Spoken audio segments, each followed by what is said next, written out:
There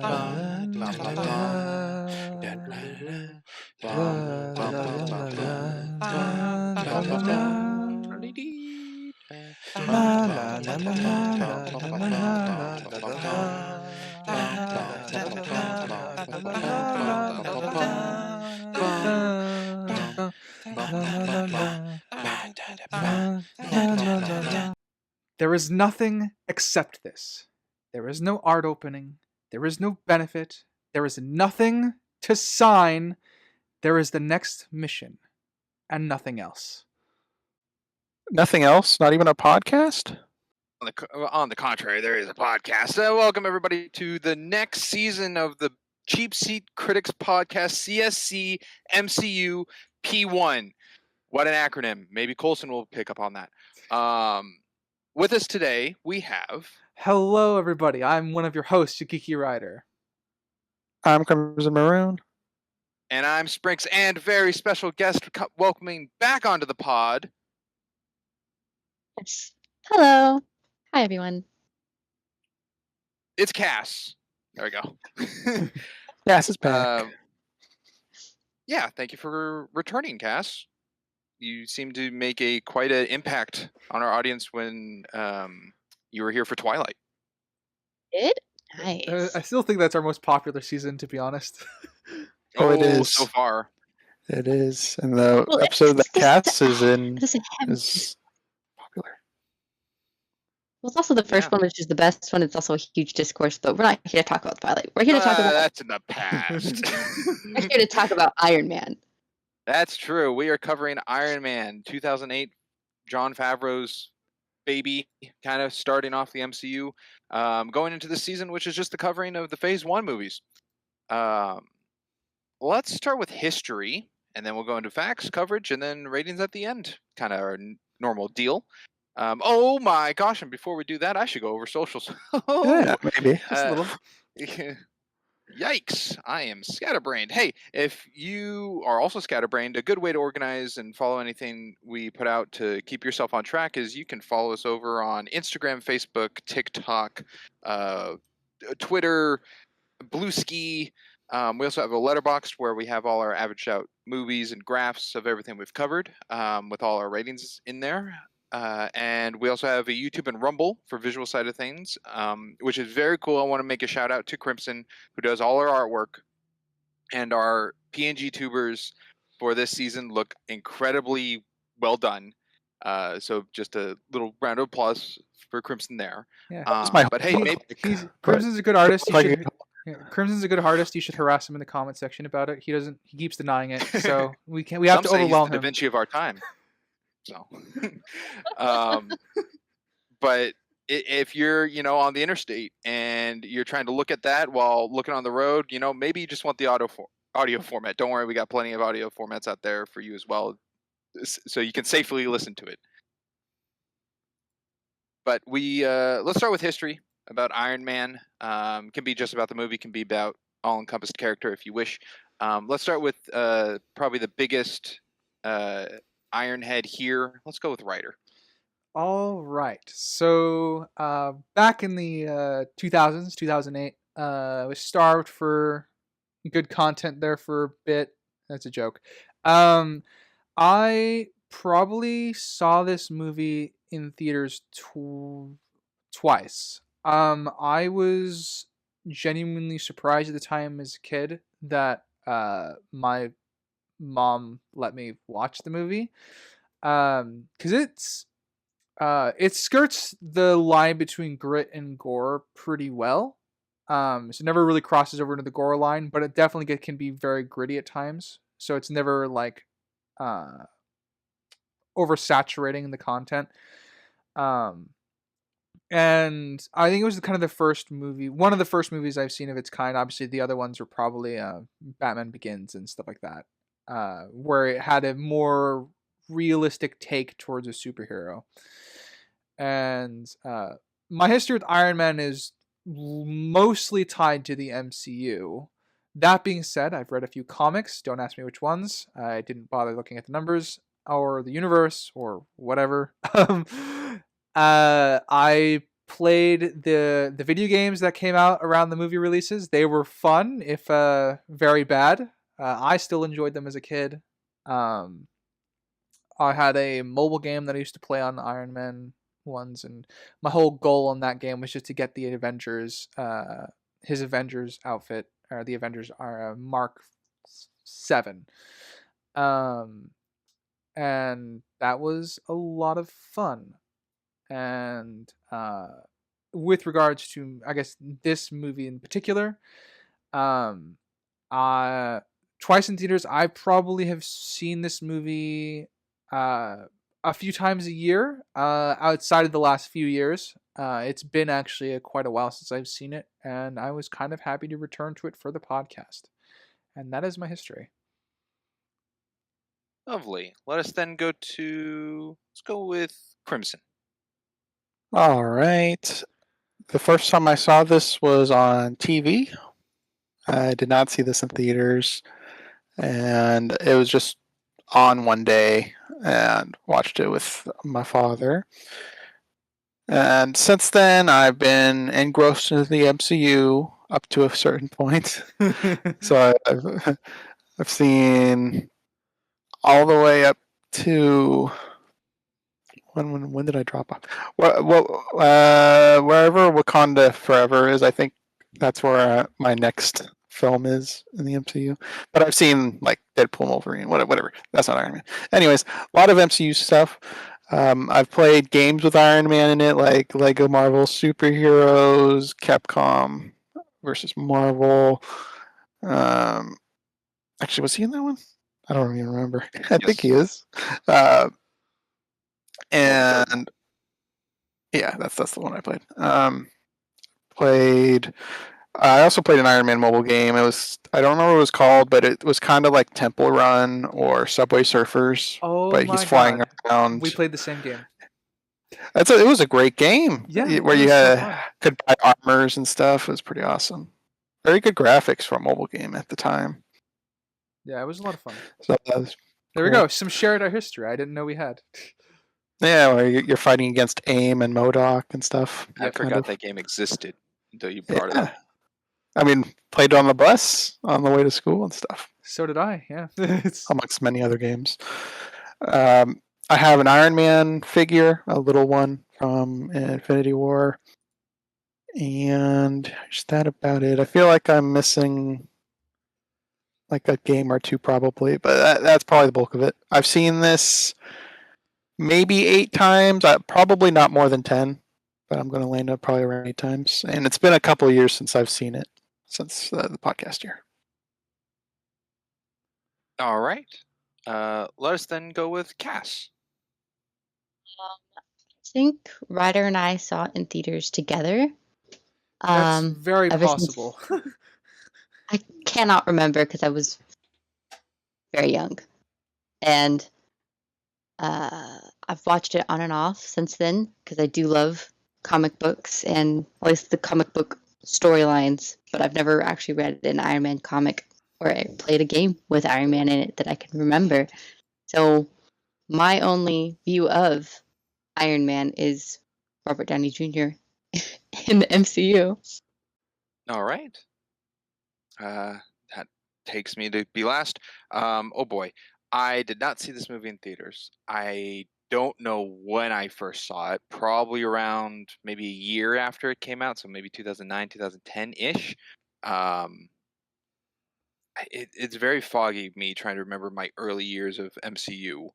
Because I think the Avengers was the first one I saw in theaters, but I'm not 100% sure on that either. I'm a big comic book guy. I may in my whole collection have like 2 Iron Man comics. I think I have a What If about Iron Man. But I have a good selection of Avengers comics which have Iron Man in it. So a couple stories of that. And then I guess if you want to include like Dark Avengers and how Norman Osborn takes Tony's armor and whatnot. Anyway, that's a whole other thing. Being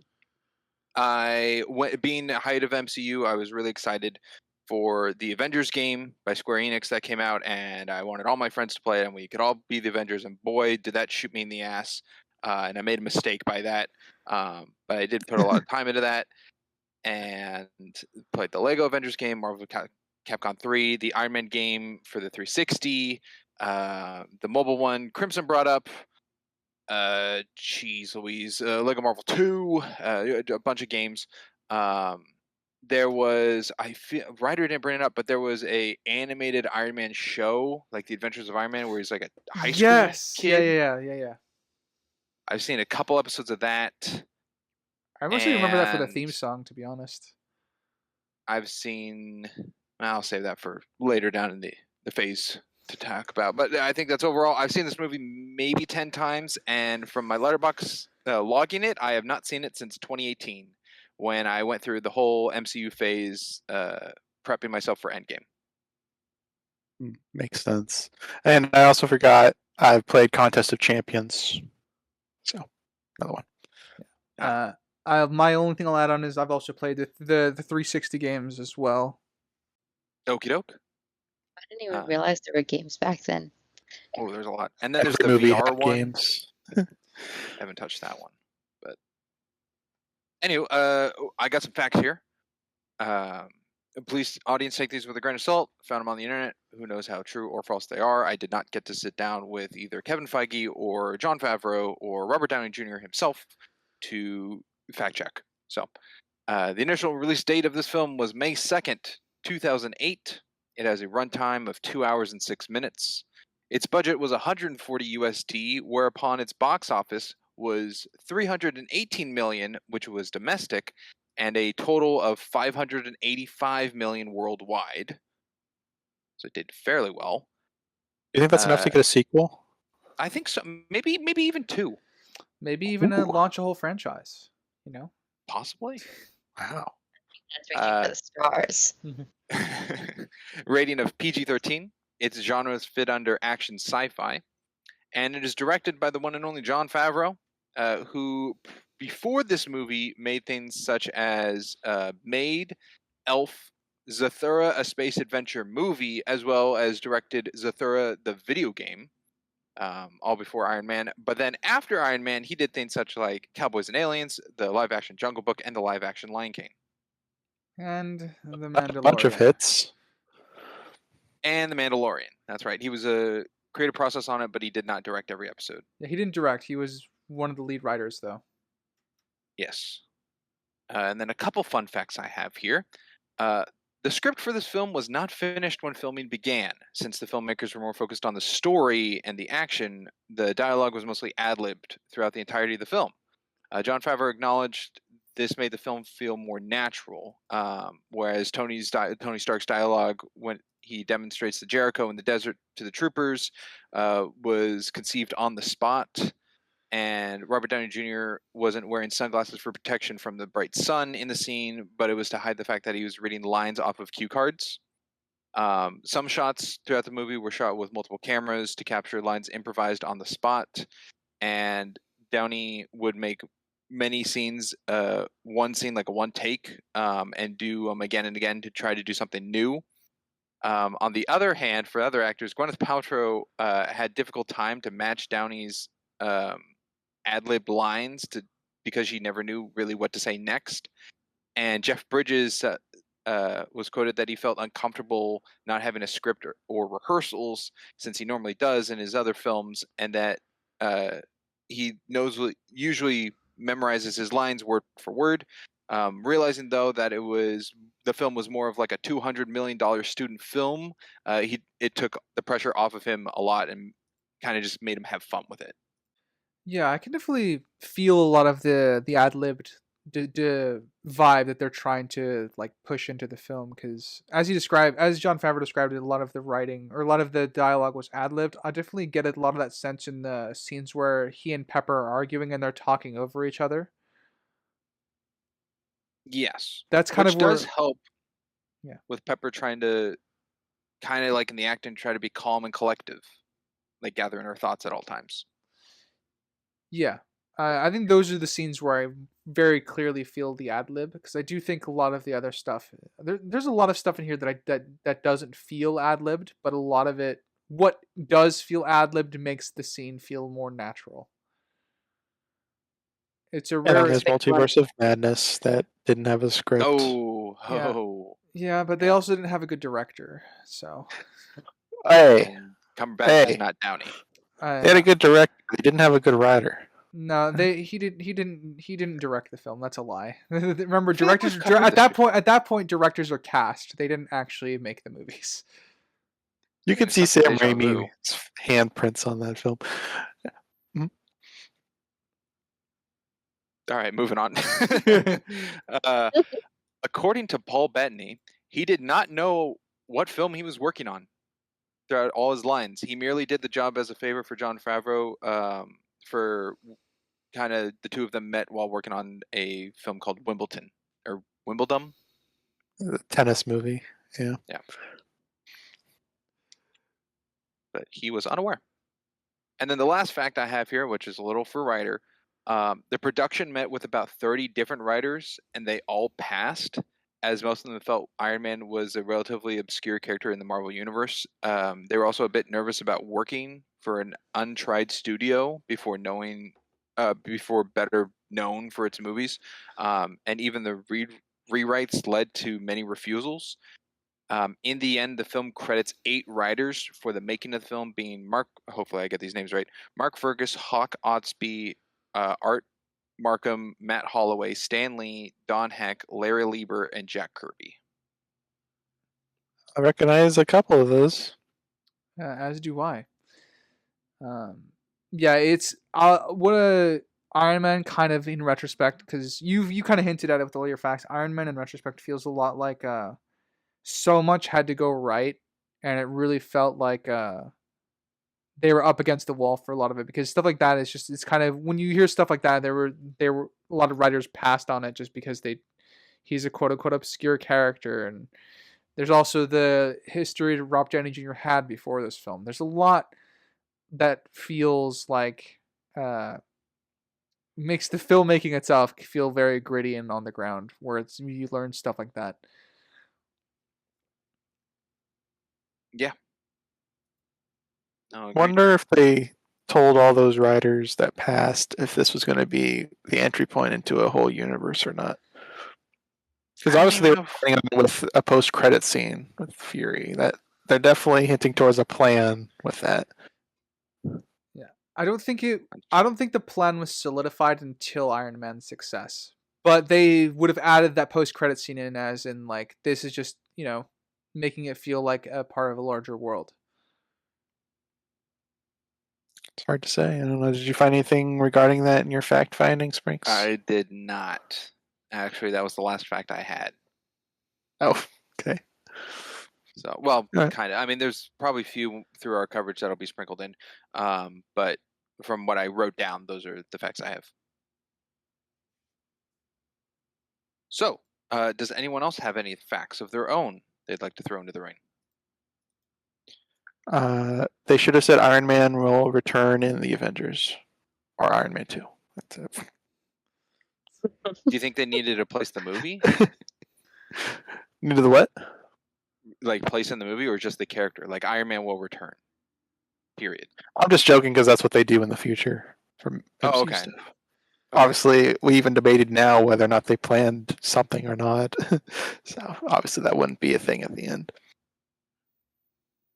Yeah, I really should have looked up the Samuel L. Jackson connection. Like, how much was he paid just for that end credit or something? So that's on me. Oops. Not as much as that one guy in Mission Impossible, that's for sure. No. Luther. Oh gosh, what was that? 33 million or so? Some astronomical, wild number. Crazy. For like 2 Anywho, minutes. let us then go into the coverage. We're going to do a 3-act structure, popcorn within. Just safe, comfortable. I think we've kind of nestled down that we like it a lot and using it. And it also helps with Cass, our guest, to kind of not tire you out necessarily, but just assist, I guess. I don't know. It's I'm really stumbling over my words. User friendly, maybe that's the word I'm looking for. Anywho, we'll start with Act 1 all the way up to where Act 2 starts, which is where Tony gets off the plane after being saved from Afghanistan. And let's start with Crimson. Okay. I'll bring up a point. It kind of dips into Act 2 a little bit as like a reference point, but Tony Vito. is gone for 3 months. He's gone for 3 months in this cave. He's kidnapped. And the first thing that came to mind is, why can't they track him with satellites? Okay, maybe that's not something they have capabilities of, even though I would think they would. And then later in Act 2, we see they have satellite tracking going on. So I'm just thinking, okay, they could have tracked the convoy's destruction and followed them to the caves through the satellites. Trying to think. Satellite coverage would have to be on a specific area at a specific time, surveillancing, in order to pick it up. If they didn't have any eyes on it, then they could have blindly taken Tony. Yeah, but it is an active war zone that the military is actively keeping eyes on, and they have important military people there on the ground. Tony Stark is there, so you would think they would have eyes on that event. Also, wouldn't they want to see the Jericho being like shown off? That's It's kind of implied that That's a good point. Satellite coverage for the radius of the effect of the missile. it's kind of implied they were watching the Jericho missile demonstration, though. Like, they have images and stuff from it what that they show to him. Is Obadiah staying connected to the government? Could it have been Government- making him? Definitely got thing. government military contracts. That's He wouldn't be but that's- controlling military satellites. Yeah, he wouldn't be controlling military satellites theoretically, at least. That would have to be established as they're using a Stark satellite, but we just know it's a Yeah. government satellite. Okay, that's the only thing I can think of, is since it was his whole task to get Tony killed from that. But without them establishing that, I do see that as an issue. Okay. You know what? Valid point. Yeah. Let's go But- to Cass.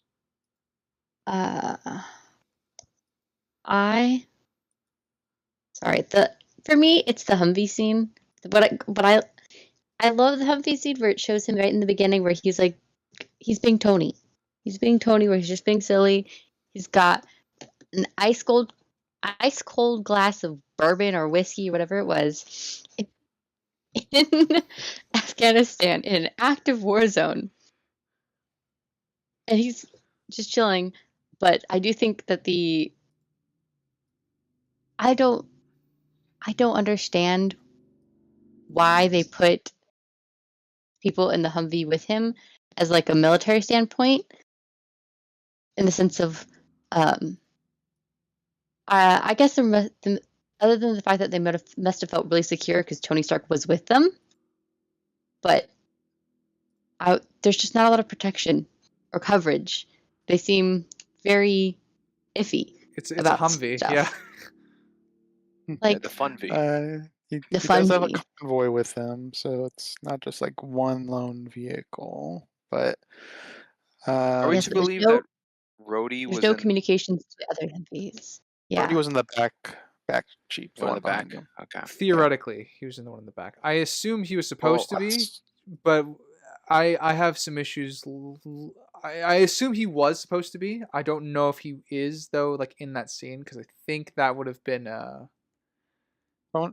They talked about it when Rhodey said, "Come ride with me," and Tony said, Said, "No, you yeah. can stay in the back." Yeah. I know that's the implication. The problem is that I might have more issues with, I guess, Rhodey's end of things, because it's very vague on how the terrorists were even able to get to, or the Ten Rings were able to even get to Tony on the ground. That I Yeah. completely agree. I have that written down too. Like if Rhodey was near and he survived it all and got out, how come Tony, who went 15 feet, was able to be captured? Yeah, that to me is kind of where my issues start cropping in, and I guess where the placement of like Rhodey was in that whole scene. And something to aid it would have been like visual storytelling where Rhodey's like really hurt the next time we see him. Like, oh, okay, he was like knocked out because he got like wrecked in that car, but we don't see him hurt at all. So you can't even infer, oh, okay, he was taken out and he's like out of commission during the conflict. That's why he didn't help Tony. Because that's where I'm at. Like, if he was there, he would have helped Tony. And we know he was on site. He's not Yeah. around, even though he should be. He's at most 100, 200 feet ahead of Tony. And assuming each Humvee has only 4 people in it, that's still a lot to actually fire upon the 10 rings and still get to your VIP, who you need to make sure is safe in your active war zone. I think what gets me the most is that he's like riding with like a lance corporal and some sergeants. Yeah. If there were any like bigger, if there were any bigger ranked people there, I think the convoy size would have increased. Well, maybe even air support with a helicopter or something. I feel like that would make the most sense because Rhodey's in the Air Force. I would understand if they had some sort of helicopter going in and out, and he went, "Nah, I'm gonna take the fun V," and then Rhodey rides off in the helicopter, and then he goes off. But also budget, time constraints. I don't know. Maybe that was what the factor in it. Possibly. Yeah, looking at the convoy, there was 5 Humvees, and if that's 4 apiece, that's 20 people. But the first one it got exploded, so that's actually no, they had some turret on top, so turret card, so possibly more. And the first one was that's 5 gone with the first missile hit. And then, geez, everyone in Tony's died. Yeah, and after we got to know them too. Yeah, you kind of touched on it, Cass, with the opening scene of Tony Stark just being Tony Stark in a personable manner. I very much like this scene and how it contrasts with the scene that immediately follows after, which is the introduction to the award ceremony, which is how the world sees Tony Stark. So I love the very, very quick and efficient way that the story conveys to you who this character is, both how he acts in person with people and then how the world perceives him. So we have a very, very solid foundation to work with going into the flashback, and then obviously putting him on his character arc. I think that's beautifully done. Speaking as someone who's seen people make Humvee convoys for just training exercises, it's a little much. It's a little much. Also, they called each other by like their first names. I think they called him Forrester, the one who was sitting in the back with Tony making the peace sign, or Forrest or whatever. And then he called him Forrest for a reference to Forrest Gump. I think his name was Jimmy. Yeah, you're not in an active war zone.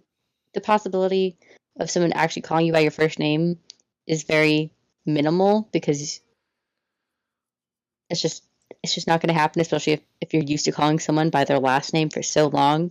So I don't know if maybe it's supposed to be like a humanizing touch or like a nickname and not his actual name. He does introduce himself to Stark, though, right? In that scene? Can't remember. No, they're all too intimidated to be riding with Tony, and then he's the one who breaks the ice by getting them more relaxed. Yeah, but I mean, once he breaks the ice, though, they don't introduce themselves until after the ice is broken. I thought maybe I'm thinking of something else, but I feel like they would have introduced themselves. But yeah, I'm in agreement with what you said, Cass. Typically, that's what it's like as far as I understand it. It's also stated that it also stated that the driver, the woman driving the Humvee they're in, is an airman. Could that also go with the Rhodey thing of being in the Air Force, but also on the ground unit?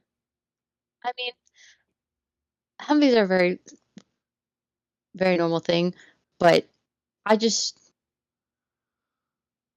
I don't understand. We're gonna get caught up on this because I'll complain about it all day. I don't understand how he ends up. I understand that this Tony Stark, he's gonna do what he wants, but I don't understand how he ends up with a convoy going to go see this crazy missile that's supposed to like be a show force, like insanity that you're gonna spend billions of dollars on. I don't understand you're gonna send a whole Humvee's worth of just a sergeant, maybe another sergeant or corporal, and like a lance corporal to go there with you. There's going to be lance corporals in like E3 and below, but there's not going to be a whole Humvee's worth. You might have them as your drivers, but not enough to be legitimately there, unless it's like you are predicting you're going to get attacked, to which you probably wouldn't have Tony Stark, your biggest military defense contractor, in an active war zone. I guess that kind of ties into one of the other things. Is there? I never really got this on the more critical rewatch. Is there a reason that they're testing this in an active war zone? Because we do a lot of like weapons testing, like in the States, Nevada or desert Yeah. areas, whatever. Yeah. No, I have no idea. All I can think of is it saves time if they're like, oh, it works, cool. We'll use them today or something. It's so the 10 rings can see them and then realize Obadiah didn't give them the good tech so they could kidnap Tony. That's the reason. Or the audience to understand what the Jericho missile is Maybe. without doing a bunch of map travel. Yeah. Maybe Obadiah set it up that way to help kill Tony, because obviously it was a plan. Yeah. Concise the pace, but, a little bit of holes in the story thoroughfare. Yeah, I do think the trade-off for this obviously is just the efficiency with who introducing us to Stark the person, and then obviously we got some holes in the plot to get us there. I can see an interesting thing would be is if Obadiah did set up the purposely like tell the military like, and no, we want to do this in the war zone because it's us. We're Stark Industries. Show force. Yeah. So I could definitely see Obadiah doing that, and it would definitely help the change in his character later on if it was more overt. But yeah, we don't really have much as to, I guess, why all this happened the way it did. It's very plot pushy, but it's very efficient with the character at the same time. And we know Obadiah knows about it. He calls Tony. And I'm curious if he was doing that to check if Tony actually went there or not, because Tony's unreliable with arriving to things. And then he would give like the okay to on the hit or something. I don't know. I'm reading into that phone call too much. No, that's a valid read. One of the other reads I had of it was his moment of like wanting to see him one more time before he was essentially putting him out on the chopping block. So I had a similar read only. I guess I didn't have as much of a malicious read, but that's totally valid, I think, for that.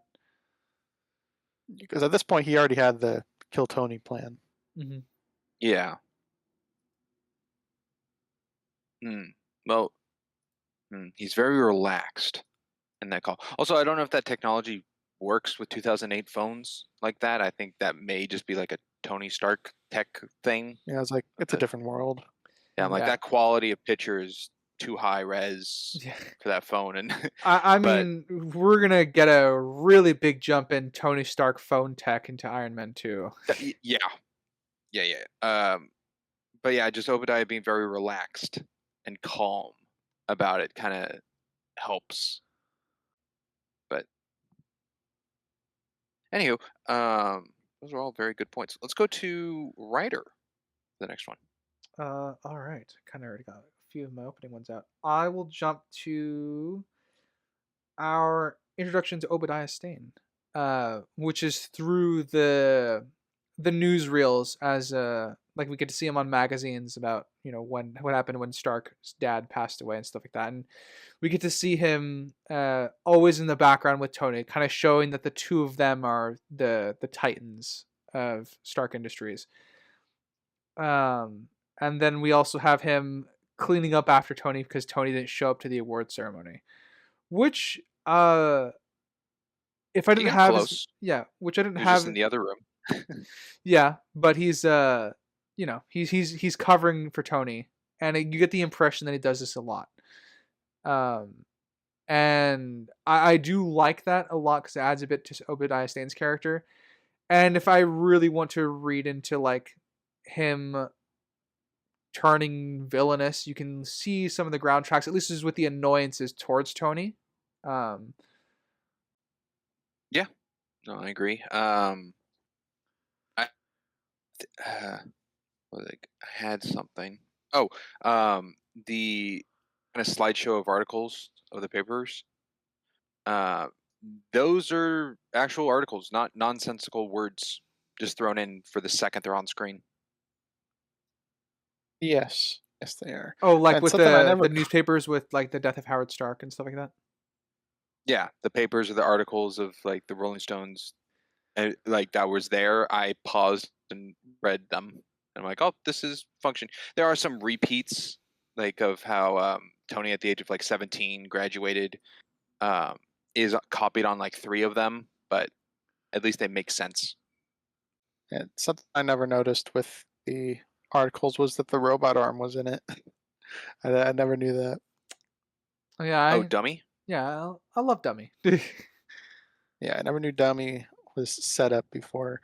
And it kind of gives more because it was in his father's workshop, so it's like an actual childhood thing, not just something he built at some point. That's true. Kind of raised with them. I do like, I guess, a clever cut of use of dialogue of Obadiah Stane accepting the reward and saying how Tony's always working, and it cuts to Tony playing a game of craps. Could have been any other game in a casino for Tony to be playing, but I just think it's funny. It's like the quote-unquote bullshit metaphor onto it. Yeah, I can agree with that. It just shows you all this is just showing you who Stark is. And all of it, I think, it helps to build that foundation for the character arc he's gonna go on. That's true. Yeah. But yes, agree.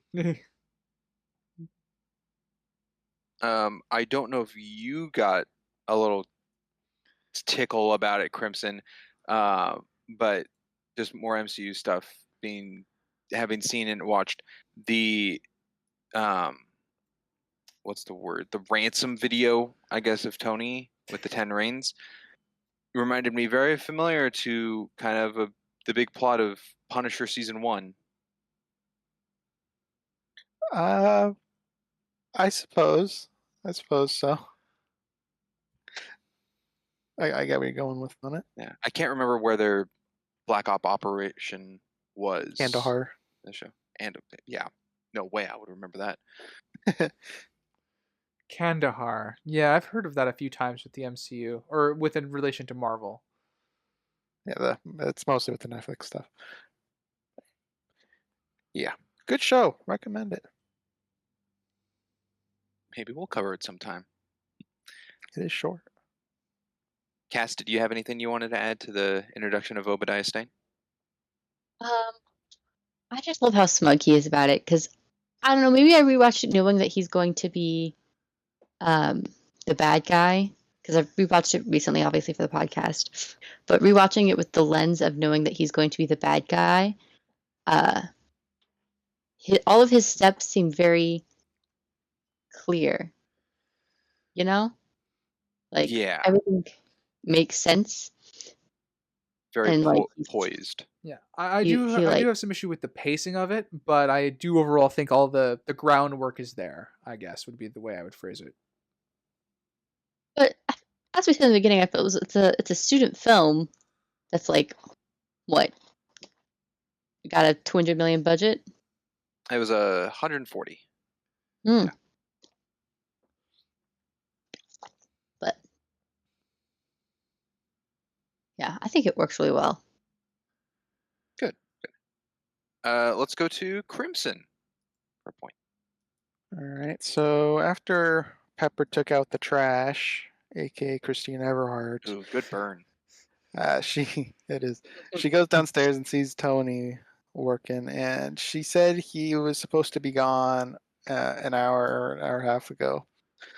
And later she then brings up, I have things to tell you before you go. At which point I'm like, okay, well, you should have brought that up like an hour and a half ago. And where were you an hour and a half ago? If you're always on his case of being places on time, then you could say it's early in the morning, it's before a shift.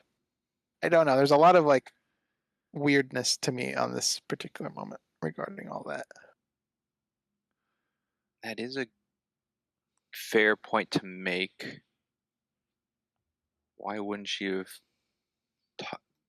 tried to contact him an hour and a half ago? I mean, the easiest defense I can make for that would be to just assume Tony turned everything off in the workshop so he's not being disturbed while working. But I feel like that would just incentivize her to come down to see him sooner. Could have been a thing where I forget, Jarvis woke up Christine and told her like the weather and the time. Is it a thing where Tony's flight would have been too early for Pepper to like normally wake up, and that she'll just tell him later? I didn't Or even make a phone consider call that. about it? Jarvis could have reminded him too. Jarvis has his agenda and stuff. Maybe Jarvis did, or maybe it's something Pepper has that Jarvis isn't aware of.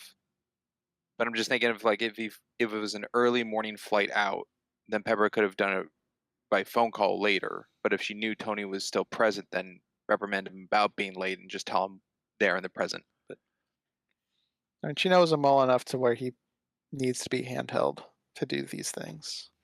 True, but I don't know if Pepper would wake up at 5 a.m. tell Tony about a fundraiser or something.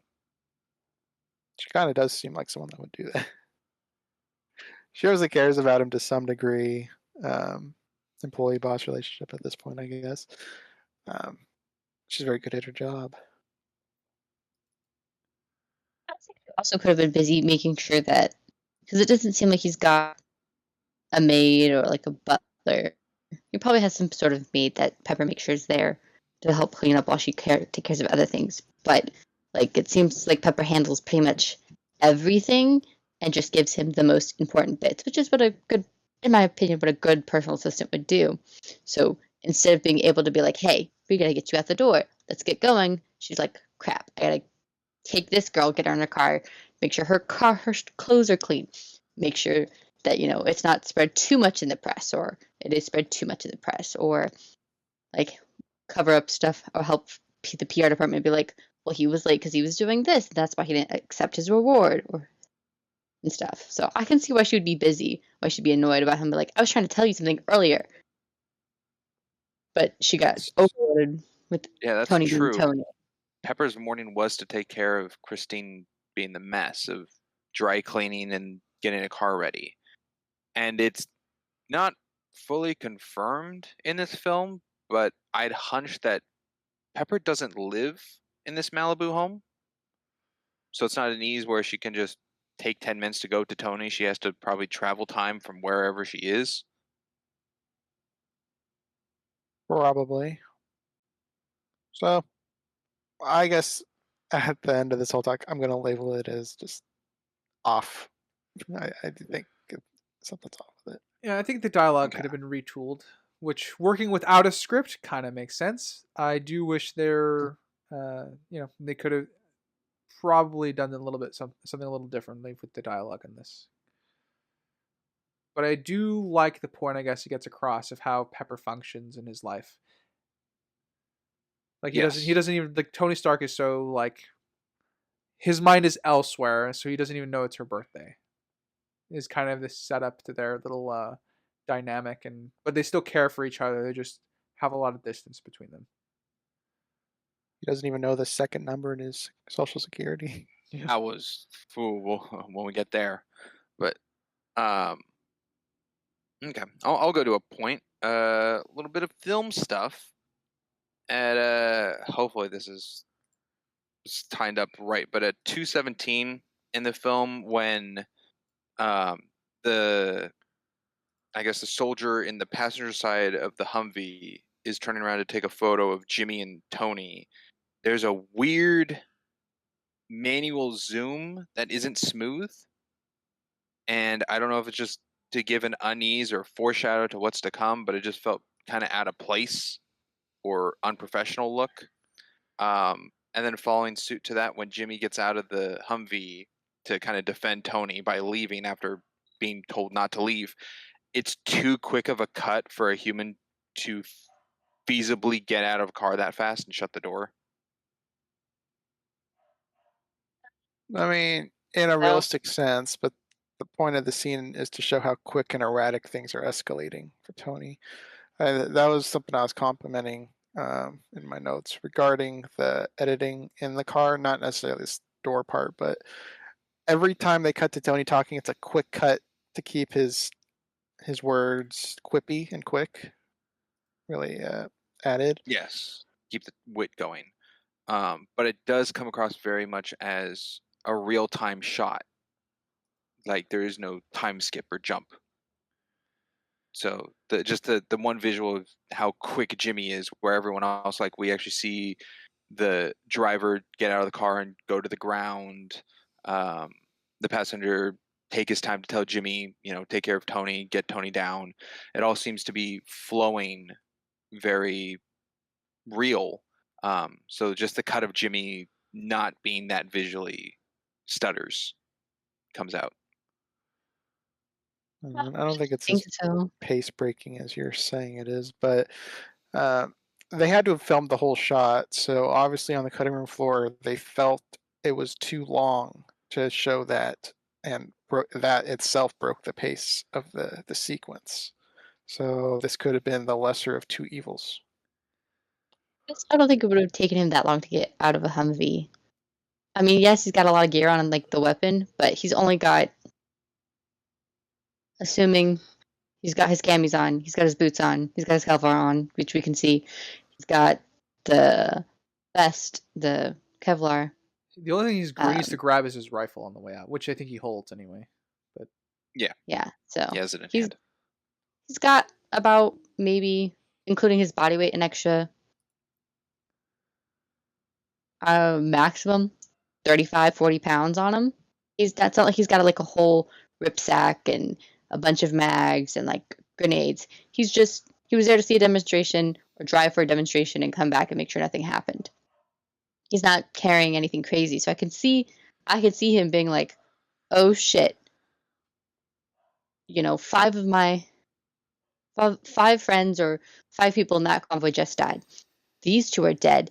I have a high profile VIP. I need to make sure he's safe. I can see the adrenaline kick in and him get out of the Humvee that fast. Because they're not sturdy.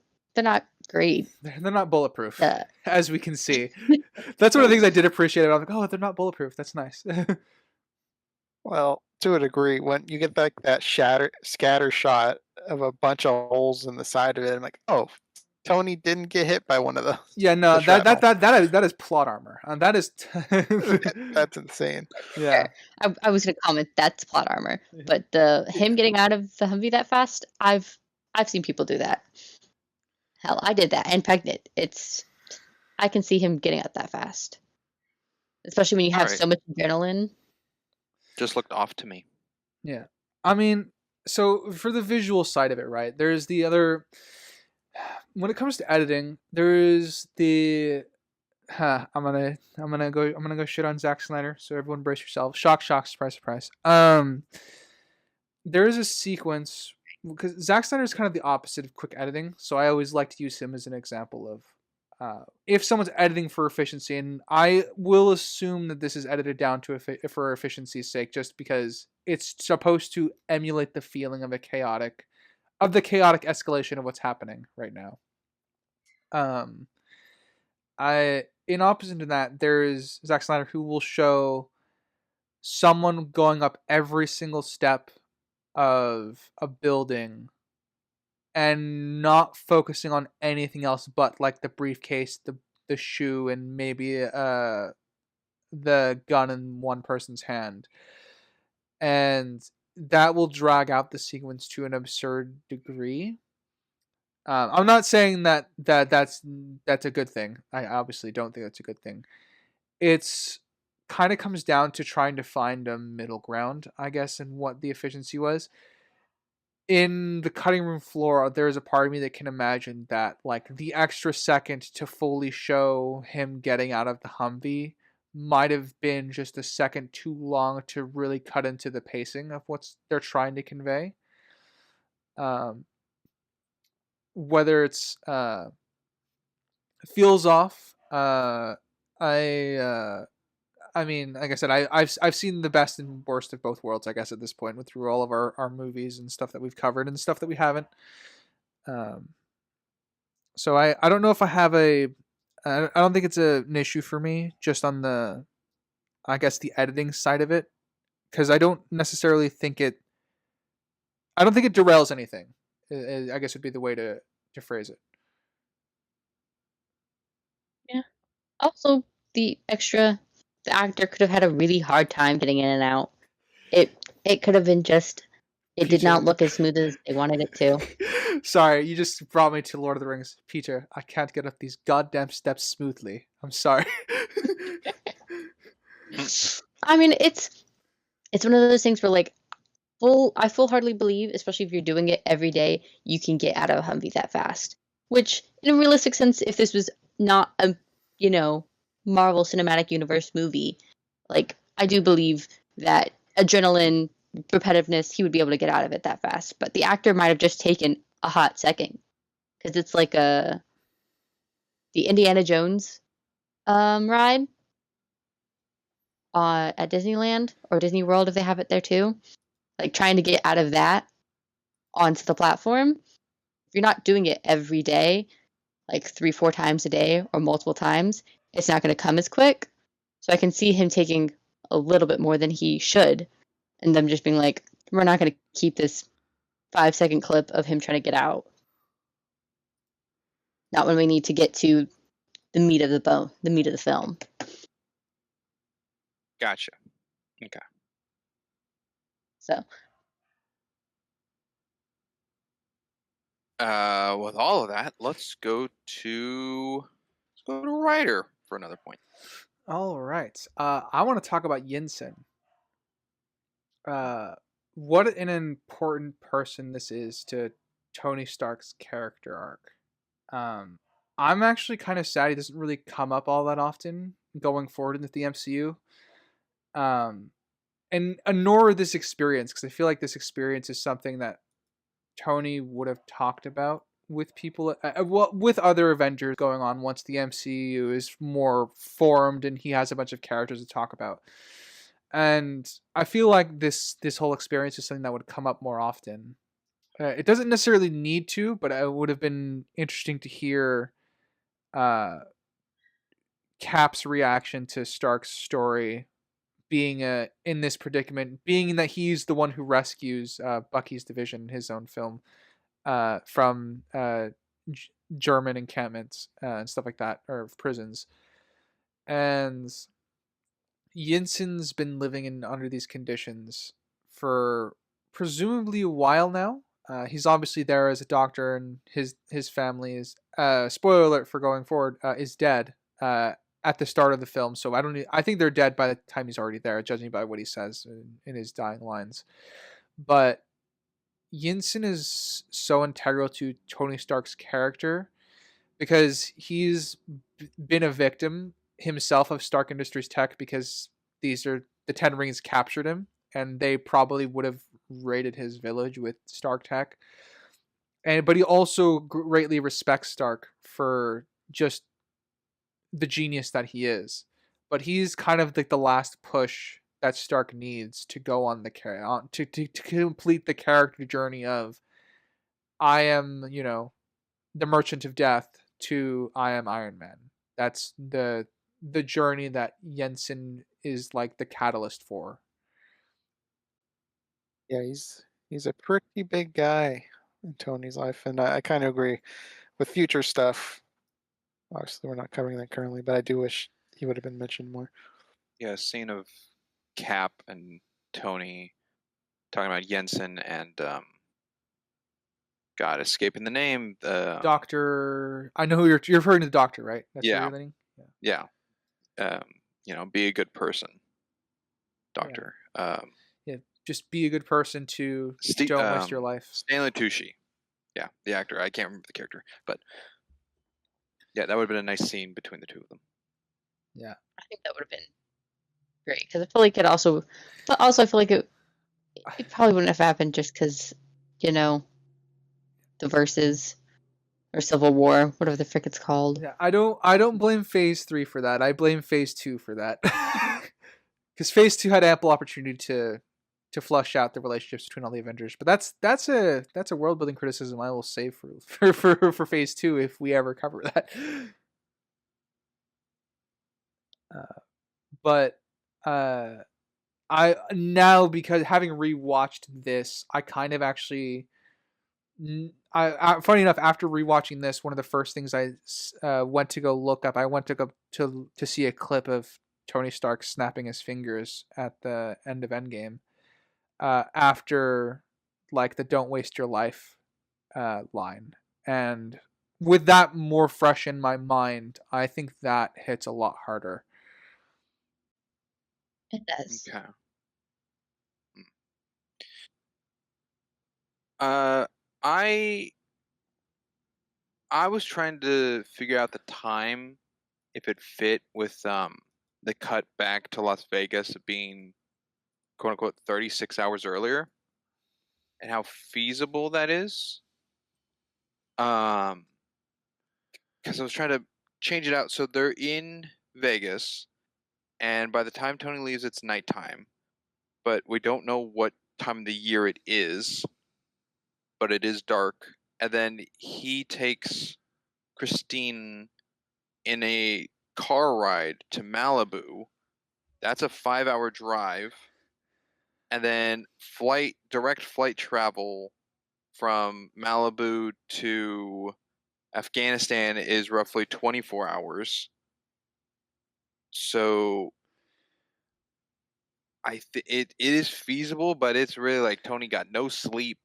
Yeah, I think everything timed well for the Jericho missile demonstration, and the distance from, I guess it doesn't take that long from wherever his house is in Malibu to his private jet. But yeah. I mean, I can infer that his private jet was with him in Las Vegas, so they just took the car to the airport and then just hopped off there.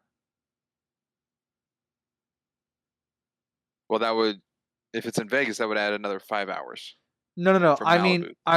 mean, no. They took their car to the Vegas airport where Tony had his jet, and then they took the jet to Malibu, or whatever private military airport that they took off from.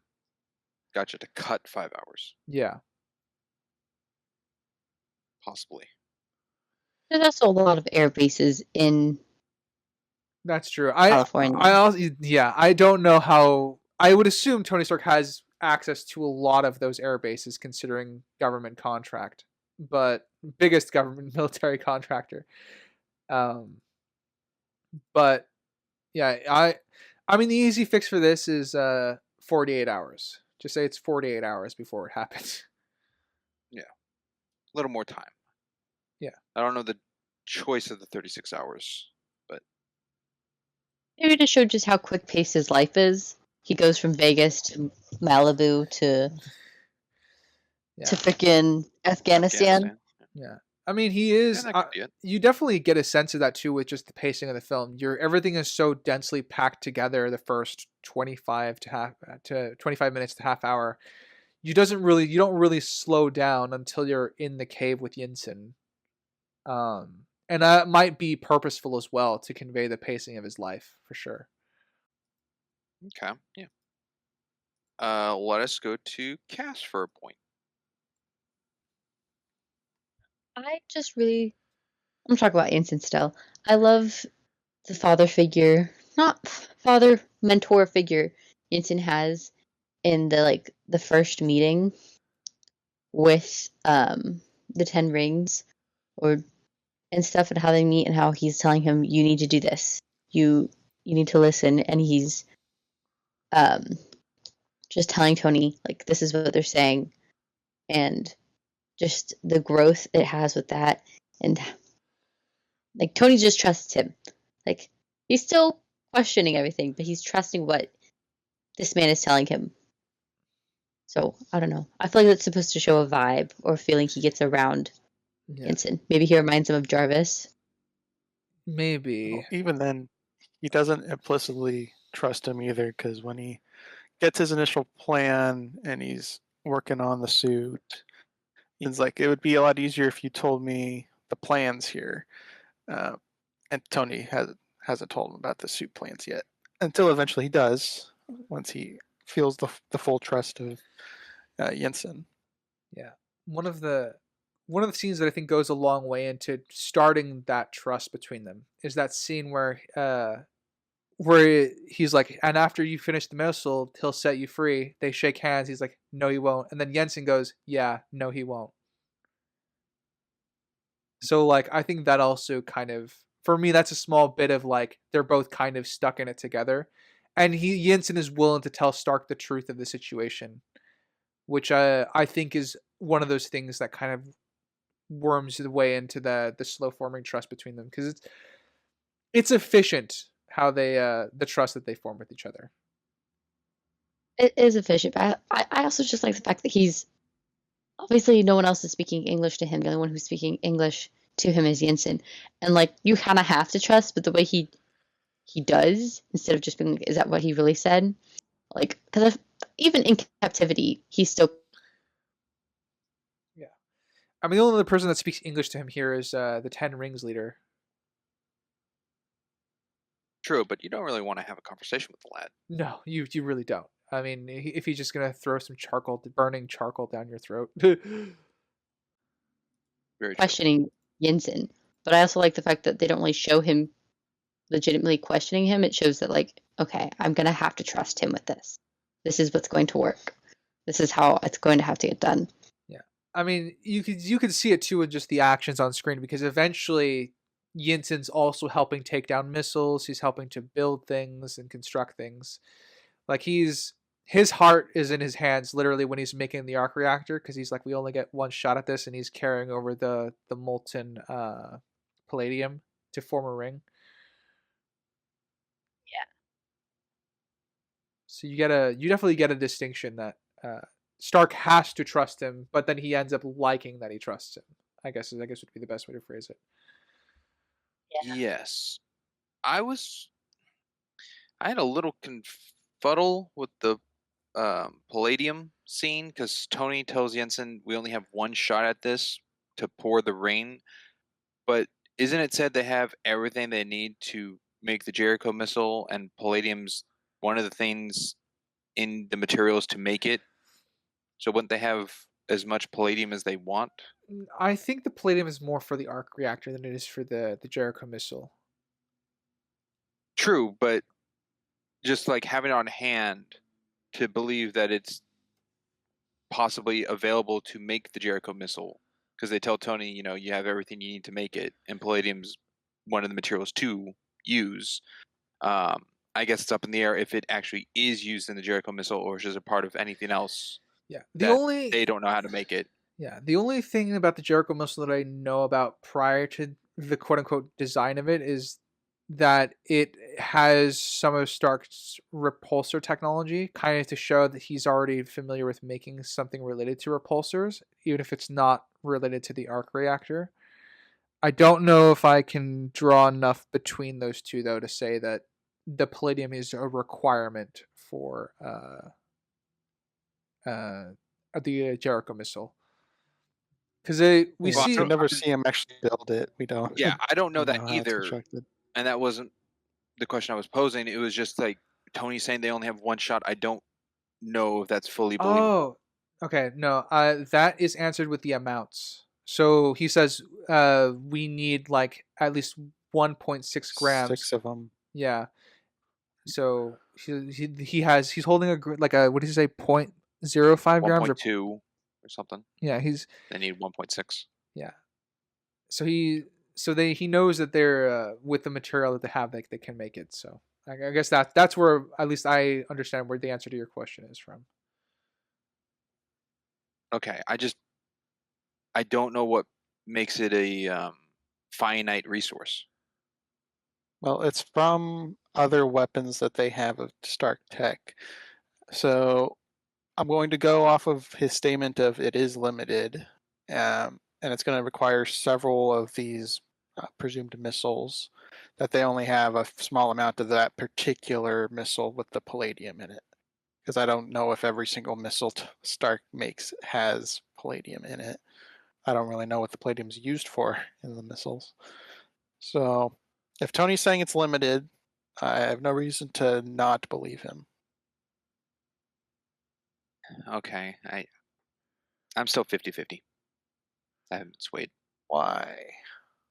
Well, if they're saying you have all the materials you need to make your Jericho, They don't even know how to make it. How can they No. even say that? No, they're just saying we have everything feasible for what you need, which could be anything. Couldn't Tony just say, "Hey, I need more palladium," and they'd go get it? I also don't think he'd have to explain where, if he asked for it, he'd have to explain, hey, I need the palladium for this. I feel like they probably wouldn't believe him, and he wouldn't be able to get it. In fact, he might get in trouble for trying to put something in himself that'll make him live longer, when we all know they're planning on killing him anyway. And he knows that. So I don't think that they would do that. I don't know the bad guys well enough to know their reactions to a request. We don't really see that. We know they're really Well, strict to a deadline. We see Tony kind of commanding the soldiers around to get goggles and welding and yeah, all that to make sure the lab and where he is efficient. I mean, they're limited. When they say you have everything you need, they're probably referring to just them having missiles and Stark tech in the little like canyon area. They're not Stark Industries. They don't have a facility to navigate rare minerals. So, in their minds, they're probably thinking missile equals missile. It's probably as simple as that. Okay. Also, yeah, they have a lot of missiles, and you can see it like when they bring them in and from outside. But I don't think every single one of them is gonna have palladium. I don't think that he's gonna be able to explain to them why he needs palladium. They're obviously not mad after, like, he has it in his chest at some point, but because he's not carrying around the big battery, it's not falling over. So I think they have to know. Oh, so they fixed the battery issue on it. But I also don't believe that they're gonna freaking let him fix himself that much. And also, if it's so important to him, I feel like they would haggle him. So I can see why it would be a finite resource. Also, they're in the middle of a desert. Everything's a finite resource. Food, water, clothing, shelter. And they can't go to Obadiah for resources because they're not even supposed to have Tony. Yeah. That'd be very tricky. Yeah. Okay. Maybe it's just one of those things I wish it was fleshed out a little better, but yeah, I mean they could craft another line of dialogue to flush that particularity out, but I don't think it was necessary. I think well, at least for me anyway. I won't speak for you. okay. It's passable to understand like the 1.6 is needed in the cup or what is melted down to fit the ring perfectly in the density or whatever Tony needs it to fit the mold. That I can fully believe, the line of like we have one shot because of how difficult that is to achieve. But the use of getting more is where I question like what's stopping them from giving another shot at it. But unless it's again just Tony talking to Jensen like kind of one shot to be like careful because it's still early on in the relationship between the two of them, and that's just part of Tony's dialogue. It could. This might be weird. It could also be that like if they don't do this, they won't get a chance to escape because the car battery all ran out. So That could also be it. that could also be Which the other on end of it. another line that could have been brought up: how much life is left on the car battery? That would have given us a better time frame, I guess, because I know the car battery was supposed to be keep him alive for a month, maybe. I don't really have any time frame for how much long the car battery was They supposed to said last. something about him living a week, right? Yeah, Or well, was he that says just he's him like without it? he says I'll be dead within a week no matter what happens. Okay. Is what he says, or what Yeah. I think he implies. But yeah, I guess that could be right about the car battery. You could read that into it. But then again, you got Tony who's been gone for 3 months upon when he's rescued. Yeah, I imagine he's What been, your arc reactor? I imagine he's Yeah. gonna be there for 3 months, but I think obviously his first project is the arc reactor, and that probably could have been the first week or couple weeks when he realized that he wasn't gonna die after all this, because he realizes Jensen's right. He has important things still to do. Yeah, I guess after a month, if there was no arc reactor, the car battery would just be swapped out for another car battery. But If probably. they wanted it. Because they also could have been like, he's going to die, and we could hook him up and make him live and build it and tell him what you've been doing, or we can let him die and you can give us Jericho missiles and lots of them. That's true. So. And Was there something else with that, Cass?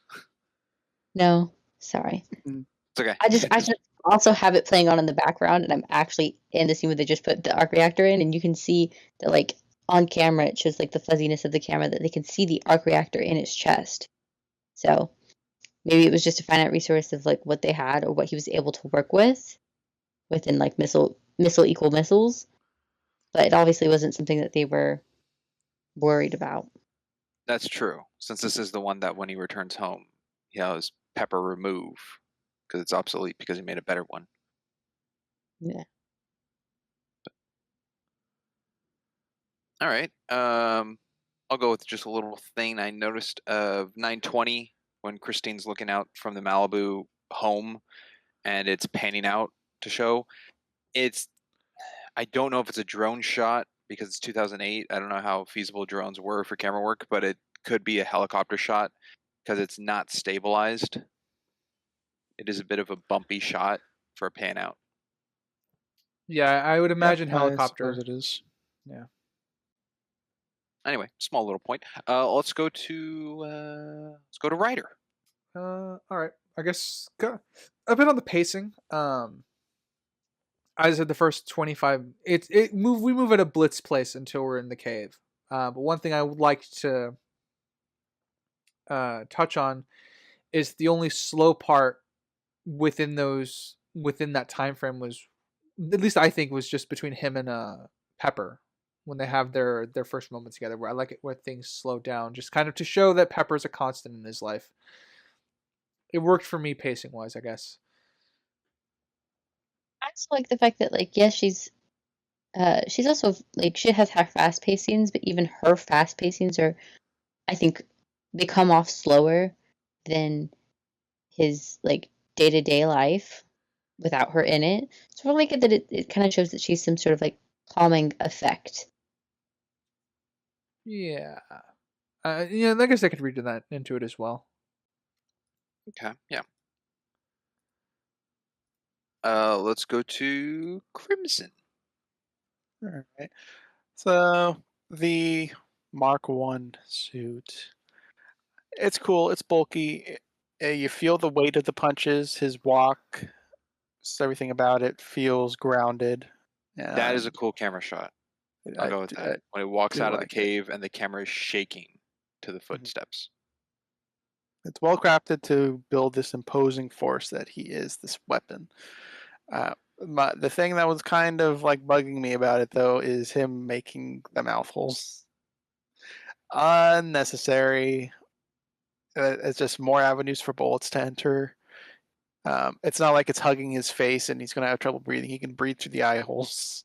And he knows it's a limited journey with the suit on. So it just seemed like an unnecessary thing. Obviously, it's for inspiration for the final suit by Obadiah, but practicality purposes, I don't know why Tony added the mouth holes. Because it looks cool. I don't know. That's Right. Tony. Yeah, but he's also Practicality trying to live by escaping. Well, I figured it also had kind of the slight Batman effect. Thinking about it, like all these guns are being fired at him. If one bullet went through one of the eye holes, would he just die? Yeah. Yes, Like he's Batman being human. shot in the mouth. I do have a bit of plot armor issue with that. Yeah. Because his eye holes aren't small. No, you can see him inside it. Yeah. The one thing is when he comes out of the cave, he is above, so the bullets are shooting upward and not straight. So I guess that could aid into it. But in the cave, the terrain is a bit bumpy. He's in that thing. The Mark I's taller than everyone else, so there's not really an area where they're shooting directly straight, unless when he's walking down below before propelling upwards with all the fire. Which is then when they actually get some shots directly from flanks of damaging the armor. And then there's the guy that took himself out, which is pretty funny. That was, to me, as funny as the headshot trip in World War Z. I don't think it's at that level because that's freaking hilarious in World War Z, but it's pretty funny nonetheless. I also think that it's maybe like a little more in depth into Tony's character, this in the sense of like growing. That's why he has the mouth holes, is so if for some reason they want to talk, because he's assuming he's going to bring Jensen through with him. If someone wants to talk, to communicate, to negotiate, he doesn't have to be brute force. He can show them that he is brute force, because that still is Tony's personality. Like he turns from the death machine to a sign of peace, but he can also bring destruction if you choose not to enter the peace. I mean, that's also part of the conflict for his future movie, Civil War. So I think maybe it's a sign to like Yosef or to himself, like, I can still talk to you. I don't have to be this quiet, not paying attention, not responding to what's happening. Because also a lot of the stuff that's happened to Jensen. Sorry, I'm gonna get shit on. I completely forgot his name. It's okay. We've But had Jensen- plenty of casualties like that in the podcast, so mostly me. Go on. But I think it also shows just a little bit of growth upon himself, where he's like, I don't have to shoot first, ask questions later. In this particular moment, if I have a chance to speak to one of them, maybe we can work this out. Maybe I can leave, or if I find civilization, I can say something and I won't come off as a scary. I mean, the eye holes are close enough to where you could still hear him talk, and I think even the mouth might make the suit look scarier than if it didn't have a mouth. Less human-like. It also He could have just been does- an IP thing. He would have looked too much like the Iron Giant. Oh, That would have maybe. been funny. I think it was all just a homage to the Mark I armor of the comics. No, Like yeah, with the I'm sure. I absolutely think it's a Gave us, homage to but- the comics. That's exactly what it is. It doesn't take away that there's some plot armor involved with it, though. True. There's definitely plot armor about it, but it's Tony Stark. He's gonna have some plot armor. And I like that Jon Favreau kind of wants like a horror element of him stomping around like he's Jason Voorhees, taking out the Ten Rings. Yeah, I think it's also I'm just gonna agree flat out. I don't have anything else to add to that. Would be meaningful. Yeah, I guess my one issue with the like horror aspect is when they're in the room and then the light glows on, I which had means that the light too. was off. That was a movie moment. Yeah. Yeah. Also, Fully agree. he teleported without making any noise from where he was like hanging in the setup there to Ryder, the guys in front. that's one of my big nitpicks with the nitpicks. Nitpicks. I know what you meant. Nitpicks, thank you. Yeah, my big nitpicks with the entire the movie is the use of some sound effects. There are parts Or where lack thereof. yes, exactly. There are parts where it's just not present for a noise. Yeah. This is a. I was gonna say it's a common problem in. It's a common problem in high budget student films. If it's we're going to be referring to this as, but objects exist outside of the camera space. That's kind of what it boils down Yes. to for editing with me. So Yes, there's a big part when we get to the beginning of Act 3.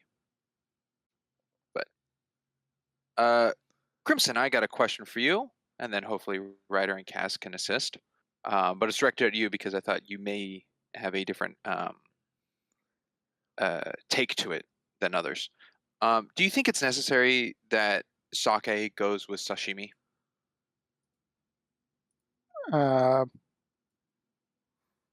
I see why you asked me this question. No idea. Awesome, thank you.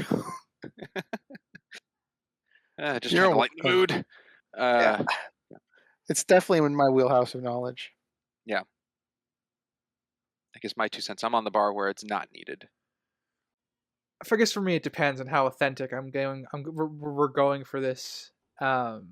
So 50-50 solidly. Sake is great with sashimi, but I'll just take the sake. What's sashimi?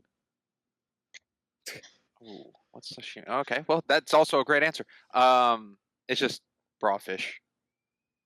Ew. Sushi without the rice or seaweed or anything. It's just the fish part. Ew. Yeah, it's okay. I mean, to be fair, I obviously prefer my meat cooked, but sake. I'll take the sake. I'll take the sake. All right, more sashimi for me. Yeah. I have a story to tell you now after the podcast, gentlemen. Oh, great. I'm sure Sorry, we'll remember audience. to Yeah. Not it up. for your ears. It's not related to Iron Man, so. Let's see. Let's go with Cass for next point. Next point. Okay. God, those are some very plot armor helicopters. Oh, what? Yeah, lovely timing. Also, it's just very plot armory that, Rhodey is in it. And he just happens to recognize be in him this and see correct him. search party. Yeah. That's The true. thing Do you think- I'm going with is they saw the explosion and they sent out a team. That's kind of what I That's always actually gone with. that might be actually worthwhile because we know they respond to explosions later on in the films. Like who the fuck went into our active war zone? That's true. Yes. Could be. So Why okay, you would, think- why would Rhodey be in the plane still? Because even in that, Rhodey was in like almost the control room. yeah, He's a it might colonel. I would It, say it's convenient Well, it's Rhodey. yeah, it that's might. in That's the what I'm trying to helicopter, think. not just some Af- soldiers. During the 3 months, do you think Rhodey ever left Afghanistan? I would probably go with no if I were to buy their friendship as much as I did. He'd probably spend a lot of time actively searching for him. Maybe. I mean, I guess there's that, but Yeah. man, I think it's convenient the choppers just happen to show up in the right spot to be unheard until they're over the hill. Yeah. But it's convenient that they found him in the right spot. But I think they would be actively searching, especially with Crimson's point about the explosion. I didn't actually think about that. explosion. Yeah, I guess they see what the hell that was because that's a huge explosion, which Tony somehow survives. But I get it because he yes. blows out and Plot armor. I to have the more. max. I have more Burned. issue with the fall that doesn't kill him than I guess with the explosion that would That- burn him. That's He an does it issue in I have. different ways there. Yeah. He landed on his face, and then it shows that his feet are the ones buried in the sand. I have that as an error. It's spot on that he survives should the have fall, burns. and he should have some burns. Yeah. That's the thing. He actually does have burns, but they're like first degree, and then they're gone by the time he gets back on the plane. Yeah, the 10 Rings guy got two-faced, yet Tony in a metal suit surrounded by fire in an explosion takeoff. Very, very minor. You guys are missing the very clear explanation of he's got rich guy makeup on, so it just hides everything Oh, except for the he's got that- cuts that are visible. Like I said, he does Man, have was Elf around burns, in which I 2008? like, but like, they do show that he is burned. It's just that the burns are gone by the time he gets back to the States. I'm like that. Where was that deleted scene of Rhodey putting on his foundation before he saw Pepper? I would take that. That would be It's kind awesome. of like Johnson in See me like this. Halo Legendary at the end with the alien. It's just like some lighthearted thing. Yeah. I don't know why. I just looked at my notes and I guess I wrote this down when I did. They referenced Tony as the Walking Dead. Yeah. Being how he's dead. And my notes say, wow, I'm sure that makes Crimson as happy as Shane being with Lori. But that is kind of a weird thing just to write in your notes for this film. Yeah. I mean, Lori, definitely not one of my favorite TV wives. I'll say that much. I'll leave it there. Before When he post put her, Yes would be the answer to my question. To that question for me. how could you even put her on a favorite characters list, let alone No. Yeah, Laurie's Not not that great. What is great though? Feel Oh, better. good transition. Yeah. What is I great- was leaving that open.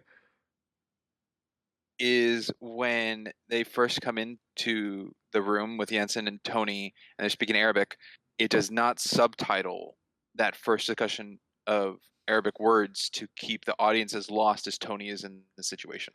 I don't think they subtitle any of the Arabic. Oh, I watched the movie with subtitles. That part did not have any translation to it. Oh, yeah. Later on, when they're talking, it does.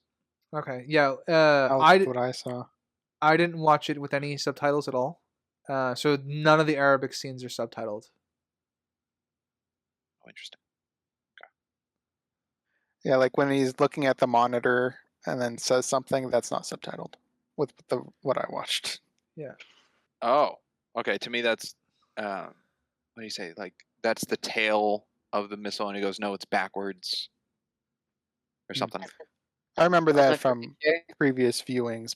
What I watched for the podcast, yeah, those weren't subtitled. Okay. I actually do think it's a strength of the movie that they didn't need to subtitle the Arabic because you can get everything that you need to from like what's Yeah. happening on screen. You can And tell they're Jensen being comparing translator when he what needs to they're be. seeing. Yes. I just still like the strength of the choice that the later ones have translation in the subtitles, but the first instance does not. That's cool. Let's go to Crimson. Okay. This is more nitpicky, but Tony has been there for about 3 months, and Yensif more than 3 months. We don't know how long, but more than 3 months. And they send a guy that speaks Hungarian to check up on them. At this point, they should know Yensif's language barriers, what he can understand. And they definitely know Tony doesn't understand. So I don't really know why they sent the Hungarian guy when they could have sent a multitude of other people Yeah. that I Yensif think- can't understand. I think it was I just thought the- Jensen was a 3PO unit. It didn't work. Yeah, I legitimately took that as just the leader didn't care who they sent down there because he saw that Stark was missing and he just wanted to send somebody down there to look. So it makes a sort of sense that he just the Hungarian guy just wouldn't question the order, but it's a little odd, I guess, with the way it's done. It's just adding to the tension of the scene before they all get blown up. Well, because there was a language barrier, they opened the door in the first place. If they could speak, then they could have potentially talked him out of opening that door. That's true. Someone would have eventually opened the door. Yeah, I mean that happened earlier than they wanted, which is why Tony's like, talk to them. That's why Jensen got shot.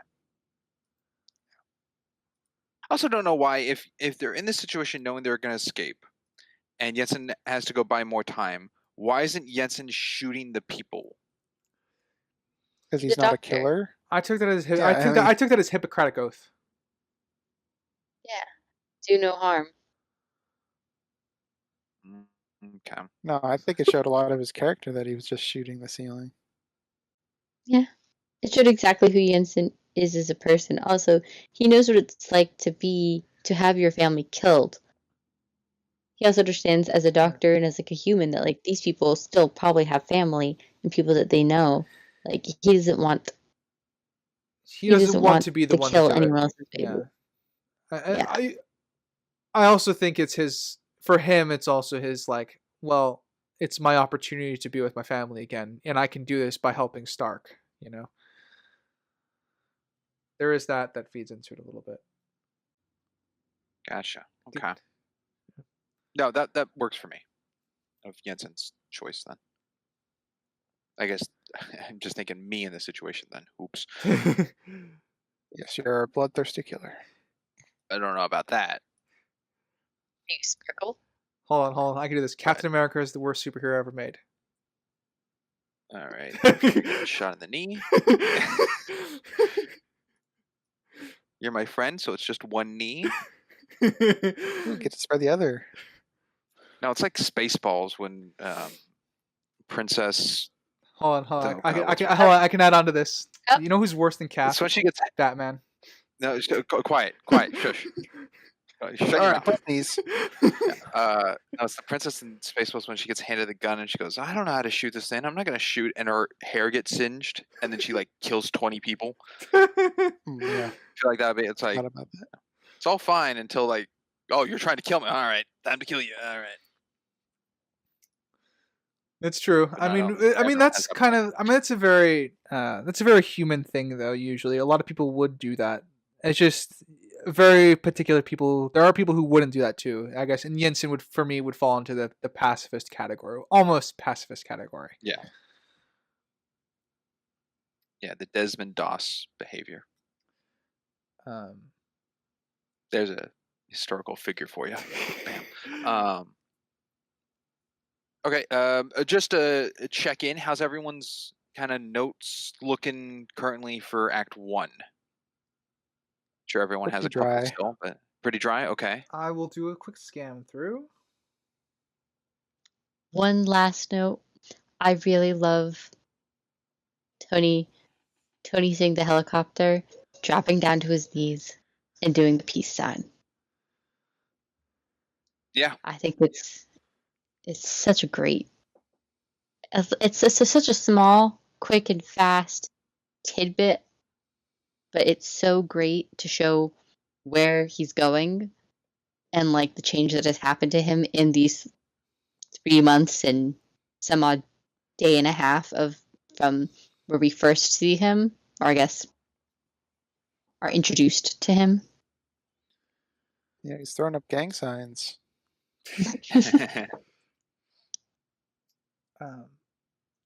I got a couple I can shoot out here, Sprinks. All right, let's go with one from you. Yeah. We didn't really talk about Rhodey and Stark's plane trip over to the to Afghanistan. I quite enjoy their back and forth because Rhodey's obviously frustrated because he's been waiting there for hours, and I like that. I have a different interpretation of the sake scene now that I didn't have when I was younger. I took it as because obviously Rhodey wasn't going to take part of it. But when he's taking part of it, he has no interest in the girls. He's just interested in annoying Tony and ruining his time with the pole dancing flight attendants by just talking his ear off about how much the uniform matters to him and how much he trusts other people in the uniform.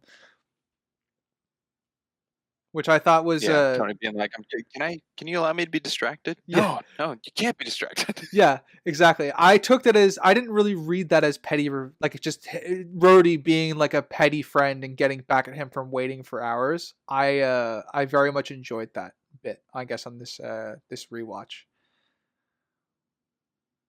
I mean, that's also something that I do with my friends, or even with like the people in my close life, of like my significant other. We're just like, I just want to not talk about this, and then the other person just keeps going, or you just keep going about what you're talking about. I think it shows like a real camaraderie between the two of them, a sense of like, this is Tony Stark's plane. He could have him like gagged or duct taped or walk away or shoo him away, lock him in. Chuck him out with a parachute.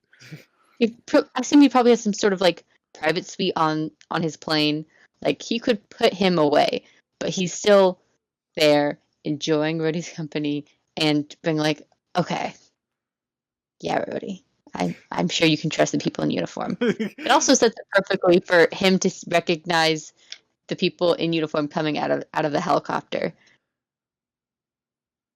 I think that's a full circle moment. Okay. Crimson. Point out to you. Yeah. So I'm no expert on explosives. I never will claim to be. But it's always kind of gotten to me when Stark gets hit by that missile, the proximity he is to it. And to me, it looks like a big missile. It seems like it would pretty much kill someone from that range. It was like 2 yards, probably about.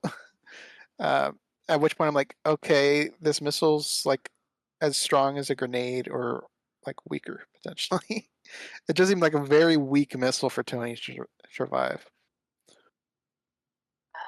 Oh, you But I mean did you like mean the okay? I armor. was confused for a second. At You the mean the very first beginning. missile at the beginning? Yeah. Okay. Yeah, the one he took the shrapnel from. Plot armor. Well, we do That's know what I'm an putting it explosives expert. Yeah, we do Ask. know that he's also wearing body armor underneath his suit as well. Yeah, I mean, that would it gets protect past against that. shrapnel, which it didn't. But there's also the concussive blast of an explosion, and it's a missile's supposed to have a large radius, right? This is He's got a like TBI. 6 feet. Yeah, I genuinely don't know. Because I have no idea what the Stark missile is designed to do. I just know it's a Stark Industries missile. I don't know what Only it's thing I can designed. really help you with that with Crimson is that there is bullet fire going all over the place, and from what we see later, which I had questioned, but I guess if it's keeping to the continuity of the film, if the missiles was designed for a bigger area effect explosion, but something else triggered it to detonate, then it doesn't do its designed intent. Are you saying this missile got shot with a bullet? Possibly. That's something that would have to be shown. Yeah, otherwise it's just a weak missile. Or weaker, I guess, comparatively. So it's just another plot armor thing, which Tony has already stacked quite a number on already in this act. It's definitely a plot armor thing, but yeah, again, not having seen that happen like in real life, but hearing stories, and I mean, hell, you can Google people's like war stories in Afghanistan around that time, talking about like real life explosions and the consequences of it and things like that, where it's it's just straight plot armor. I don't care that he's got his like fancy dancy armor Kevlar vest underneath his suit. That is just straight plot armor, because His face was he still would have exposed. his face is still exposed. He's got no head support. I don't care that he lands on sand. Like, that man has a traumatic brain injury. He's got a TBI. They're lucky he woke up. External bleeding, everything. Yeah. Well, I mean, we can see that he also gets like patched up a little bit, but like, no, he's got to have some sort of like brain bleed, unless he's got just amazing luck. Which he's Tony Stark, the main character. He's got some plot armor luck. Yeah. I was just thinking over. I agree. Let's see. The last one I have for Act 1 is so I watched this movie with the IMAX enhanced version, which adds aspect ratio changes throughout the film. And I want to just give kudos to it of editing the IMAX enhanced shots in areas of action and destruction, which really pulls one into the film. Really widens the look and brightens things up. Oh yeah, looks phenomenal. What do you mean? I thought Cass said something. Oh, Oh yeah, it looks phenomenal. I didn't see the IMAX one, so I'll take your word for it. I'm sure it enhanced the action. no, you saw probably theatrical with everything in the letterbox format ratio. Mm-hmm. Still good. Very concise, but this is not as nerve-wracking to me as Mission Fallout. So, Or Eternals. or Eternals. More on par with MCU. Ryder, you said you had a couple left. Do you have one more to give? Yeah. Just Robert Downey Jr. being a great actor, you can literally see the moment where the billionaire playboy genius kind of fades away into what's left at Jensen's death. Yeah. The emotional impact on him. Yeah. And for me, that's the just again actor doing the writing for the script in a lot of cases, and that's just one of them because you have the words of thank you for saving me, don't waste your life, and you have to have the actor do the job as well to convey the thoughts of the character at that, and Robert Downey Jr. kills it. I'm just gonna say. Yeah, agreed. Crimson, do you have one more you want to get out? It's mostly a blanket statement, but I think it's more apparent here in Act 1, and it's the CGI.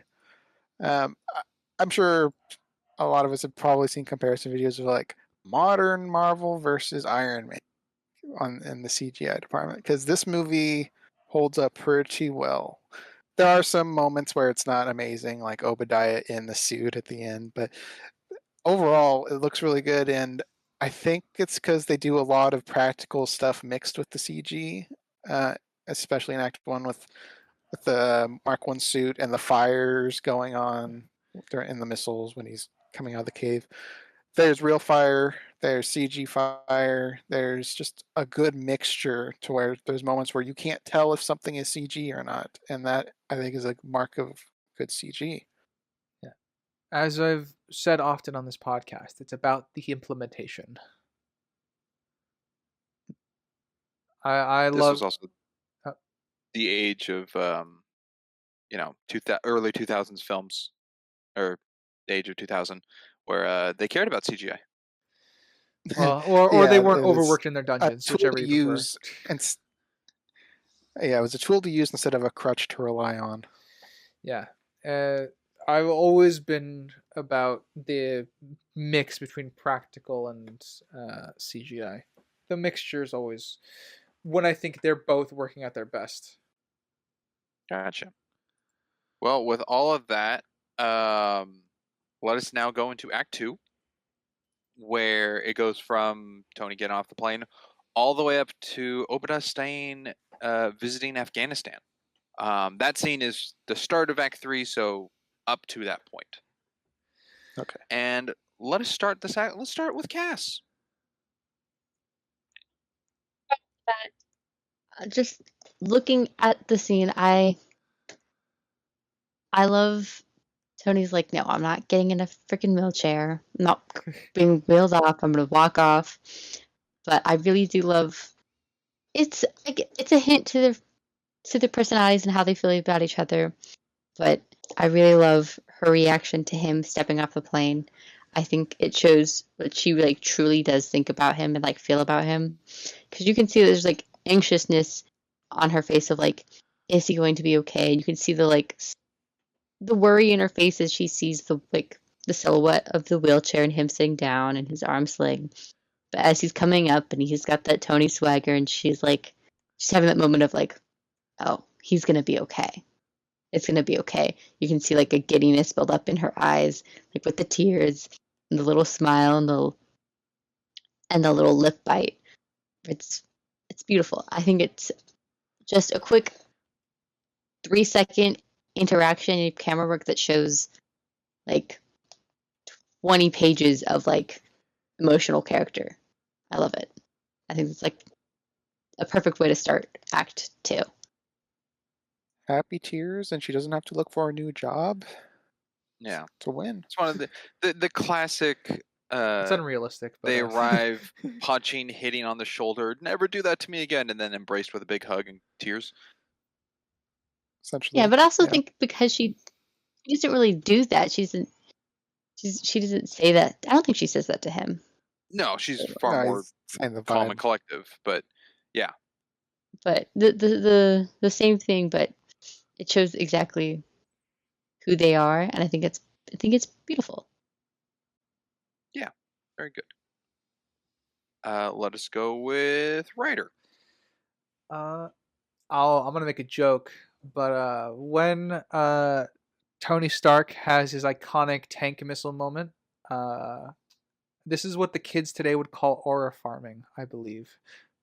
Okay, all right. Playing to our audience. I see. But is that what the kids say nowadays? Yes, Crimson. It absolutely Teach is. Crimson about what aura was now.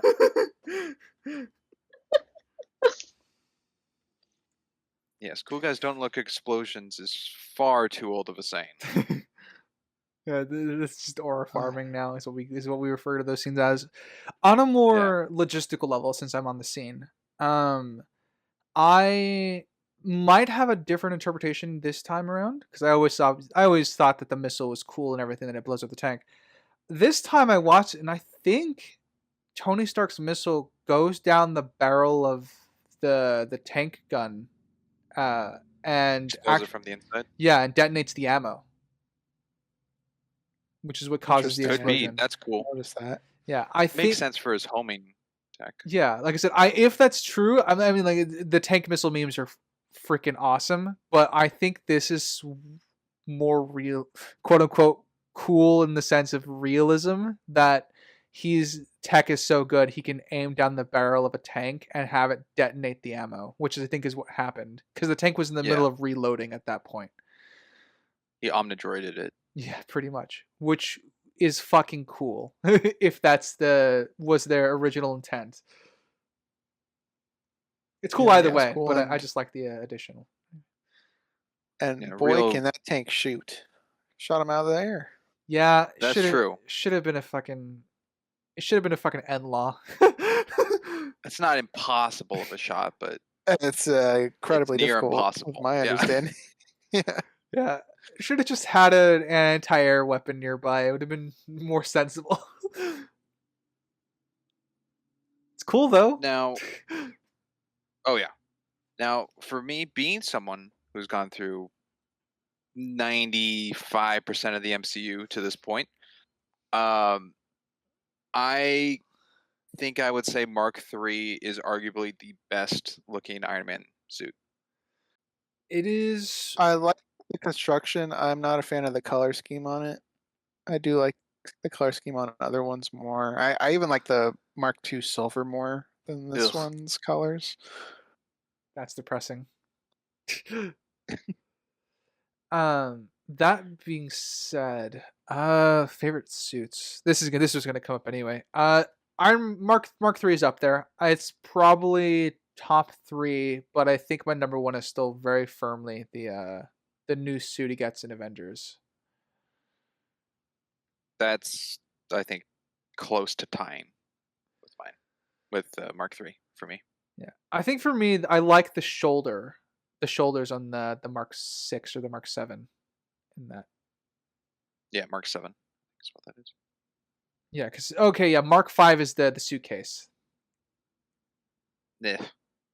The ribbed silver chrome, whatever. Yeah, I mean, Not a fan. I'm just saying it's the Mark 5. It's a usable suit. It's not. It's a functional suit. It's not my favorite. That's my thoughts on that one. Just not saying the nanotech suits are bad looking. I'm not. If anyone should get nanotech, it should be Tony, because it's Tony Stark.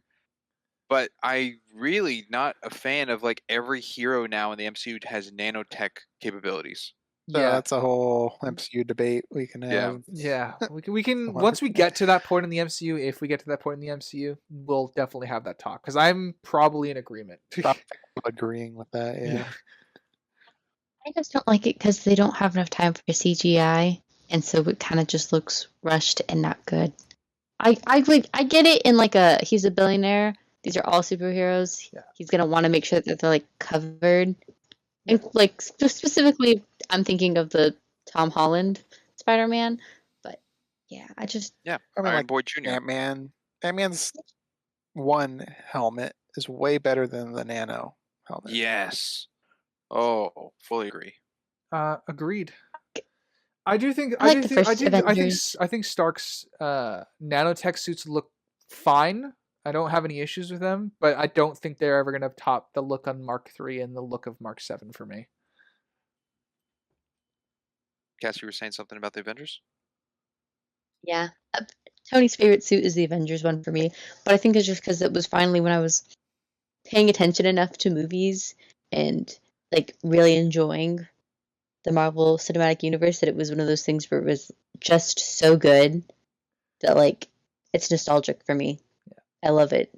On a personal note, I've definitely relived that Mark 7 suit up several times in my dreams.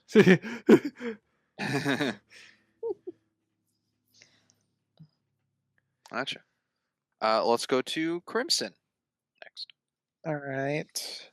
So when Tony's back, coming off the plane, he wants a cheeseburger and a press conference, in that order. So Hell to yeah, me, cheeseburger. press gets there really quickly because he still has his cheeseburger. So I can't imagine that all the press got there within the time it took for him to go to Burger King and then to the conference location. That's a full room. I believe so. It's News could have gotten out that Tony's found and is coming back.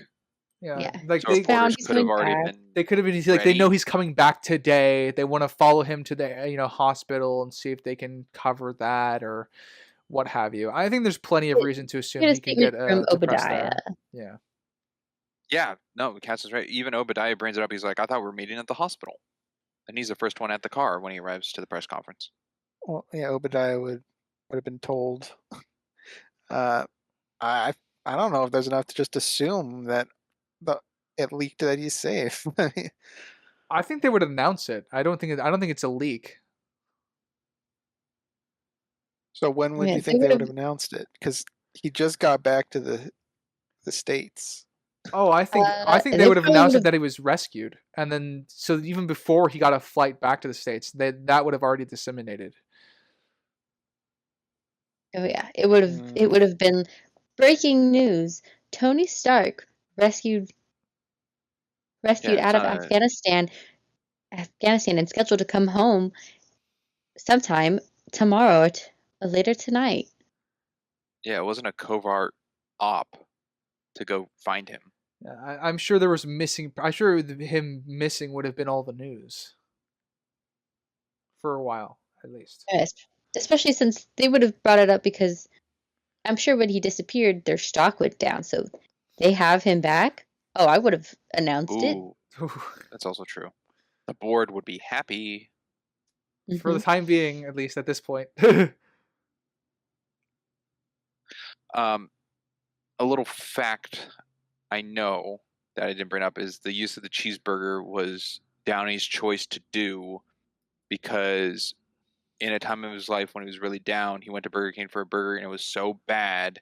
That's when he decided to turn his life around. Interesting. Yeah. Also, in the scene, Tony does lie to Obadiah, because Happy gives him the bag where he takes the cheeseburger out of, and Obadiah says, "Oh, do you have one for me?" And he goes, "No, this is the only one I have. Just took it out of the bag."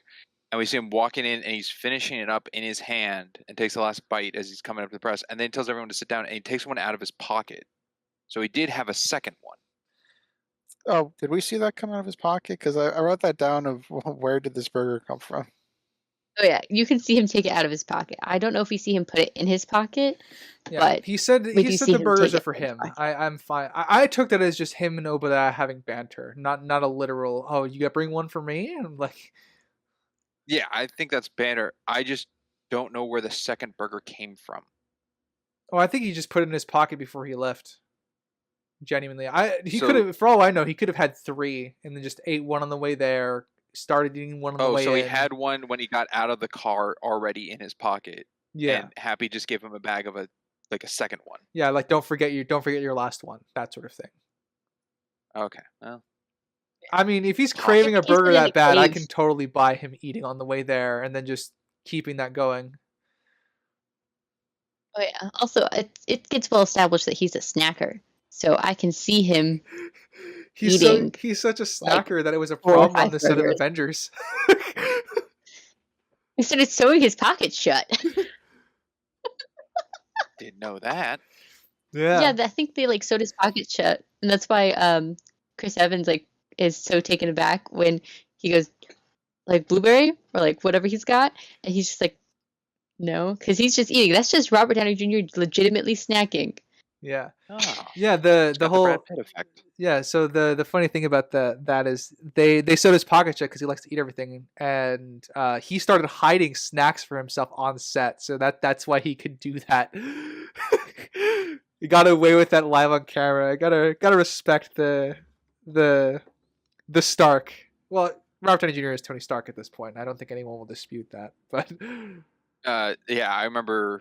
Was it during Iron Man 3 or something? Just news of interviews of Robert Downey Jr. and people were like, "What's the difference between you and Tony Stark?" And there was nothing. that it sounds was just him. that sounds about right. So, and nobody here make a damn joke about me crying over cheeseburgers. So, I'll save that for Endgame. Don't you worry. I bit my tongue for it. thank you. Actually, I'll go to what I know of Crimson, one of Crimson's favorite characters. Crimson, what do you have to say about Agent Coulson?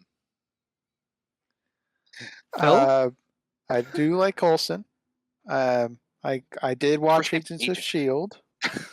Yes, first name Agent. I did watch Agents of Shield, so I guess more Marvel lore with me with what I've seen.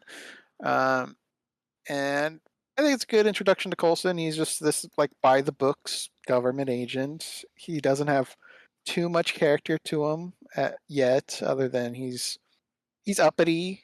He's a good personality, nice guy. So I think it's a good introduction to him. But it's not too complex yet of a character. I think it's a great introduction to him. That way they can bring him back and make him whoever they need him to be. In the sense of when it's S.H.I.E.L.D., it's a good thing to introduce S.H.I.E.L.D., but also in the sense of hey, here's this dude. We have a baseline personality for him that they expand upon, but it makes him a very versatile character for where they go. But I'm also biased because I do love Coulson. Yeah, that's cool. Unfortunately, the future films kind of retcon S.H.I.E.L.D. in this film. Purely the name, because in here it's kind of set up that they don't have the acronym for S.H.I.E.L.D. It's the actual full name. Honestly, that's just a Captain Marvel But problem. that's an issue for future. I Yep. mean, no, it's before that, but with Agent Carter, the show, and stuff like that. But that's not an issue with this movie because they didn't know. so I don't have an issue with it here. Oh boy, the Twilight But effect. yeah, but in future stuff, it does kind of damage it here. That would be world building consistency problems. Yep. Yes. Yeah. They do hint later, like Coulson says, like this isn't our first rodeo or something. Yeah. Which I just want, I guess I think somewhere in my notes I'm like, oh man, we won't find that what that was for another 10 years. Well, It's Nick, you're true. like, you don't think you're the only superhero, do you? So Well, yeah, there's stuff. someone's been asleep for 70 years. Yeah. Anywho, a little, I guess, to kind of go off of that, a little writing detail I liked was the whole Coulson talking to Pepper about the whole like Homeland Security, like the whole name they have. Strategic Homeland And- Security Intervention Logistics Division. Thank you, writer. And Pepper, says, "Oh, you should work on that name." Coulson goes, "We're working on it." And Pepper says, "We've talked to." I didn't write it down, but it's like we've talked to the CIA and The DoD, the FBI, the CIA. She lists off a yeah, bunch of stuff. but her follow-up to Coulson is not intentionally necessarily, but just acronymed companies Oh, or I see. departments to follow what Coulson just did, That's which is innocently out of Pepper, but in a lineup for the writing, I went, "Oh, that's a little tongue-in-cheek. That's clever." yeah, because she doesn't have to say the full name of those groups. She just lists them off easily. But it wasn't like an insult to Coulson. It's like, "Hey, maybe you should do this," or hinting at him to like try to make it an acronym. I didn't get that vibe at all of what that was Pepper's intention with the line. Yeah, I don't I don't get that from Pepper at all either. I legitimately think it's just him, her just going through the list of people she's already talked to, and then for Phil Coulson to be a little bit more insistent that we're separate from them. You need to debrief with us too. I also think it's such a in a world building like part of it. I think it's such a smart thing for him to be like, "Yep, we don't know what we're doing," in the sense of like, "We're new, you've never heard of us," kind of thing. In the sense of being like, "Oh, trust me, lady, we've been around longer before them." Because if you have a secret intelligence agency, If You're not everybody going knows to about it, yeah. you're not going to announce it. So I think it also gives him that like lovable goofball, which makes her like not consider him a threat or too much of a, like a thought, you know? Yeah. Yeah. Especially when your intelligence apparatus is already overrun by Hydra, Skrulls, and I'm sure I'm forgetting some other fucking group, but AIM, AIM. the damage control. Oh yeah, forgot about them too. Anyway, that's future MCU yeah. problems. The 10 Rings, Oh, Black yeah. Widows, Oh, the Red Room. Oh, can't forget Yeah. the Red Room. everything. Shield is might have been screwed. You know what? Throw in Wicked. Why not? Wicked's good, right? Crickets. Oh, so, The I new movie? heard Cass giggle at that. That was fine. Blade Runner. Not Blade Runner, Did- Maze Runner. Yeah, Crimson, you fool. Is it the new movie? Wicked? Okay, never mind. Cass didn't get it, and Crimson tried to get it. That's I guess that is what I was expecting. Cool. No, Maze Runner. Uh, A line from Obadiah. Just a little thing, kind of like, oh, he said the line. Was telling Tony what they are. When Tony kind of says like, I want to shut down the weapon department. Obadiah goes up to Tony. He's like, at the arc reactor with their little conversation. He goes, "We're ironmongers." I went, "Oh, you said the thing," Yeah, because that's Obadiah's villain, persona.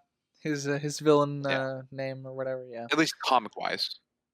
I don't think he ever Yeah. calls him that, but Yeah, kind of leading into that scene, I'll talk about Obadiah sitting with Stark on the steps beneath the podium because he wants to have a more chillax session, and we get to see the change in his character come out here because he's shutting down the weapons program for Stark Industries, and we get to see the two of them kind of argue over the podium for a minute. And again, just good character stuff. I like that we get to see Pepper's reaction to that most of all.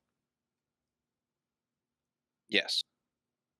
Which is very good because then that later plays into the confusion of when she says she quits, but it's for the reason of Tony's safety, not for the understanding of his choice of why. Yeah, and then he explains why, which makes her double down into wanting to help him. It's a lot of good little character stuff that happens in this film. Probably not improvised. Maybe? Seems too tight. I don't know. Maybe. It's like character heavy. They could have had like the actual lines of what Pepper was going to go with, and maybe Downey changed up a couple things, but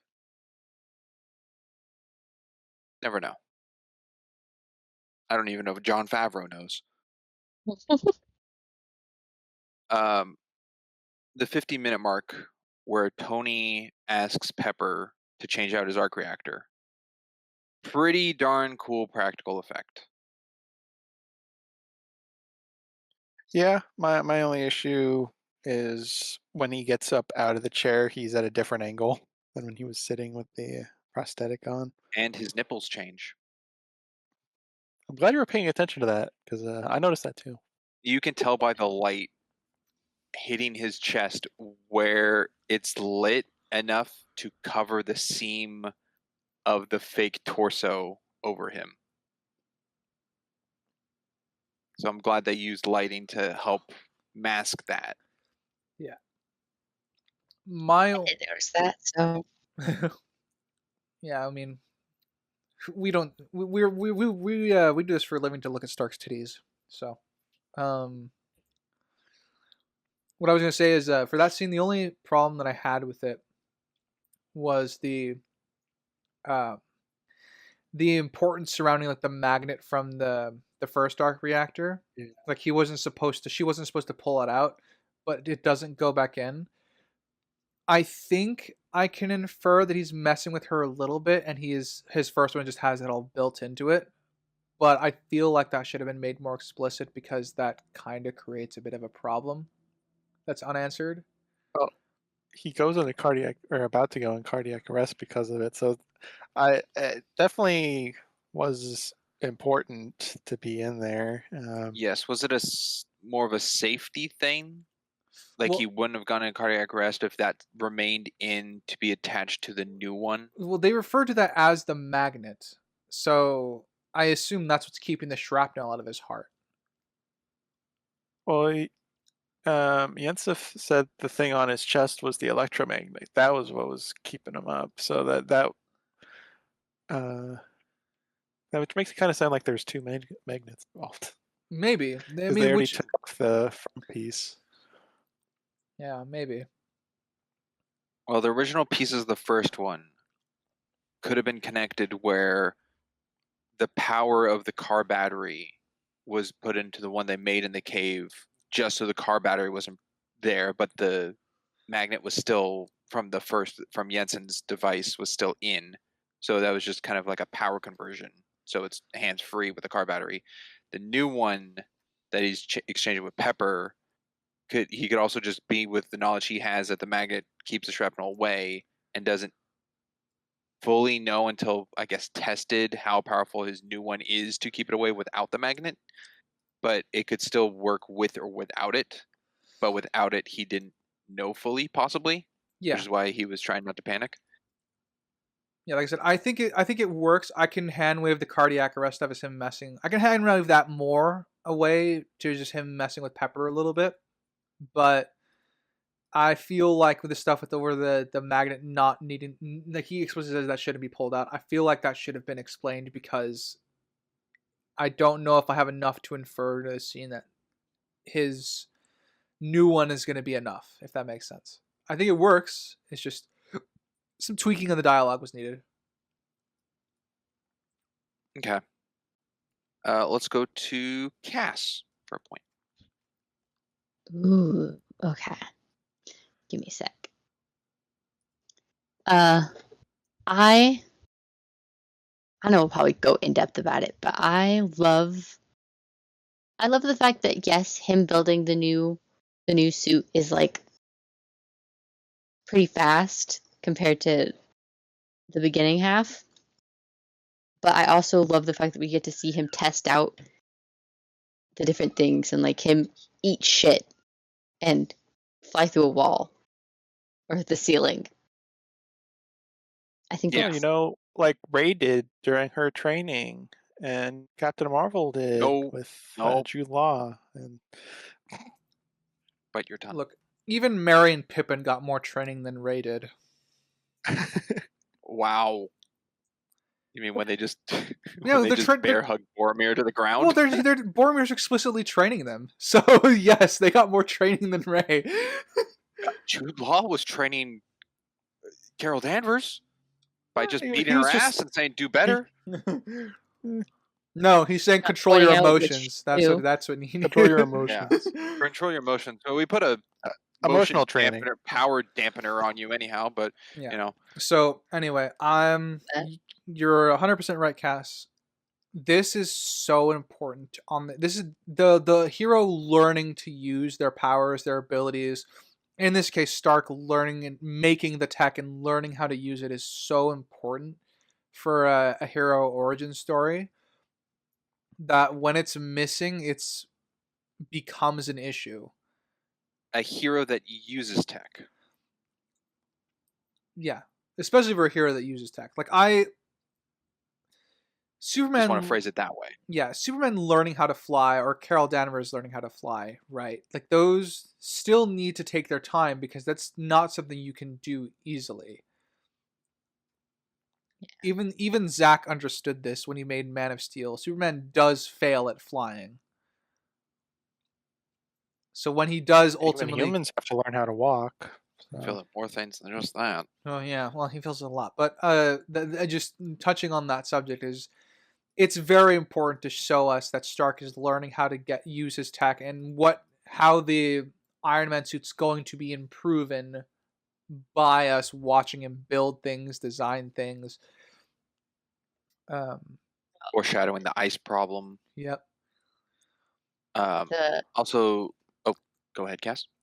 The practicing of him shooting the bolts and then the actual practical use of him doing that is chef's kiss. Yeah. Iron Man might have the best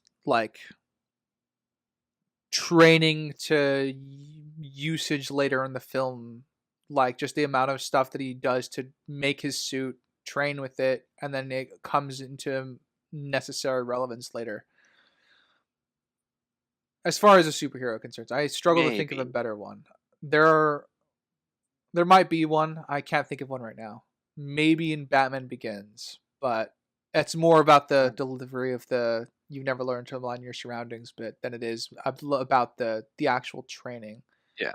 I'm thinking of good training scenes for what's coming to mind is the montage of Mr. Incredible bulking up. Yes. That's really training combat. That's exercise. Yeah. For that's simplified into him just getting back into hero form, not necessarily learning how to use his powers, you know? Yeah. I'm trying to think. Nah. I was going to say Wolverine, but that's not a good one. No. Yeah.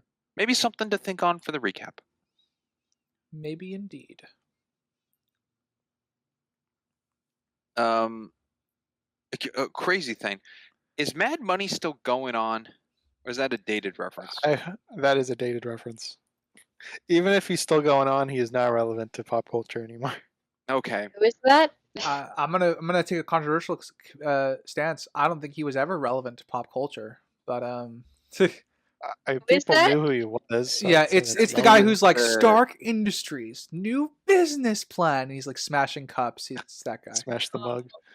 Oh, all the him. I soundtracks. do like the fact that it was showing the different companies at the end, at the bottom, Yeah. like going up and down. I think one of them was Hammer Industries. I can't remember though. I did not Oh, was Hammer pay enough reference? attention. I know one was called Rhino, and like the thing, which isn't. Does that come up in the next movie? I believe. I know Hammer Industries obviously does, but Hammer I does. don't know. Rhino, if that's I connected think- to the Rhino tech or whatever of Spider-Man villain, that would be weird. It wouldn't surprise me if they did, just as like a little Easter egg, because it's just at the bottom and it's never talked about. It's the like the newsreel. Like it also shows exactly how many points it went down. Donovan Corp, Time Moving and Storage, Highlander Capital, Dimitros Stark Industries. Yeah. One of them goes up like a crazy amount of points. It was like 400 or something. I'm trying to make them out. What I'm looking at there, a little difficult. Also, I think it's really funny. Just as a child, I was like, people don't talk about that, like politics. No. Yeah, well, Oh. Mad Money does. That's only something you see in movies. Only something you see in movies. That's not real. People are a bit more logical. People don't watch it. But I do think it's such a fun little tidbit where you can see like what the stock market looks like inside the movie. Yeah. Or inside the universe. Actual world building ramifications. Yep. I do like I actually skipped over the bit that I really like in the Stark and Pepper scene where they're switching out the arc reactor, but the part where he admits that he doesn't really have anybody else other than Pepper. Because that comes And then back she later. says the same thing. Yeah, I like my thoughtful echoes. So It is interesting that Tony says like he doesn't trust anyone, but then we see that he does trust Pepper and Rhodey. Well, I liked the timing of that line because he went to tell Rhodey about it, and Rhodey's like, "Get your head on straight, get back to the military work." And then the next shot is Tony talking about how he doesn't know who to trust anymore. Because that interaction with Rhodey was more like, okay, he's more for what I do and less for who I am. Rhodey's more for the military stuff. yeah. Yes. So I did like that pairing of scenes. I don't know. Ryder, you can be up next after me. I don't know how. I didn't double check, which I guess I should have. It would have been smarter for me to do. But when it goes and cuts to Afghanistan from California, it does swipe transitions. And the first one is when they're going through the sand looking for the pieces and they find the helmet Look, sir, of droids. the Mark 1. Yeah. Man, we ain't found shit. And it's panning. It pans left to go to Afghanistan, and then back from California, it pans right. And I didn't know if that's something they upkeep because it seems every time they go to Afghanistan to show shots, it does pan shot. But I don't know if it's a back and forth of left and right the entire time. I just saw it as the first one because it's a counter of left to right and not two lefts or two rights or what have you. So I thought it flowed nicely with the transitional editing pacing of the first instance, but I didn't keep up with it. Don't know if any of you did. I did not. I did not not pick up on that. I only caught the first Don't. one, which is being a transitional wipe. I didn't really look for it, I guess. Though one could argue the door closing when Obadiah arrives is a transition of a kind. Yeah. No, that is the reveal shot. Ryder, point up to you. Yes. I quite like that. As much as I have issues with the pacing for Obadiah as a villain, I do like there's plenty of setup for it. I quite enjoy when he shows up at Tony Stark's house with New York pizza because the meeting didn't go well, And a lot of it's him just being a businessman. He wants to get people to analyze that arc reactor because he wants to know how it's made and stuff like that. And obviously, it confuddles everybody else's, every other scientist that works for him. But it's also true what he says is that he needs to give the board something to comfort them because the whole direction of their business is changing. Yes. To turn into an Iron Legion sense. A little bit, yeah. I do love that when we see Obadiah for the most part interact with Tony, that we know that Tony's a grown man. We know that Tony owns the business. We know that Tony is his own person. But when we see Obadiah interact with him, it's like a parent trying to get their like sleepy toddler into bed and trying to make it their idea. Like, come on, it's a controlling. Like even when he shows Obadiah the arc reactor in his chest for the first time next to the big one, like the way he clambers onto Tony with his arm, it's very much of a parent or like a teacher. A manipulative sympathy. It's a Well, I mean, the intent, obviously, until the reveal, is to think all this is a more of a parental relationship because he was there when Howard Stark wasn't there. You know.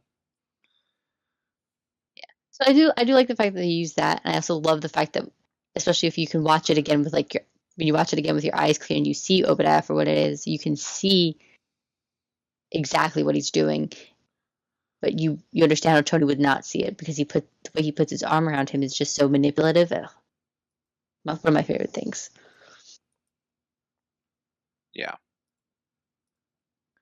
No, really just the sleazy poised of Obadiah from what you brought up, Cass, with like his first introduction, how he plays it. Oh yeah.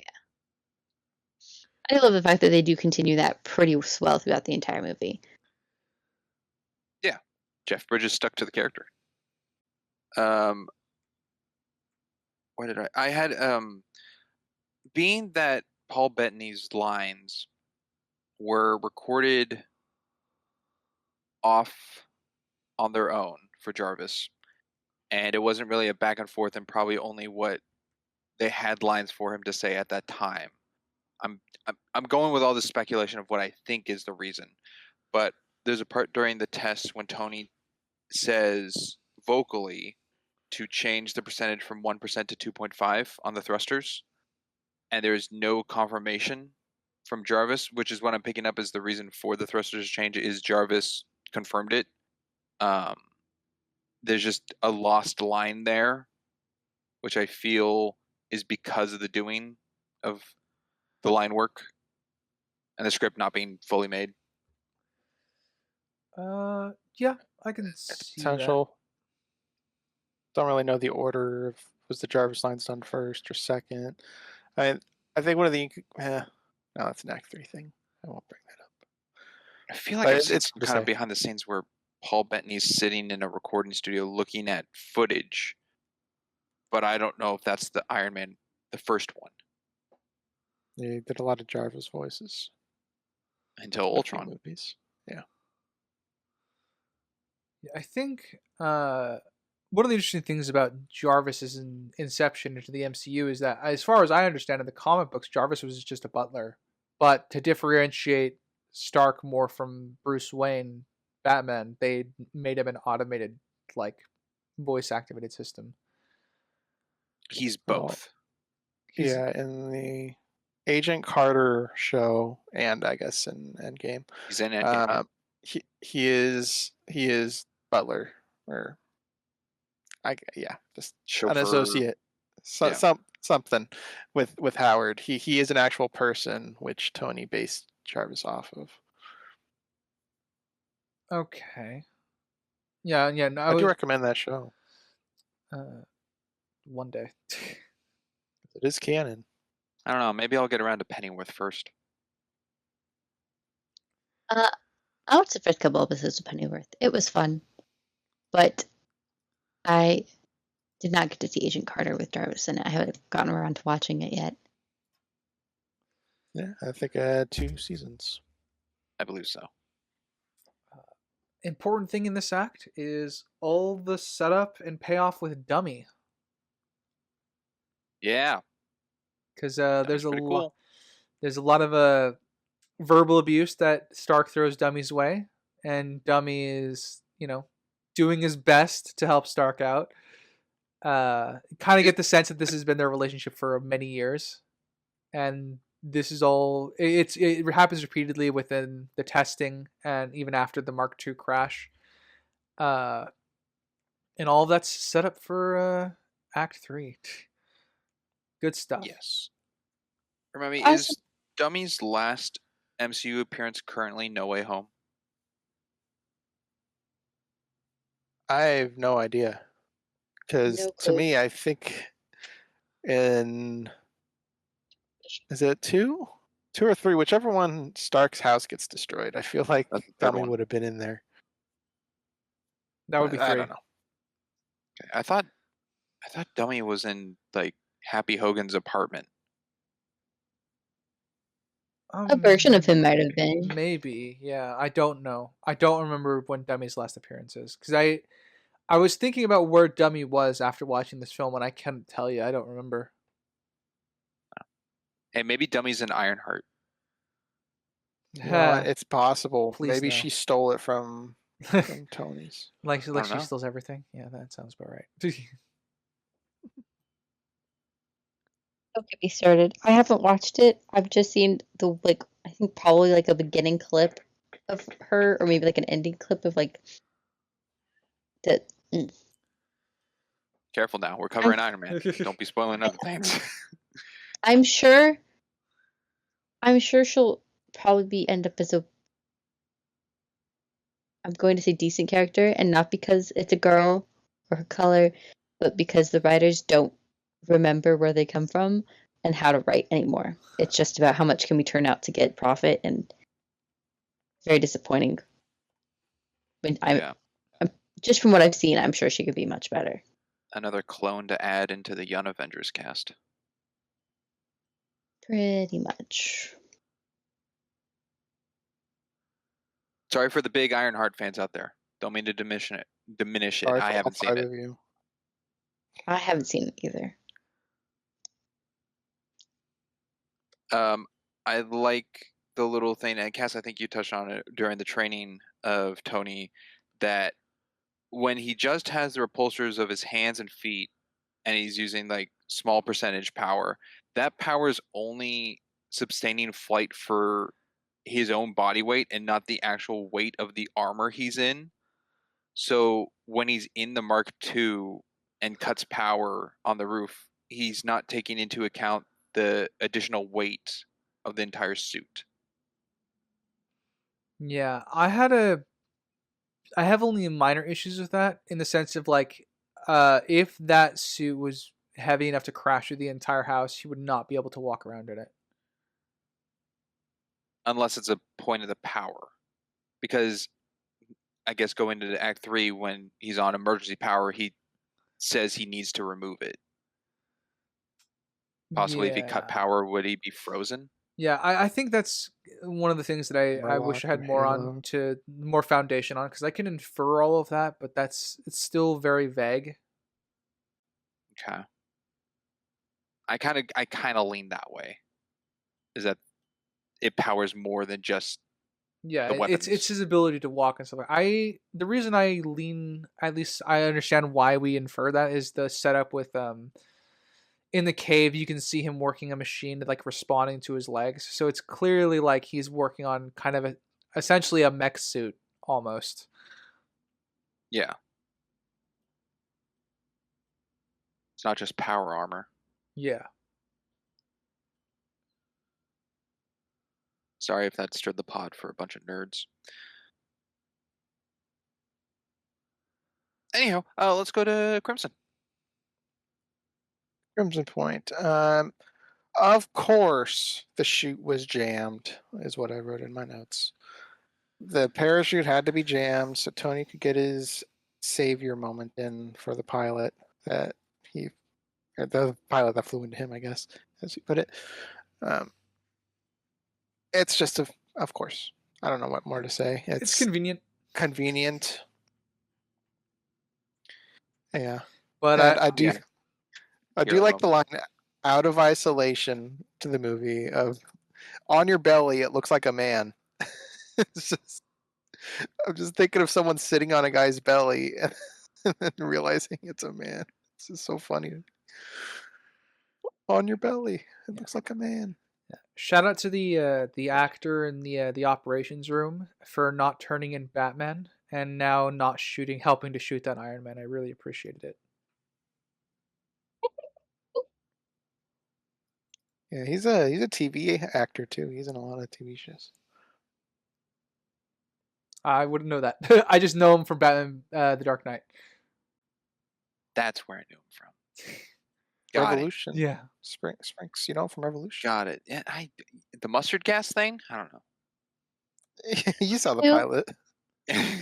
I do love the fact that nobody in there is going to tattletale on Rudy or ask Rudy what the hell he's doing because of his rank. And like I get it, but there's also high-ranking officials near him, and in real life I've legitimately seen an E3 ask like an 04, 05, why are we doing this? What do you mean? Like, you're telling me no one in that control room is questioning this higher up's order about the man-made shape that he's saying, just leave it be, you know, it's fine. Like, We don't shoot sent at it we've sent anymore. out 2 of the most expensive jets that the United States military made to go hunt this thing down. We just want to leave it now. Yes, we lost one of them to it. Accident or not, we lost one of them to it. Yeah. Training accident. Also, plot armor. That jet wing would have killed them. Then again, this suit is pretty durable at that point. It's Plot armor We don't have much is of when a he's trying to durability learn how to test. fly and gets thrown into his concrete roof garage. Yeah. He's not wearing anything, and it's just the flight stuff, and he's trying to learn how to fly, and Dummy hits him with the extinguisher. I don't care if he was going 5-10 miles an hour. He was not. He was going like 30 at least, and he hit the concrete wall. It's pretty funny though.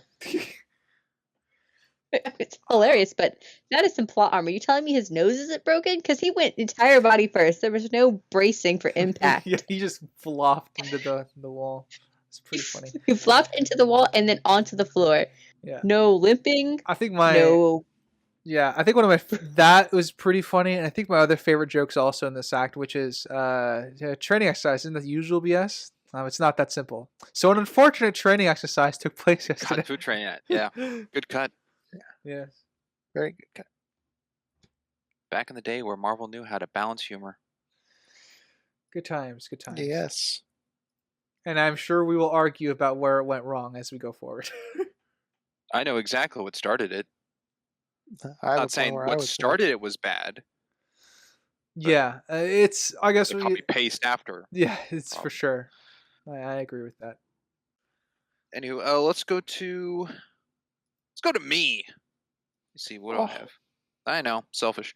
An error I found at 1 hour, 7 minutes, and 42 seconds when Tony kind of gets challenged by the reporter on TV that he's not going to make an appearance to his own party. Him driving in his car on the highway, no front license plate. When he arrives to the party, there is a license plate. Wow. Terrible. I missed that.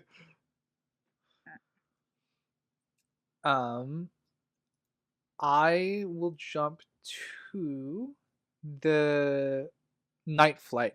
I actually really liked the Mark II night flight. It was one of the coolest sequences when I was a kid growing up. So just cool vibes. I liked it. Still do. Yeah. No, it's very it's that I don't know of a word for it, but it's like the realization that you have the ability, kind of like in the first Spider-Man when Toby learns how to swing. Yeah, the first flight. It's all it's the first flight. Is kind of what I call the trope of it now. But I really love it. Again, Robert Downey Jr., great actor with the camera in his face. Yeah. Which the helmet shots get way better from here on out. They're very much Testing it right I don't know now. what to call it, production rigged or something. How they look, and Yeah. the 20 seconds that Jeff Bridges has it in this movie. I don't know if that was fully needed, but Yeah, it's not terrible, but yes, it will only get better. I feel like they were just testing the waters with it as a concept to work with because they needed to. I remember seeing some sort of behind the scenes talking about that shot, but I don't remember too much to really talk about it other than that exists somewhere. I also know exactly what we're talking about, but I also know nothing about it because I don't remember it. I don't know. Cass, did you remember? No. Oh, okay. I will say, for continuity, slash, it's a good and a bad. When the Ten Rings, they find the iron suit, or the prototype, I guess, that he escaped out of the cave with. I love too. There's just like the random people trying to figure out how the hell it gets put back together. But I do love. I don't remember his name, but the leader of the Ten Rings. I love the fact that he has his Trevor? ring. I don't know. We can call him a Trevor if we want to. But No, the Mandarin. I am Okay, the Mandarin. but I do love the fact that he goes. If I remember earlier, his ring was gold, and now it's red. But there is a crack in the stone that he plays with, like the ring that he plays with. I do like. Oh, I do like that the little nod to like him being blown up with it on. There's a very tiny, like thin crack across, horizontally. That is a good detail. matches his head injury. Good stuff. A question to pose, because I don't know if it's Tony doing a name reference for sake, or it's an actual like character portrayal in the movie. But when we see the Observer, is he actually Hugh Hefner, or is he just being called Hef? So Stanley? You got my joke. Yeah, it's clearly referencing Hugh Hefner. Yeah. Okay, because the- isn't there the a later Hugh one where Hefner he's road. Larry David? Wait, not Larry David. Is I'm sorry, not Larry Larry David. King. Larry King. Is there? I don't Isn't that know. Iron Man 2? See, I haven't seen Iron Man 2 that many times, so I don't recall the Stanley cameo in that. Or I thought it 3. was like a Dutch angle from like an in-universe camera picking up like point of view walk, like shaking a hand. That could be mistaken. Yeah, I don't recall. I do know a different cameo that's in that movie. Oh no, got confused again. All right, Stanley's everywhere. So I just feel like he was Larry King portrayal, so I didn't know if this one was actually him portraying Hugh Hefner or just being called Hef. yeah, I wouldn't. I could- I'm not going to commit to all of the Stan Lee cameos being the Observer because spoilers for the Incredible Hulk. That cameo version of him dies. So That's true. Reported death. sorry, I guess he doesn't technically die on the screen, but he's quote unquote dead. Dead. Yeah. This is also Iron Man 1 where Observer nonsense is not a part of it. That's very, That's very true. I will Or say any of the I connections to the non-MCU movies. do. I will say I do love when Tony breaks into his own party. I love Pepper in it because it really shows like what she thinks, and just like she doesn't have to say it out loud. She does eventually, I think, in like this later in the second act or the third act, but the way where she's like, Tony, you're here, and she gives him all his attention, and he's like, let's dance, and she's just like, oh wait, and you can see her until he like pulls her back into him, that she's paying attention to her surroundings and smiling at other people to see and gauge what everyone's thinking about her. And you can see like her nervousness where she even like twirls her hair about being on the balcony with him. And that feeds into why she goes out into the balcony too, because she complains about all my coworkers are seeing us dance and stuff like that. And not that, what Tony does with women's is a bad thing. That's onto him, but the speculation of what people could think and all that. I like that it plays with both perspectives, and you can see both perspectives in the scene. It's not fixated on one, and the other's kind of silent or sidelined of how Pepper is in the moment and how Tony is in the moment. And then it gets built up later when in the third act, when Tony brings up like, remember that night, and just like how it affected Tony and how it affected Pepper. Very nice. I agree with that. I love the personal touch for it being Golmira that's being threatened by the Ten Rings when the reporter shows him all the pictures. And his investment's already heavy because he knows that's where Jensen's from. It's another full circle moment I love. Oh, no. Did Tony take the photos? The reporter's with him. Yeah, so the photos are Tony keeps the photos, but you can see when Obadiah is taking he's like, I'm the one that filed the injunction against you. You can see the reporter in the background like waiting for Tony to give the photos back, but she just walks off without getting the photos back because they might not be. Okay. They're probably copies anyway. I'm just curious if that's okay. I just pulled up saying she puts them in his hand. He doesn't take them. Okay, because Tony doesn't like being handed things. It's a big thing. The sounds is very reassuring. Did you all know that? I don't remember the reference, unfortunately. It's not a reference. It's just in the MCU, Tony Stark does not like being handed things. Yeah, when does that start? Is my question. I think it's just part of his character from the get-go. So I'm just pulling it up. It's prominent kind of in the Avengers. You're asserting it as fact, so I'm trying like where's your reference of where that's a fact? No, it's a fact with Stan Lee of how he based Tony Stark off of he based Tony Stark. Yes, but it's something about the Tony Stark character of not being handed things.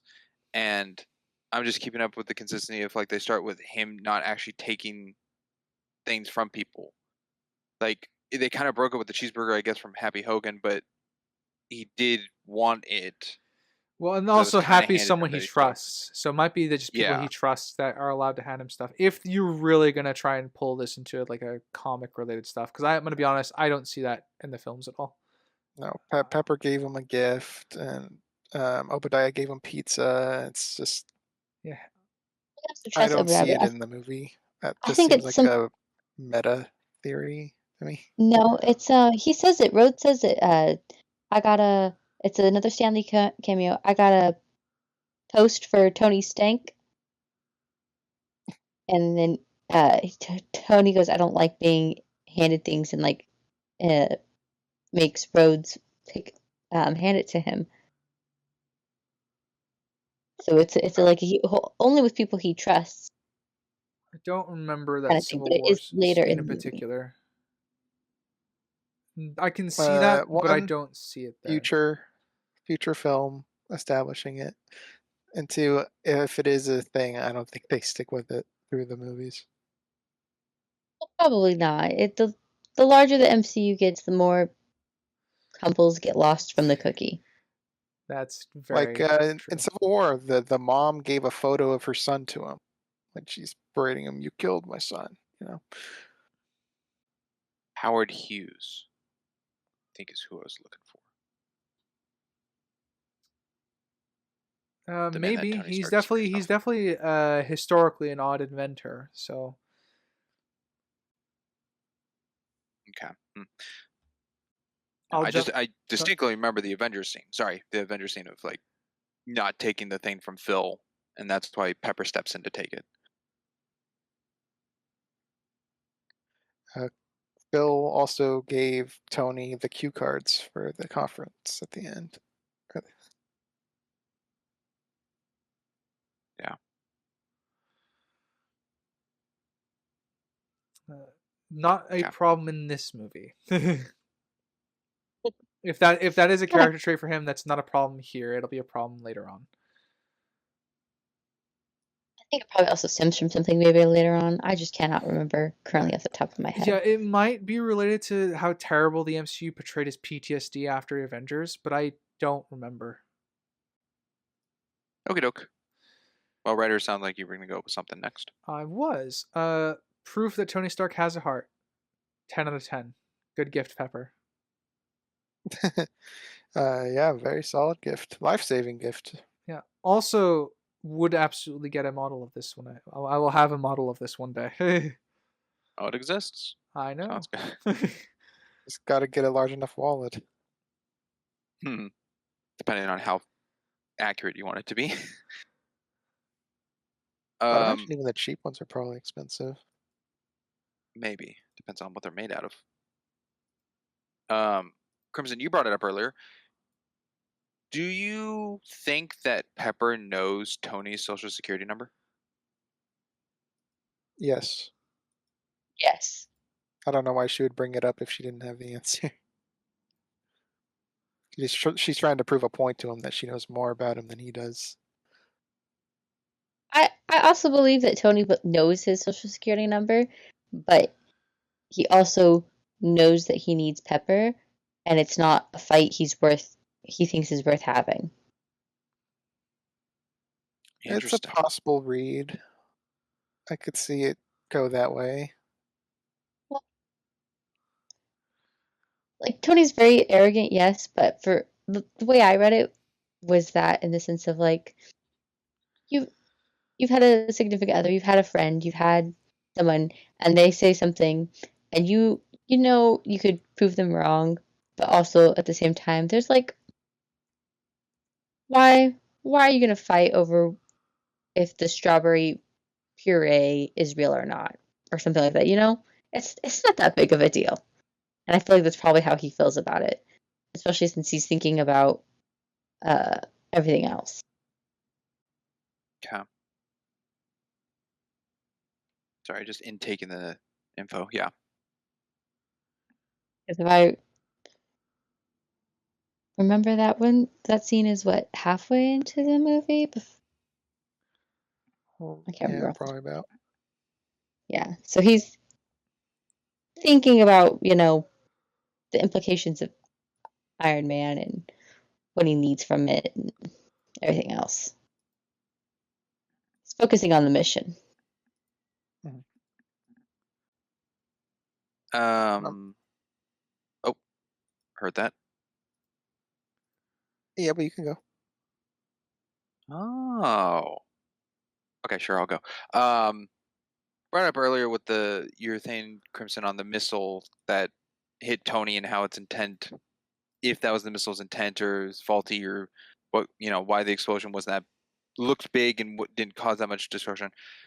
It made me curious on when Tony goes on his little rampage, destroying the Jericho missiles we see in the town, how the destruction of them doesn't trigger the effects of what the Jericho missile does.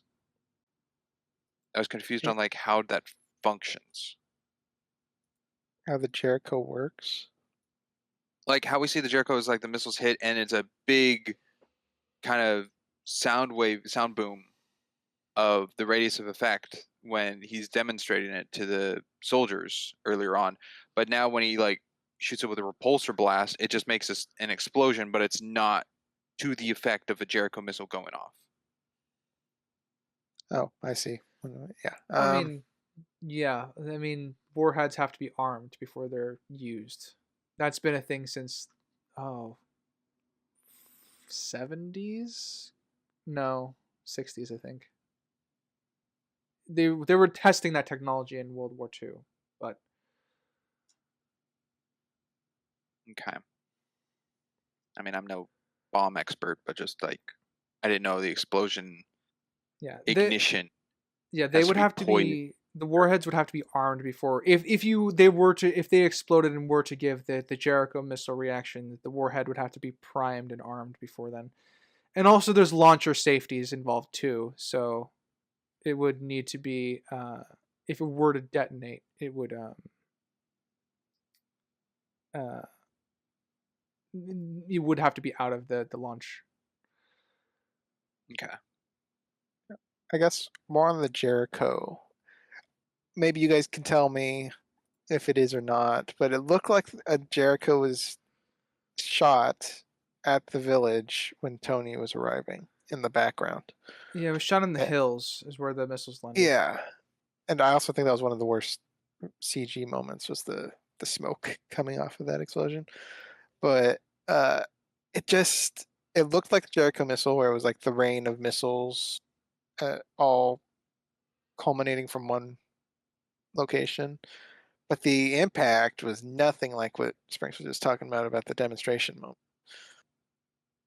No, it was covered by that hill a lot. Yeah. So that one was I wish they just cut that part of them using the Jericho because they didn't showcase it and it didn't feel impactful. Yeah. Unless I mean, this is showing that they actually have the Jericho missile. This isn't them like a makeshift one that they created. Yeah. Yeah, I'm fine with him blowing up that one. I'm just talking about the one we see get used. They didn't show it actually having impact or it Yeah. being relevant. It's kind of like a background thing.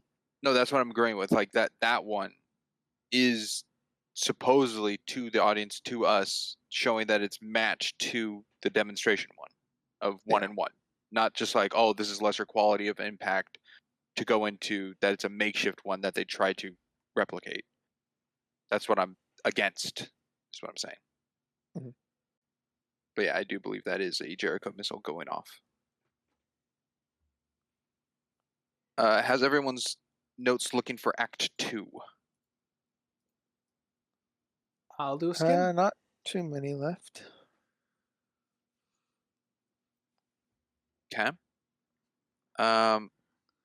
Something I'll point out that it happens twice on 2 different instances, but I think the children actors in this movie aren't as good as they could be. Papa! I don't remember what the kid said. It was a I lot wouldn't more say they're bad. noise than. No, they're not bad, but they're not great. No, they're no Dakota Fanning and Cat in the Hat.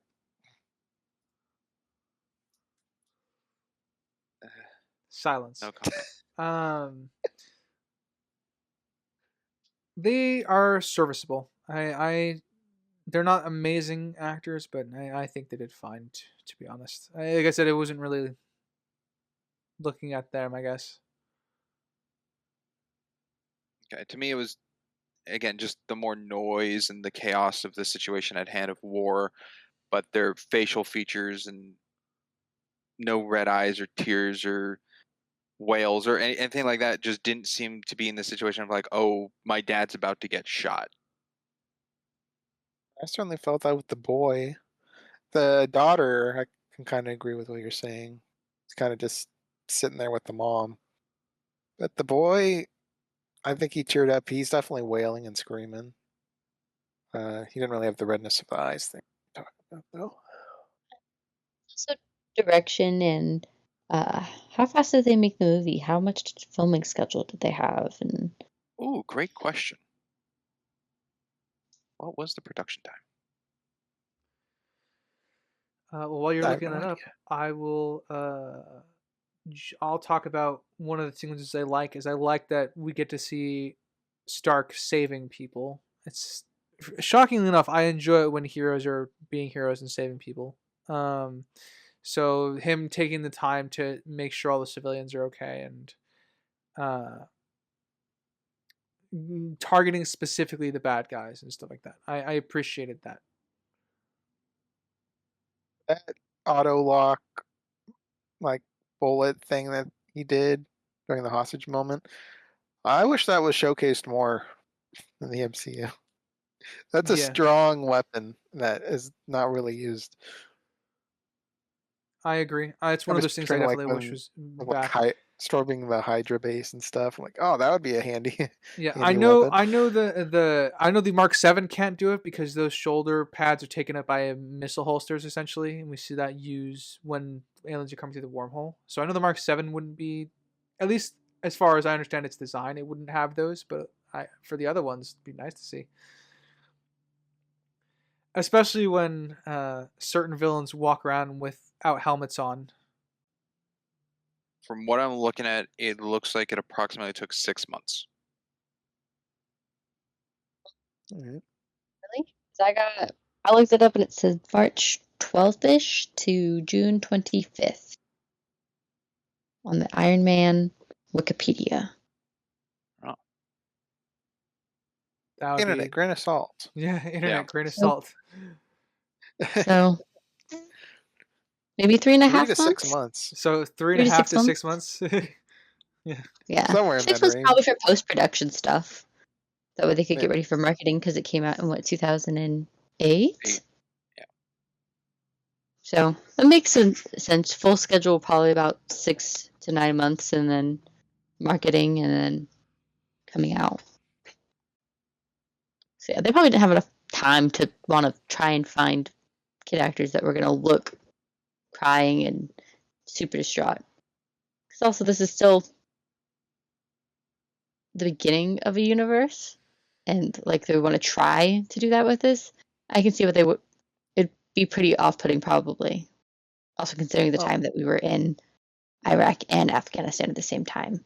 Maybe, would've but I been feel like there's probably- still crying kids in the Tobey Maguire Spider-Man movies, and then the X-Men films, and Well, this gets to the point I was going to make.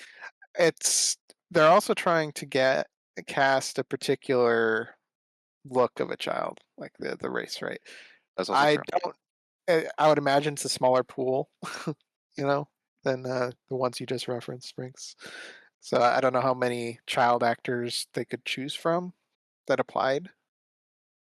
Possible could even fit the family in limitation. members. California. So that could have been a factor. They just were limited on choices. Yeah, even in California, limited on choices. Also considering that we were in Iraq and Afghanistan around that time. Probably not something you want to put too much on a face to. You think of like being approved. That could be, yeah. Because no one really wanna wants to see too much of that. Yeah, you don't want to be too far in where you start making a. The interview. Yeah, yes, but what are those called? That genre. War film? Period piece. Oh, maybe more period piece propaganda-ish. Yeah. Well, I was saying this in the reverse of propaganda, in the sense of like, if Anti-war.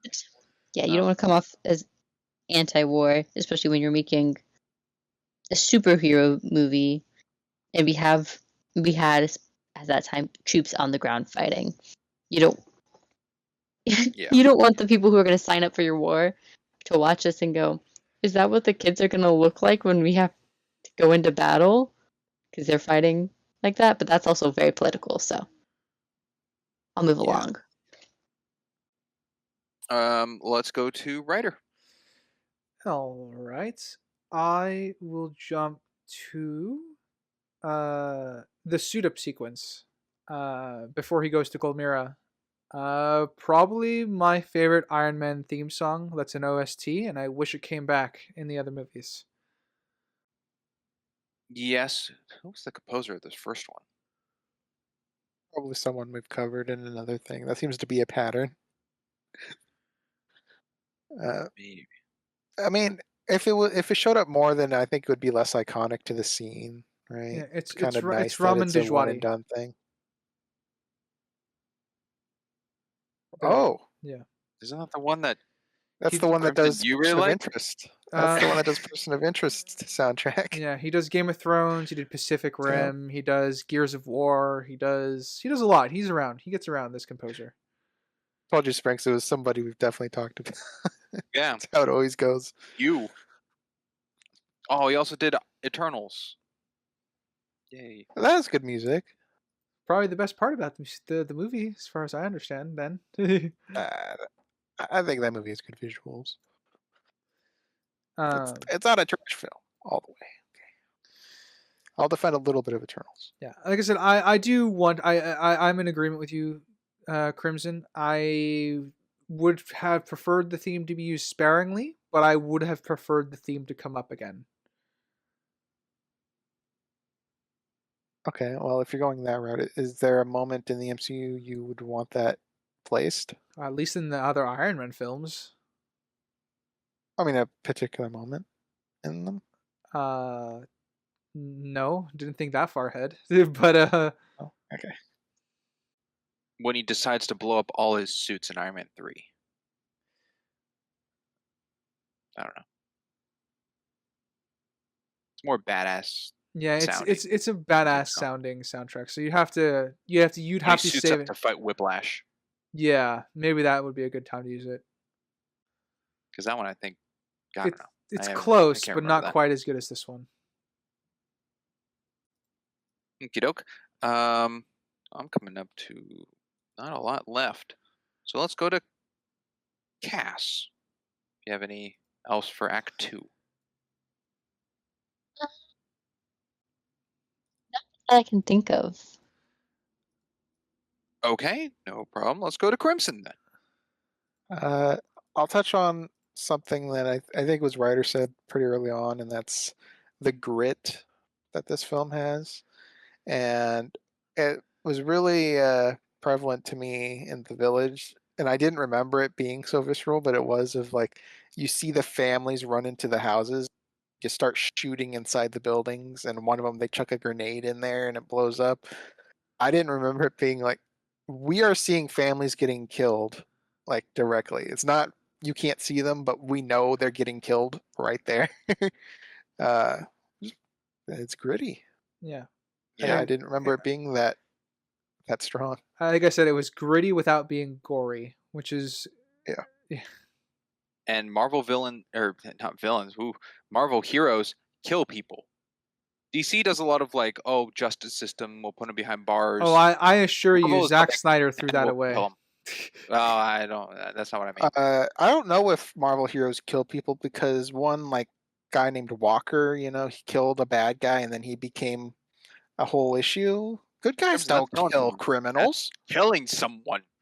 That is That's murder. killing somebody. Murder. All right, listen, I'm not going to I'll complain. abuse Execution. character. Look, I'm not going to complain when Walker's taking down a terrorist who was literally holding him down while his best friend got stabbed. Just as I'm not going to complain when Steve Rogers busts into a house holding a fucking 9/11 and shooting Nazis. All right, it's Yeah. Freaking Falcon Winter Soldier. just The awful. Dora Milaje have prime directive wherever the Dora Milaje are. Okay, so if Walker thinks the American government can go into Wakanda, I would love to see that, actually. I think that would be hilarious. America versus Wakanda. It'd be funny to watch Walker be like trying to still make peace as he is constantly doing throughout that show, but everybody in Wakanda is just rude to him constantly, and he's just being a nice dude. good. Yeah. Sorry. Sorry, I know you're still Hey, bitter there's about people- him. There's people who have seen Thunderbolts and they're like, I really like Walker. Good for you. I haven't, so I can't say that version of Walker. But Falcon Winter Soldier, I like him. Yeah, very The good. last Marvel movie I kept up with was Endgame. That's good. Oh, wow. Yeah, you Okay, may have Alex. missed. You missed out on a couple. You missed out on a couple good Spider-Man movies, but honestly, I think you're fine. Deadpool and Wolverine as well. I Deadpool know, and Ryder, you're like, Yeah, you missed out on a couple good Spider-Man movies, but Deadpool 1 wasn't bad, oh yeah, I'm talking but about. it wasn't like Yeah, groundbreaking for me. he cussed and was, killy, but that was about it. I mean, I get why people like him. It's funny to watch, but He is Eh. killy. Not your cup of tea. That's fine.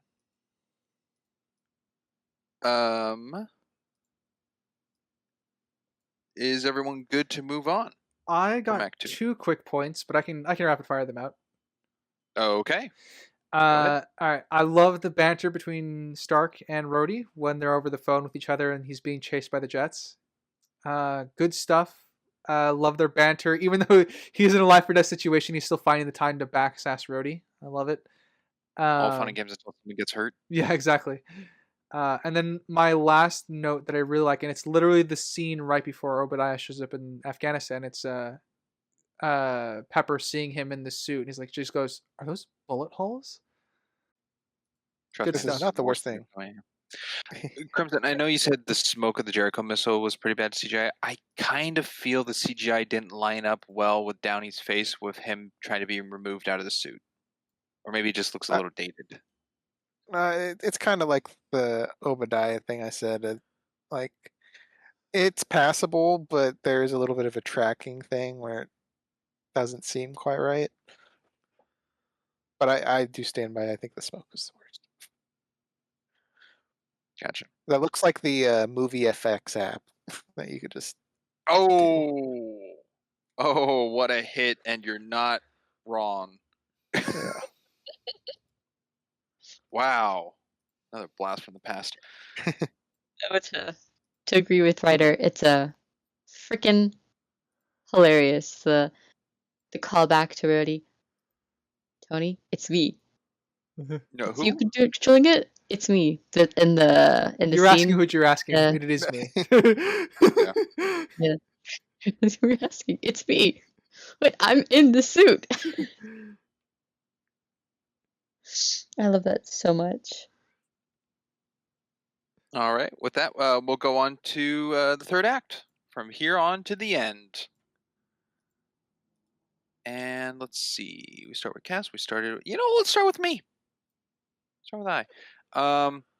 The sound design thing of Obadiah going in. I don't know the dude's name. Whoever the 10 rings. Just call him leader 10 guy. rings, dude. Yeah. Baldy. Baldy. Yeah. There we go. No, we can't do that. That's offensive to Obadiah. Bad guys are bald. Don't want to tell you. Bad guys are bald. Yeah, when he goes in and he does the sonic thing and paralyzes him and walks out, there is no noise or scuffle of anything of how the heck Obadiah's bodyguards got the 10 rings under control. Yeah, I wrote that too. Yeah, no fucking clue how that happened. They were able to do it without a single one of them holding weapons, not to fire a single bullet, not to say a single word. Yeah, that was too much. Yeah, it would have been interesting if yeah, sorry, you first.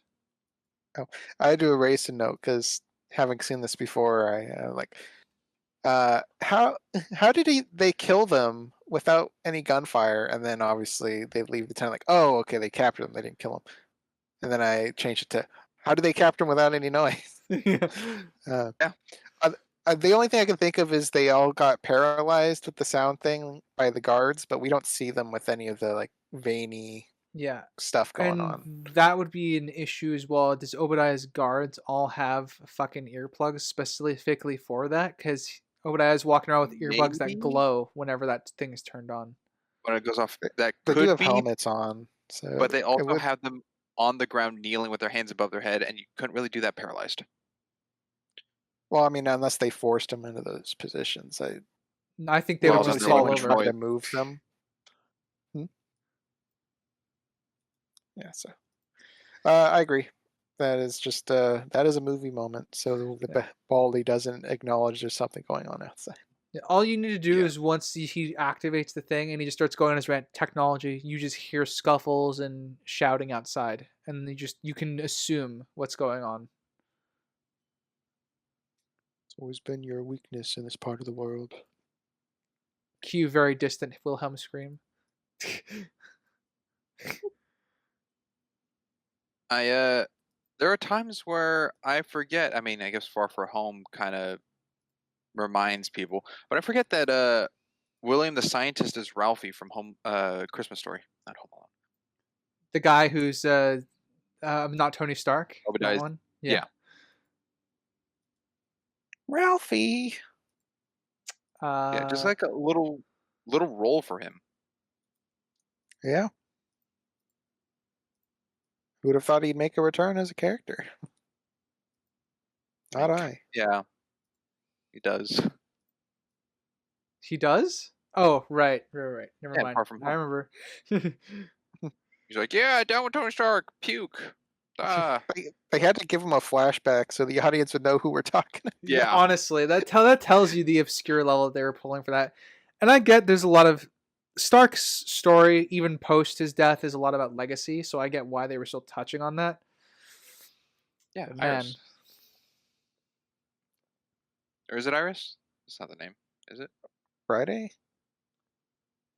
Are you talking about the AI? I don't remember. Yeah. Veronica?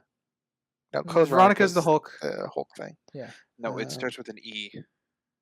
Even in death, I'm still the hero, right?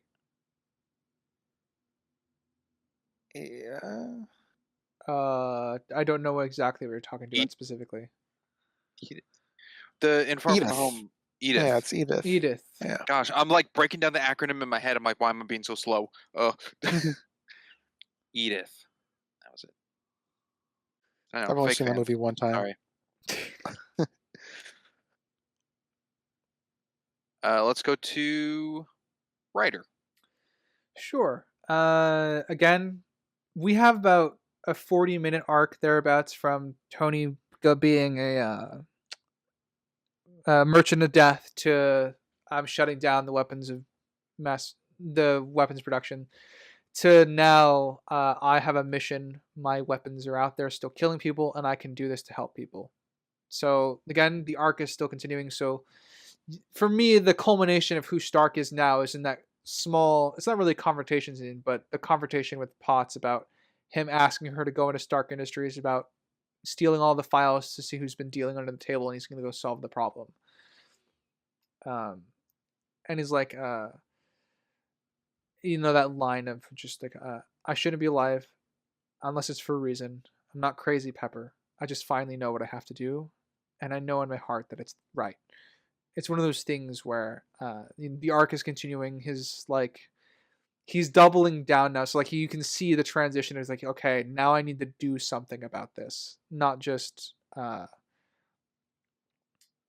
shut down the weapons manufacturing. He's getting more involved. Yeah. Big Yeah. turning point in his character. A question I do have regarding it is, what was his intent with the suit in the first place? Because my reading of it was he didn't want it to shoot, but he learned it could shoot with Pepper, and then we see him calibrating it while he's seeing the news going on, and then he starts training to shoot with it in his room. So was he building it as a weapon or something else? Because I don't know the answer to that. Yeah, I think he was building it for personal protection, but the moment he sees what's left of Yinsen's legacy being tarnished by the 10 rings and them getting fucked over, I do think at that point, for him it's a weapon in the sense of it's a tool. I'm going to go help these people and destroy my weapons at the same time. So you think it was a transportation device? A bit of both, yeah. Like I said, I don't think his intent was for it to be a weapon. It was intent for him just to put his passions into while he figured out what he was going to do next with his life. But life presented him what he was going to do next. What do you think, Springs? I think the suit was a little more of finishing something he started. Of the Mark I was a means to escape, but it wasn't fully to the possibility of what it could be. So it was a project for him to finish. He's OCD, and he's like, okay, I can do this better. Okay, I can make this better. I think that's exactly what it is. There's definitely test, a bit of that. and that's why there's so many marks. and upon hearing the news of, you know, your weapons are still out here, and him talking to Obadiah, and Obadiah is like, you know, stay out of it, Tony. Who do you think cut you from the board? And that old feeling and building into Tony was him then taking it upon himself to cut ties and take it into his own hands. Yeah, and also the news is also reinforcing that aspect too of like no one can stand up to them, because the reason the U.S. military doesn't want to get involved is they know they have Stark tech that's seen in the images, so they know that's going to cause casualties on their side. So they call it an active war zone, but it's a no-fly zone. They're not going in, you know. Yeah, and of course it hits Tony more very blatantly because the missiles don't say Stain on him; they say Stark. So even just like his name branded into it is the iconicity to the public of his face being in charge. Yeah, and then there's I think the reporter says something in the report like, and people are wondering if anyone can help. Will anyone be willing to stand up and help? And then, you know, that's Stark. Yes, what do you think about that? His intentions with the suit. I concur. I think that it was originally something that he was like, oh my God, look at this. Like, it got me out. It got what it was supposed to get done, but it's nowhere close to being done. They say I can't go anywhere. Maybe I can do something good with this and help other people, but who knows? I'm just going to work on it. And then it hit his lap or his hand and was just like, oh no, you may have stopped production, but you're still killing people. You are still the death machine. Your name is on the missiles and the weapons that are That's killing your legacy, innocent Stark, civilians. as Jensen says. In Yeah, the hands of those murderers. This is, yeah. You're still just this. And it also being where Jensen is from, I think that was just like the cherry on top to the final layer of just like, yep, this is what I'm doing with it. This is exactly what's gonna get done, because you can see on his face as he like calibrates it, just the like complete controlled anger. It's not a vicious anger. It's not like a blind fury. It is a controlled vicious anger behind his eyes, where it's just like, I'm gonna fix this problem. Right. I know you presented that with, you have some questions about his arc. How are you feeling now? Did that help, or? I guess I'll go with the OCD thing. I guess I wish they clearly defined what it was, because they don't clearly define what it is. It's just a project he's working on, but there's no intent behind it up until the point of it becoming a weapon. Yeah, I wish there was a slightly bit more explicit, because I think the only line that we get directly in reference to it is like, yeah, I don't want this ending up in the wrong hands, but in mine it can actually end up doing some good, is what he says, I think, when he's starting the new project file. But he doesn't say what that means. Yeah, like I said, I agree. I think they can be more explicit. Yeah. Also, the thrill of your own personal flying device that he was able to do. If he's able to just have that at all times to fly around, and it's like, oh, cool toy he's making. Yeah, I think he says the lines and stuff before he makes the Mark II, but I think that's definitely could be a factor after Mark II, once he has the thrill of the first flight. He even tells Pepper, these aren't designed to hurt. They're just, stabilizers, the arm things. They weren't at that point repulsor blasts to be damaging.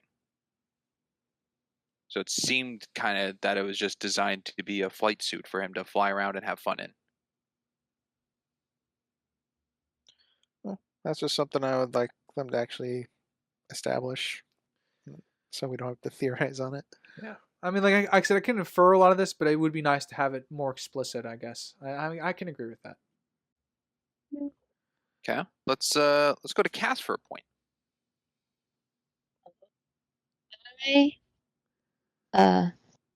I love Pepper. I think she's just awesome in this movie. I won't speak on other movies, but I think that she's just like awesome in this movie.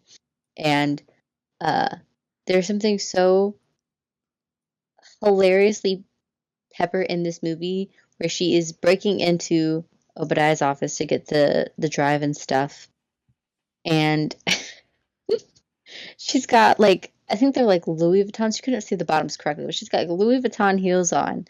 And she's just like, looks like a scared cat, but she knows this is what she has to do, so she keeps doing it. And then as soon as she like puts it together before she can give it to Tony and like sees exactly what it means and like is getting out and is knowing what her next step is going to be, and like we have to, get Obadiah like in jail. He has to like stand trial for this. This is crazy.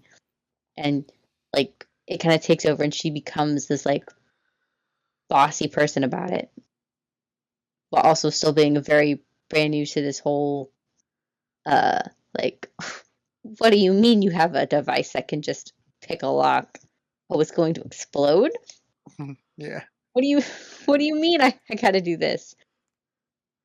I also think it's very perfect that she's, obviously not very clear on deception and, how to act like everything's fine and normal with Obadiah, and realizing that he's the one who's been selling these weapons of mass destruction to enemies and killing innocent people with them, and also he's the one who the one. facilitated Stark's kidnapping. Yeah, and he's the one who facilitated that, but wanted him dead, not just kidnapped, but dead. And you can see like the fear, but also trying to maintain her cool. And I think that's such a great direction and great acting for her. Yeah. He was sweating pinballs. Yeah, they definitely ramp up the tension for that scene. I understood that reference. Yes. Let's go to Crimson. The next one. Crimson, that's me. Okay. So Obadiah his scientists are failing him. They're saying it's impossible. So in his mind, all right, gotta go to the source, gotta take Tony's. And something that kind of bugged me a little bit was this arc reactor retrieval device that he uses to pull it out of Tony's chest. Yeah, it just works So- magically, like because like it was perfectly just like- designed.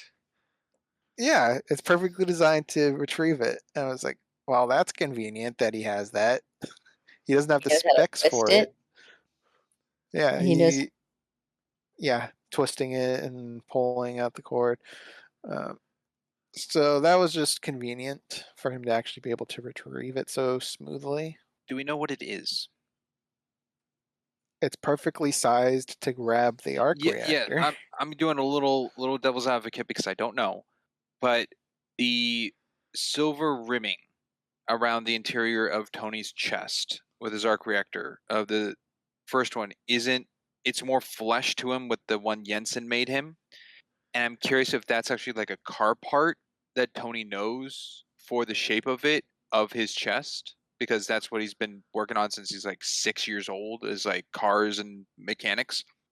And if the piece Obadiah is using is actually like some kind of mechanical device used for machinery, and that's why it fits, that way it's not custom built just for Tony's arc reactor chest hole.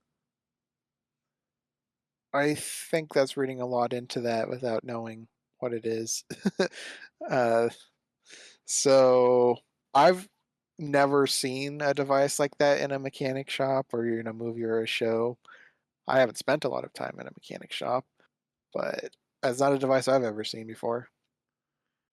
I swear my husband would have an entire mechanic garage in our garage if he could, but I've never seen one or heard him talk about one. It also looks very medical with the syringe style, like old school syringe style lever and stuff. So I'm not sure, but I also think it's something that he could have said, build me something to take this out of his chest. And it's something that his scientists would have put together maybe. But I'm also not sure if they'd be able to do that in like a day. Yeah, this is where the timing comes in. They construct the Ironmonger in what feels like a day. And this device and multiple other things. This is why one of the more common criticisms thrown at this film is that the third act is rushed, and I still agree with that. It definitely, because like I at some point I think you realize like a couple months have passed since he's been back, or like at least a month, but it's also a very rushed amount of time because he didn't. Obadiah didn't have the iron suit the entire time. And for the He most part, got they were it. working on the arc reactor in his chest. Mhm. Yeah, I was gonna say, when did he get the suit from Baldy? What was happening during that? That was Well, with the flight of Afghanistan to California, it's got to be a 24 hours period to get from one location to the other. yeah. So for him to get there for the meeting and then for him to come back with the suit, Yeah, that's his 2 days. Obadiah's next scene essentially is Is with Pepper. yeah in the office. So Right? Yeah, Time that's has kind passed. of yeah, it's not explicit is the not a lot problem. presumed though. Yeah, that's. Hmm. Yeah, So this part is a bit rushed. It's too rushed because also you're trying to gauge it on like even what people are wearing. Pepper's still wearing the same outfit for earlier that day. So you tell me they're able to build that in a day, like not even an entire 24 hours, but a working day, that's a a fair 9 to point. 5. All I can think of is the 24 hours of his flight. He was getting things under control or sent to Sector 16. Like he was things were getting scanned over so they could start work on the Ironmonger without them having the model to work on. Maybe Yeah, before he arrived. it's still rushed, but yeah, it's a lot they managed to do in 24 hours. Even if they Yeah. have some inkling of like how he got out of the cave, they still don't have the plans. They didn't get the plans filled in. So like I mean, yeah, they and didn't even know about it because Obadiah's like, this is how Tony got out of the cave. So yeah. he didn't even know at all how he got out. Yeah. I would give it, funny enough, maybe 36 hours. It's more than 24, but less than 48. I mean, even if we're to go with it's 2 days, that's too small of a window Yeah. to do all Yeah, this. I mean, like, minimum to safely do this, it would be a week, I think, because Unless, I mean, it's not saying explicit days upon his arrival. It could be more space upon him coming back from Afghanistan, whole other, 3 days before Pepper goes into the office the morning where we see him. He could have been in Afghanistan directly the day after he got out of the freaking fight.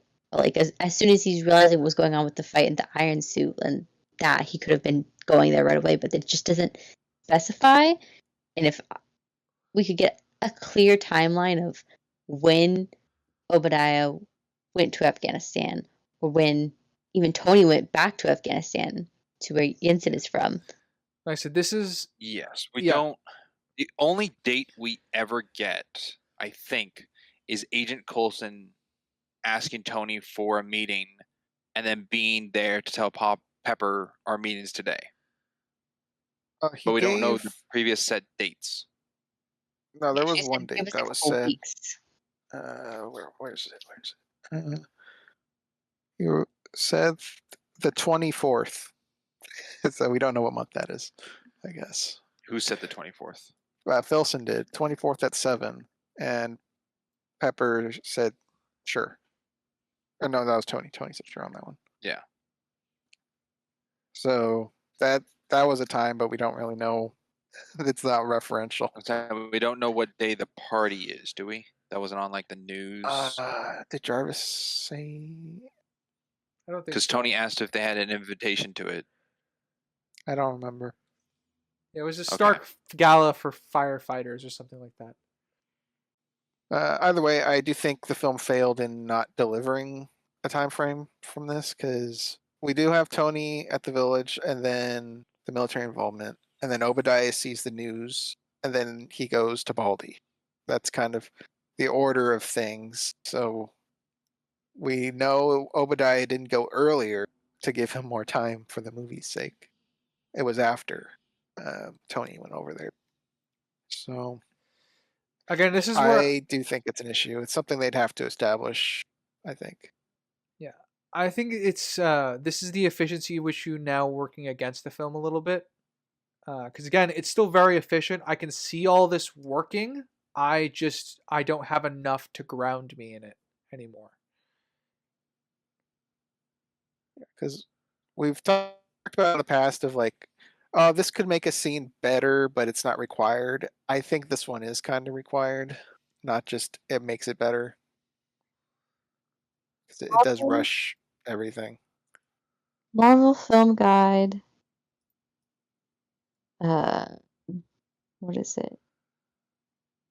There's like a picture. It's called marvelfilmguide.com on the internet, so take it with a grain of salt. He attends the fundraiser somewhere like October 16th, somewhere between October 17th and the 23rd. He travels to Afghanistan, and Obadiah goes there. And then on the 24th of October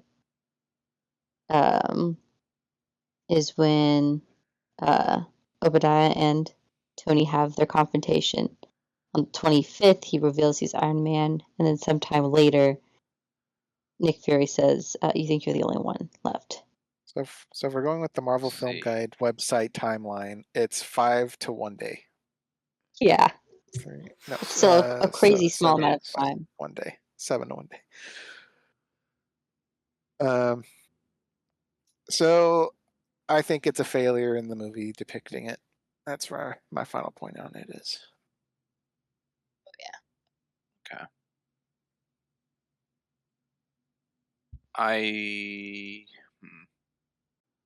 It's very tough. I think I'm on the 50-50 because the unsurance of the exact time. We've gone over the implications of the minimal amount of time that could have been shown, and the feasibility of that is more than likely negative in the Ironmonger's development. But I think there's still the unknown possibility of time pass to allow it. So I'm in the middle. Well, I guess to stack onto that, Sprinks, is it to the film's detriment that it's not defined? Because that's where I'm drawing the line is, yeah, it's great we don't know one way or another, but I believe it's to the film's detriment that it is not defined. I'm going to say no, because it can be either way detrimental if defined. If it's like actually showing dates of time, so it's actually concrete, it's like, oh yeah, it's only been 36 hours in it, then I'd be fully on board. It's like, yeah, that's not enough time for everything to work out this way. But if on the other hand it was fully stated, it's like, it's been a week or something, then it's like, okay, totally feasible for the time, without saying one way or another could implement one being the worst and one being the better. So that's why I'm in the middle. Because yes, there is fully reasons why your version of what you're saying, it could be a possibility to make it so, and I'd go, yeah, that's not right. It's too fast. It doesn't function. Obadiah would have to do a lot of stuff on the plane ride because he has to get from Afghanistan back to California and all that. But on the other, if he had a week, then there's just shrug it off kind of thing. You could see him putting all that stuff as soon as he gets on the plane within a week, and then them having something that looks like that, because they're going to have a lot more resources and time to make it look as good as it does, along with, I guess, functional. But even then, you start to wonder, how did they get the flight? Yeah, it's unfortunate for Pepper that she happened to visit Obadiah Stane's office in like within hours of him getting back. If it is of when he got back. Yeah, I mean that's in the 24-hour mark window that we're going with here. Yeah. He wearing the same thing? Give me a second. He's Ooh, wearing that's the a good same. point. Is he in the same suit upon his meeting in Afghanistan to him seeing Pepper? I don't Because think Pepper so. in the same outfit is just Pepper over the day. Yeah, I think His Obadiah is meaning was a in a very dark black suit. suit. Yeah. Okay, they are two different suits. At least gives us a 12-hour window. Heard from Ryder. Yes. Taking point. Sure. I'll take a point. I enjoy. Well, okay. Actually, I'll go with one of the issues. Pepper would have been like calling Jarvis, would have been calling Tony, and would have just been nonstop the entire time. So it's lucky that Obadiah can get even into the house without Tony being told that he's there. I'm gonna. Can you go over the Pepper thing? The Pepper worry. Yeah, sure. Where's that? The calling. Like she would just call him immediately after leaving Obadiah's office to tell him that Obadiah is insane. Oh, okay. I get that we see him like find his phone upstairs, but we see that Jarvis, quote unquote, runs the house. So Jarvis would be able to tell him, "You have such and such messages from Pepper." Think about that. Yeah, I saw it as a Brody also would have been contact. calling. I saw it as a comfort of Pepper with Colston that she informed him all about it. Yeah, but she would not have stopped calling Stark. No, it's 'Cause- an immediate danger. Yeah. She just saw that he tried to get him killed, or at least kidnapped. So That's there's a movie playing a cover up. yeah, it's definitely not plot armor. It's a plot convenience that Stark doesn't see Pepper calling him constantly until it's too late. Yeah. Obadiah being inside the house, I think is fine. For Jarvis not to inform, because he's been back and forth. He did the pizza thing.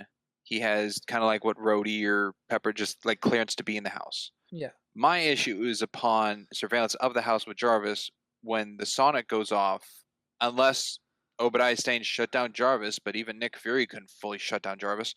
That upon Tony being paralyzed, Jarvis didn't call like police or emergency. Yeah.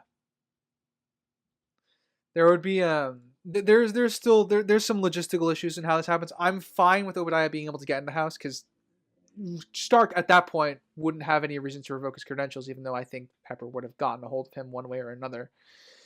Like she would have sent agents to Tony's house. I think they were on the way from the house, but from Enterprises to Stark Enterprises to his house would have been a longer drive, which is also why she called Rhodey. Well, I mean, Obadiah has the same starting place. In fact, Obadiah also goes from Stark Industries to the house, but he doesn't go straight there. He actually goes to the manufacturer building to talk to the scientists first. Crimson, this conversation remind you of anything?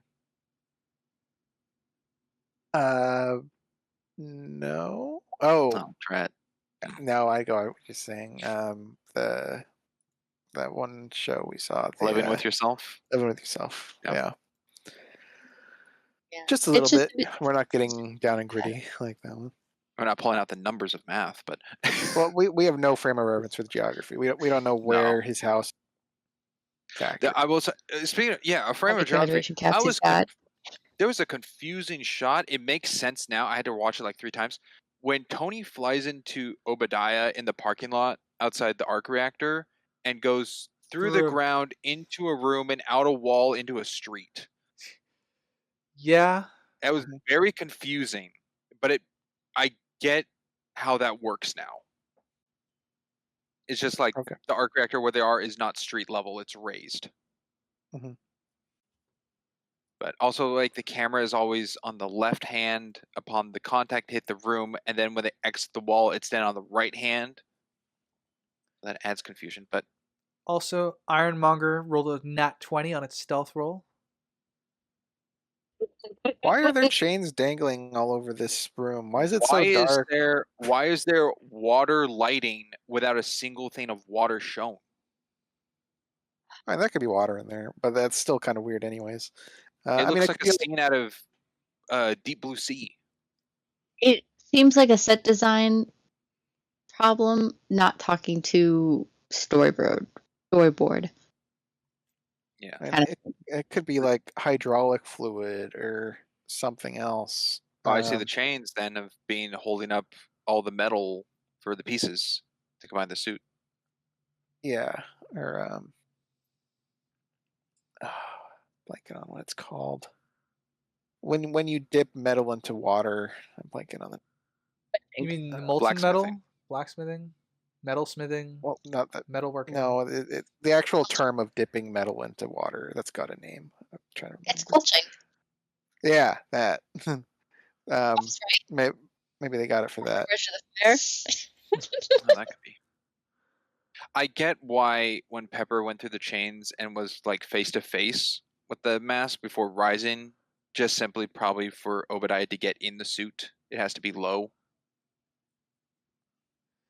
That's the best I could fees with that.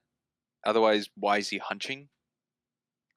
Well, it's for the fear. It's horror movie time. Yeah, but I was trying to like just piece the functionality of the reason why, and all I Yeah. can think of is like It makes Obadiah had sense. to get in it. Obadiah would have to get into it. It makes sense that it would need to be kneeling down. How did he get it to kneel down though, without him being inside of it? Arc reactor was already fueling it, so he could just go to a computer and Maybe manually program it. command Okay. it. Okay. Yeah, I could see that work. I mean, also at some point, I think we just have to accept that the last 20 minutes of actual content is just pure Real story steel. enough. Yeah, Story. Steel. it's an action sequence. It's an action sequence. There's not a lot of functionality behind it, as there is with most action movies, which kind of sucks. But It depends. There's some action movies that are really really good with that. The like I said, it's the third act is it comes up on the podcast, like the third act is usually the hardest for films to get through smoothly because it's where all the action sequences and you have to keep everything like consistent with itself. And this one's rushed. And this one is rushed. So From how well paced the first act of this movie is to this is very different. Striking. I will say one of my favorite notes, Dummy coming through. Yes, Dummy helping was good. I see it as a problem Tony was able to get that in him and how weak he was. I don't have too much of an issue with that. If he needed Pepper's help for a new one, fully fine. I don't see how this weakened state of him is able to do it by himself. I don't see too much of an issue with it. To be honest, I don't even think he needed Pepper's help. There was a bonding moment. I think for him it was his way of showing vulnerability with Pepper and like teaching her also this is what has happened, this is what I need, and like also probably in some point in Tony's mind also this is a lot of assumptions in the sense of like if something happens she knows how to take it out or put one back in. I don't think he needed her help. I think he just wanted her there while he did it. Because also he's like replacing his heart, and she is part of his heart. He's like she's one of the only people he trusts, kind of thing. So I don't think she needed to help him. He just wanted her to on the help table, like about to do it anyways. Yeah. I think at some point he just went, "This would be easier if I didn't have to do it." Oh yeah, I could ask Pepper. It's probably better that Pepper's there and he has some sort of whatever billionaire genius Jimmy Neutron brainwave. Brain blast. Brain blast, Okay. Sherlock Holmes Yeah. house brain thingy. Oh, how fitting. Yeah. Yeah. And on the other end of that, Spriggs, I can see Dummy helping him. We see Dummy helping him like mechanically or earlier in the film, like with very very like intricate building of like Yes, the legs but and Dummy stuff is like that. slow. Well, It's Dummy tr- can just hold it while Stark plays with the wires. To bend his hand backwards into his own chest. Yeah, I mean, I'm doing that right now. If I had a hole in my chest, I could reach in. Oh yes, not but hard. so the line. So there's a line Tony says to Pepper of your hands are small and petite is just a description for her, kind of like a compliment, and not actually visibility, because his hands are much bigger than hers. It's a pretty good sized hole, so I think it's both true. It's probably easier with a small hand, but I don't think his hand's too big for the hole. I also think that Tony's ego is right enough where if he had to have that hole inside of him, he's going to have it big enough so he can put his own hand in there. Yes. So I don't think it was needed. I do think it's a bit kind of a reach that maybe Dummy had to help him, or like you can see it's the last shot of like adrenaline going through him as he's that weak and just trying to get it in because he knows he won't live without it. But freaking Okay. On the counterpoint to add in, would he need the magnet, the copper magnet for this one? who knows? They don't really explain it properly because it's rushed. Yeah, I think there's enough to infer that it can work here, but the problem is that because it's rushed, there's questions that arise with the scene. I think inferring that Dummy can hold on to it and he plugs at the wire is great, but we have lingering questions like over the magnet, which is a problem earlier in the film, and then we have This thing still has power. yeah. Well, I mean, it's gonna have power for 50 Yeah. lifetimes or whatever, but it's Yeah. it's gonna be on the it's not as powerful as the new one he made. So there's things we can infer, but none of them are really like solidified answers to the question. All right. Well, seeing as our guest here, Cass, only has a limited amount of time, Cass, would you like to go over your rating of the film? I will say, subjectively, I give this film like a 9.5. I think it's Oh, wow. it's one of my favorites. It is. That's why when I was asked if I wanted to come back, I said Iron Man because it's one of my favorites. I think it's one of the best in the MCU, if not the best. I think it was such the perfect combination of a way to start it off and fall in love with these characters that it's a 9.5. Tempo up until the third act.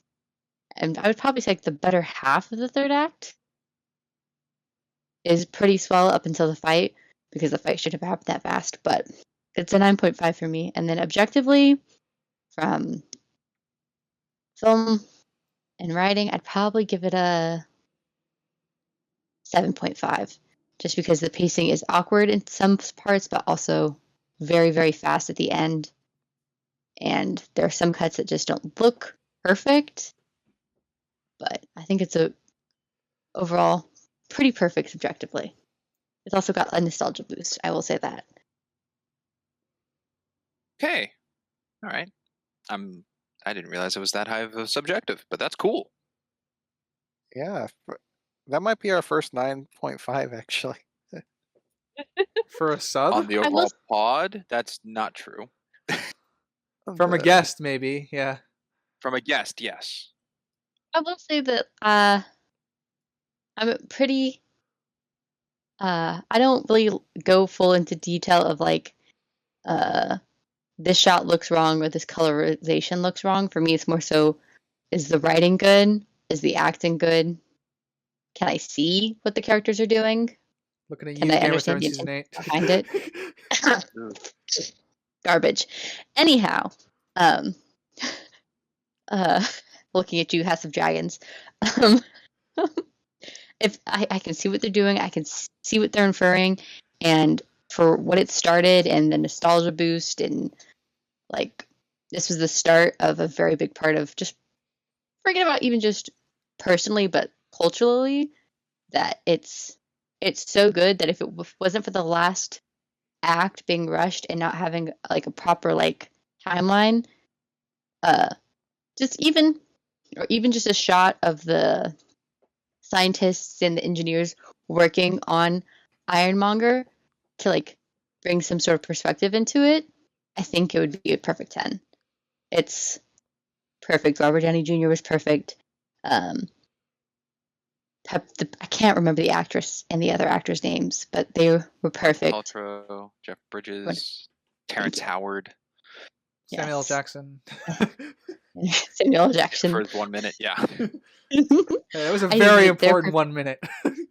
It was the most important minute in probably the 21st century. That movie. 1 minute started it all for staying Yeah, after that one- credits. Yeah. That movie started it all. It changed how movies were made, how movie universes or sequels were made. People are jonesing still to this day to try and do something similar. I mean, even the DCU has tried multiple times and failed multiple times. Thank you, Zach. Yes. Dark But- Universe. Cass, could I ask, That's- is Iron Man your favorite MCU movie? It's tied up there probably with the first Captain America and Wakanda. Wakanda Forever? Black Panther. Forever? Black Panther. I have yet Black to watch Panther one? Wakanda Forever. It's I love Black Panther. I can't even tell you why. It's just something in my soul. I just love it. Captain America, I think, is like one of the first ones I actually genuinely remember watching, other than like not Endgame, but the first Avengers. But I don't. If I had to choose, like which movie to rewatch, I wouldn't even rewatch one of the Avengers or like the multiples of them. I would choose to rewatch either this or like Captain America. I think they're top tier. Okay. Awesome. Well, Cass, thank you for being on the podcast again. Always lovely to have you. Thank you. It was great being back. Hopefully, we'll have you on again in the future for something else. Another probably start to a franchise, it seems. That's the pattern. It is the pattern. Or if this goes See, well, and Honey, I can Shrunk be the Kids. Oh my god, no. Maybe if it all goes well, I can be the first one for part 2 of the Four Phase 2. Yeah. To start, what is that? Iron Man 3? What a jump in quality, Yeah. or I should say, what a Yeah. decline. Never mind.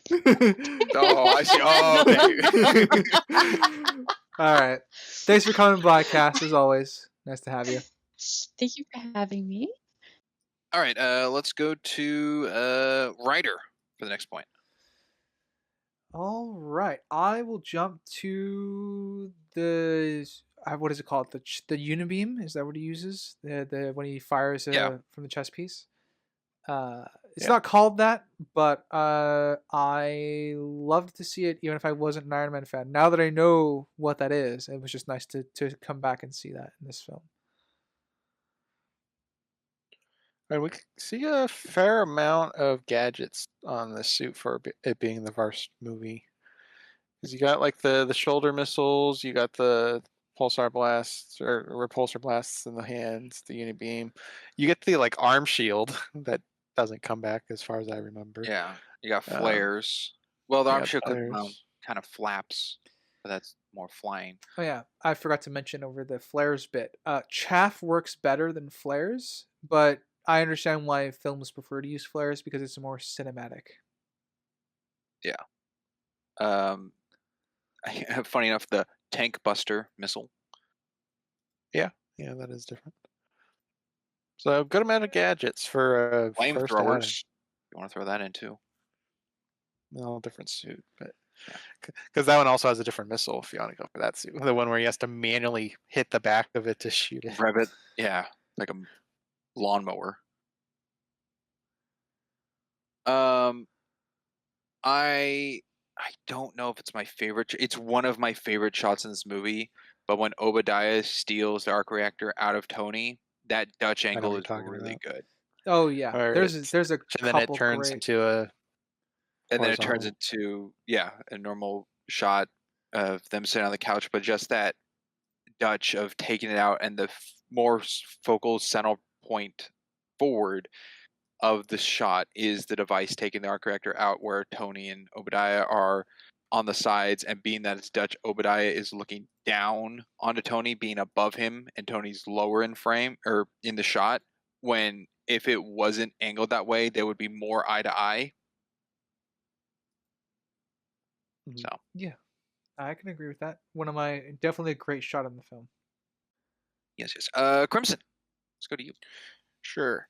So I don't think it's what they were going for, but I'll just do it anyways. I'll say in universe they can do this, but I don't like it. Is when Pepper does the translate button on the computer for the video, Oh. and And it's the guy's voice. It's Baldy's Yeah. voice. It got translated with his own voice. That's not something that happens. No, that's not a thing. You're right, and that is not a Jarvis technical computer. Yeah, it's Super not an fancy. artificial intelligence thing either yet.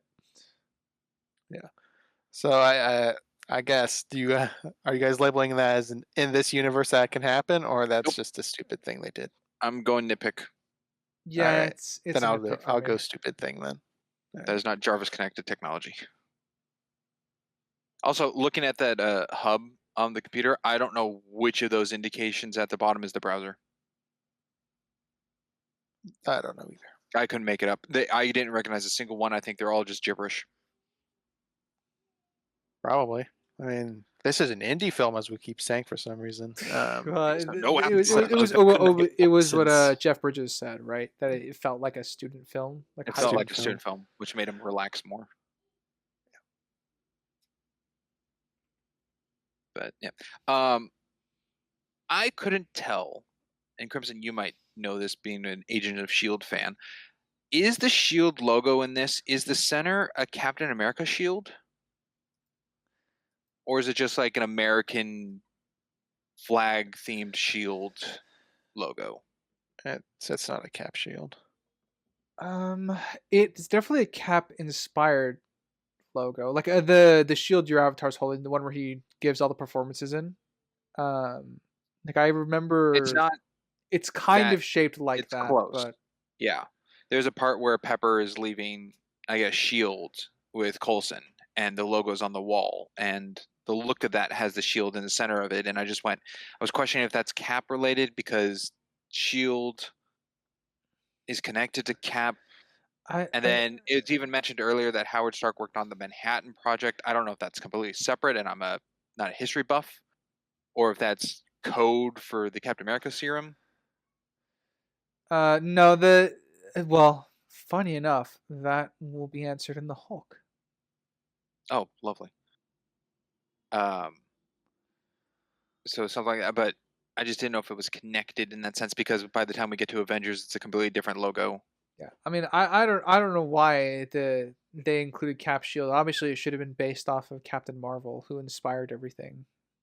All right, thanks for the answer. Moving on. It also resembles the shield from the presidential seal. So I mean, it just might be like a that's true. Yeah, patriotic symbol. that's where I was also curious on if it's not Captain America related at all. So, because Shield wasn't when was Shield? Shield wasn't established in World War II yet, was it? Yeah, no, it wasn't shortly Shield. after It's because I know Carter started it. Yeah, I know Peggy started it with Howard, and Yeah, but that's after the events of the Cap movie. yeah, I think I think the group that Cap works with, the Howling Commandos, I think they're like a precursor group. Yeah, maybe. Okay. Well, because we see that Stark has that underground like intelligence thing where he's putting together shields and stuff within this like special division. I don't know what special division they're in, but that feels like the precursor to the Shield. Okay.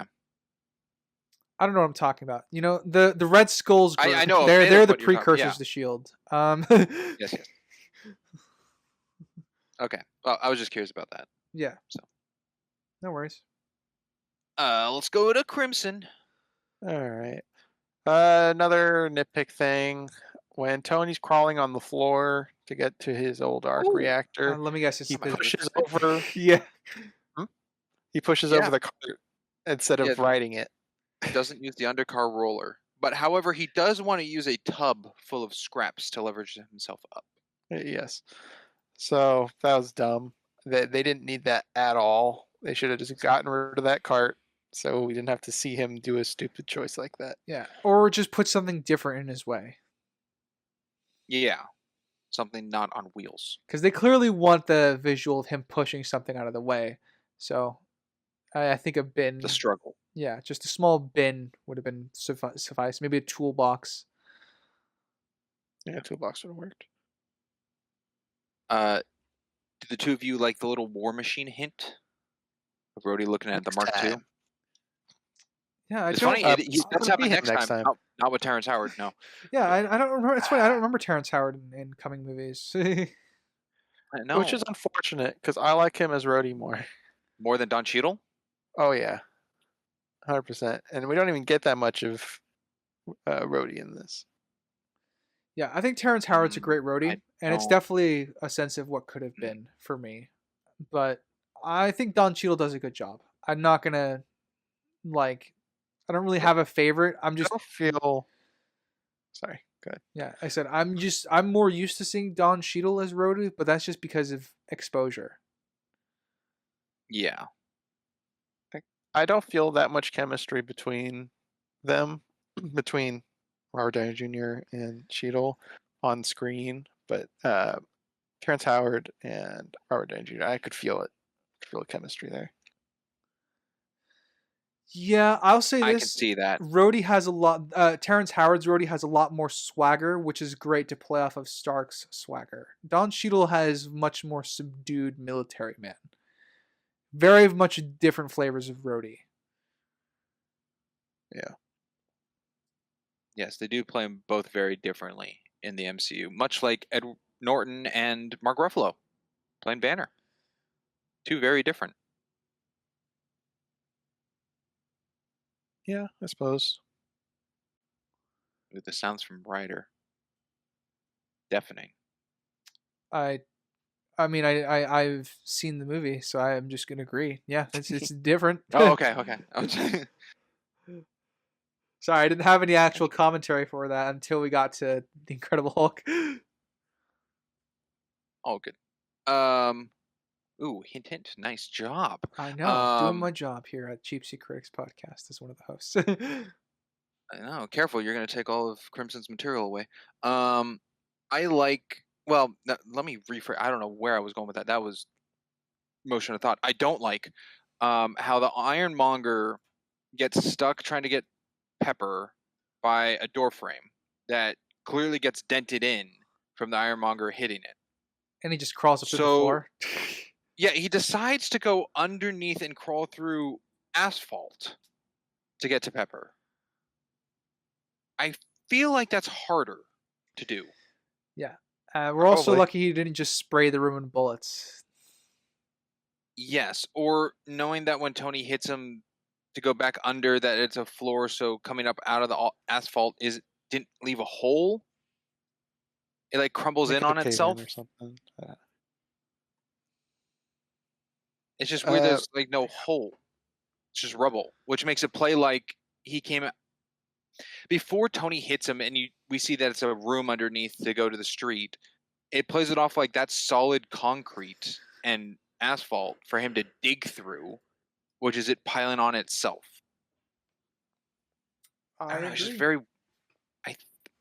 I think I have it as an issue because it doesn't work.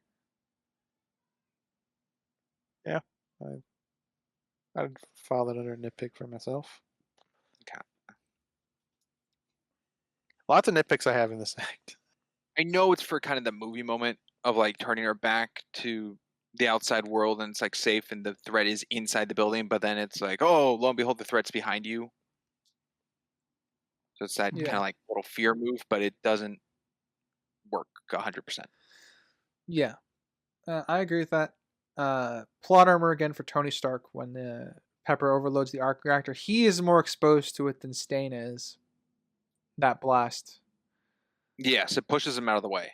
Yeah, which is lucky. Tony's dead. Yeah, convenient, lucky. Is it? Yeah, it's definitely. Is it a sound barrier first to hit upon impact before the electricity channels or something? I don't know. That's all I can feel really like get the away from it. visual. I feel like the visual of the arc reactor's blue is the electricity. Yeah. The electricity solidified enough to push him out of the way, but electrify Stain enough for him to fall in and die by destroying the building and stuff like that.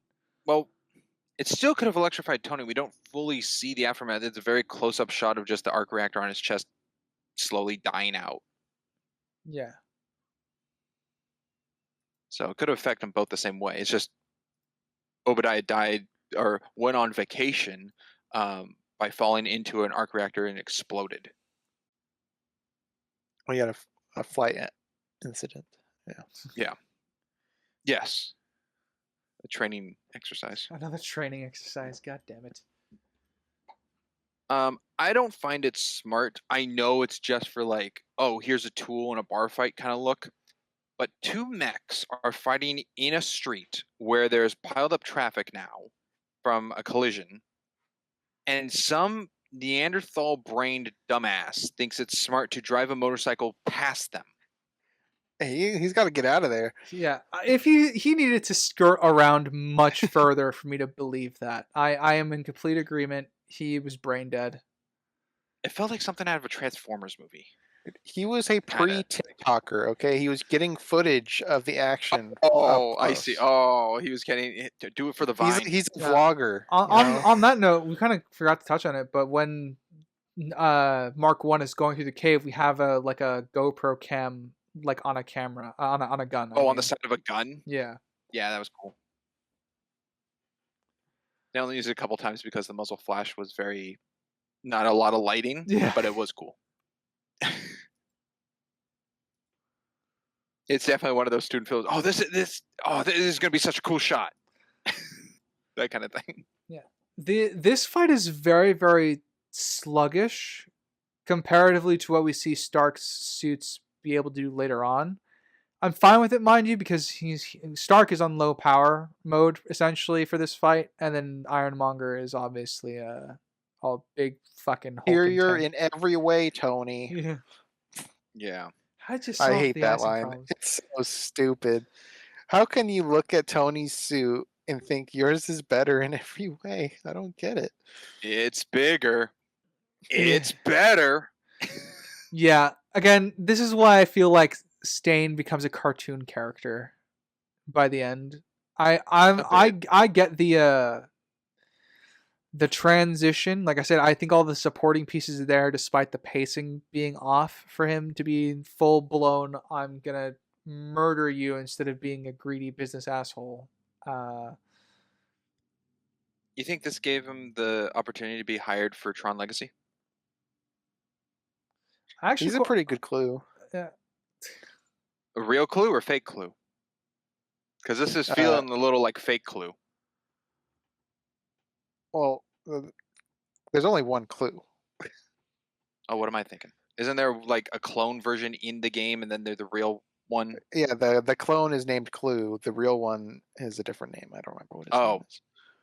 Okay. I saw Tron Legacy once. Oops. So yeah, the clone one. That's the one. Yeah, Clue. Gotcha. Yeah, it feels a little bit like that in the acting, but I don't know if the two of you picked up this detail, but I thought it was very neat. There's a bus in the background during their fight, and on the bus, its tagline is "Embrace the Future," and Obadiah Stane throws Tony through it, which I just thought of Obadiah's whole thing of put Tony out, kill him, his whole plan. Take over, make an Iron Army now, and all that just seemed symbolic in the shot. Totally see that symbolism. I didn't pick up on it, but I could see it. Let's go to writer. Yeah, sure. I love the icing problem. I have no idea how Stain survived it, though. Damn it! that was my next thing. Yeah. You're very right. I don't really know how he survived it, but I also have a problem that he fell first. Tony was on reserve energy, made it to the roof, and then Obadiah showed up. He should have. So is it playing off that Obadiah Stane crashed into the ground, survived, and then flew to the roof? I have no idea. I don't. The logistics of one Scythe's problem hitting him, I like that as a payoff. The problem is that he died. He died from the impact, mind you, because I have no reason to believe his suit has built-in safety features for the fucking icing if problem. We're going with Civil War and War Machine getting shot and falling out of the sky and what happened, I think the Ironmonger would mangle someone. Yeah. His suit just turned on just in time for him for a slow descent. Yeah, slow descent with how strong of a takeoff it took. Even Tony's original suit turned back on before he hit the ground. And yeah, but he broke the ice because he had something built in for that, though, or something to break the. He manually turned the flaps. Yeah. For flight, because to me it still felt like Tony made Mark II as just a flying toy. Yeah, I don't see anything that would help Obadiah escape that. No. But I also agree with your point, Sprinks, about him teleporting to the rooftop. I don't know how he did that either, because he just kind of appears out of nowhere when we would hear that thing coming. Yes, another thing you would, definitely hear it coming. It didn't just jump out of nowhere. Which also it's a silly thing. Coming out of nowhere of Obadiah hiding behind the couch in Tony's house does not seem like something Jeff Bridges would do. It's so funny to think about him just crouched back there. Yeah, it's funny. It's funny to think about the Ironmonger just crouched behind the building. Any second now, Tony will land on the roof. Any second. And then leaping. Yeah. But even leaping on the street, him going over the car, the repulsors in his feet still had to fire off to get him across. He couldn't just jump. I agree. It's like he came down from a second building, and there's no other building around. I don't know. Nitpick, issue, problem. Yeah, it was more of a problem. So I talked about, I think it was in Act 1, Sprinks, you brought up Jarvis, his dialogue not being quite right for a scene, and I said I had something in Act 3 kind of like that. And it's here on the flight during the icing bit, and Tony tells Jarvis, don't tell me any more percentages, just show it to me. And he listens, and then Jarvis, when Tony's just floating there, he's like 2%, and then he starts falling. Obviously, it's for a funny scene, but it's inconsistent with the command. Ooh, that's true. I agree. So could have been an ad-libbed line out of Downey that affected the context. But then again, they could have just taken. Would have just cut out the. No, 2% you're right. line. No. You're right. Just take out the 2% line, and just say we're now on emergency power, because that works. Yeah. Okay. Also, emergency power, which I'm guessing is like 1%, lasts a good time. I wrote that too. Yeah, I mean, if he's like, he's doing the what is it called? Like the video game jump method, where you can double jump in the air to avoid taking fall damage. He's kind of doing that with the reserve power bit, which I thought was funny. Oh, the bucket method? No, not necessarily the bucket method, but like, double jumping in a game, you can just jump in midair to kind of avoid fall damage. Like if you just walked off a large structure, you can jump midair anyway. Right, do you know what the bucket method is? From Minecraft? Oh, yeah. Okay, it sounds like the same thing to me. Crimson gets schooled. No, I know what Ryder's talking about, like falling off a cliff and something, and then you jump, and the mechanic would still allow you, without being on the ground, to, yeah.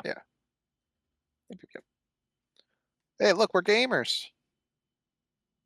Jeez.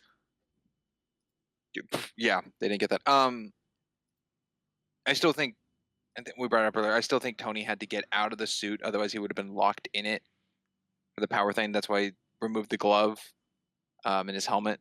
Well, actually, he didn't remove his helmet. Obadiah somehow managed to grab Tony's head and rip the helmet off, pulling him off of him.